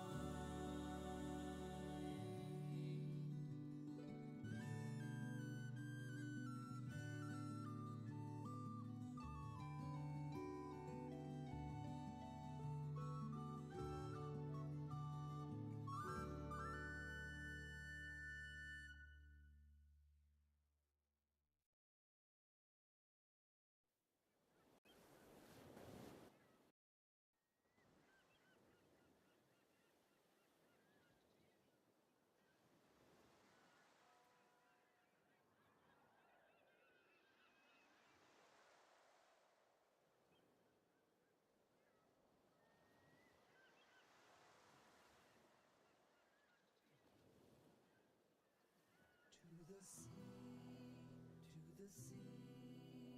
the white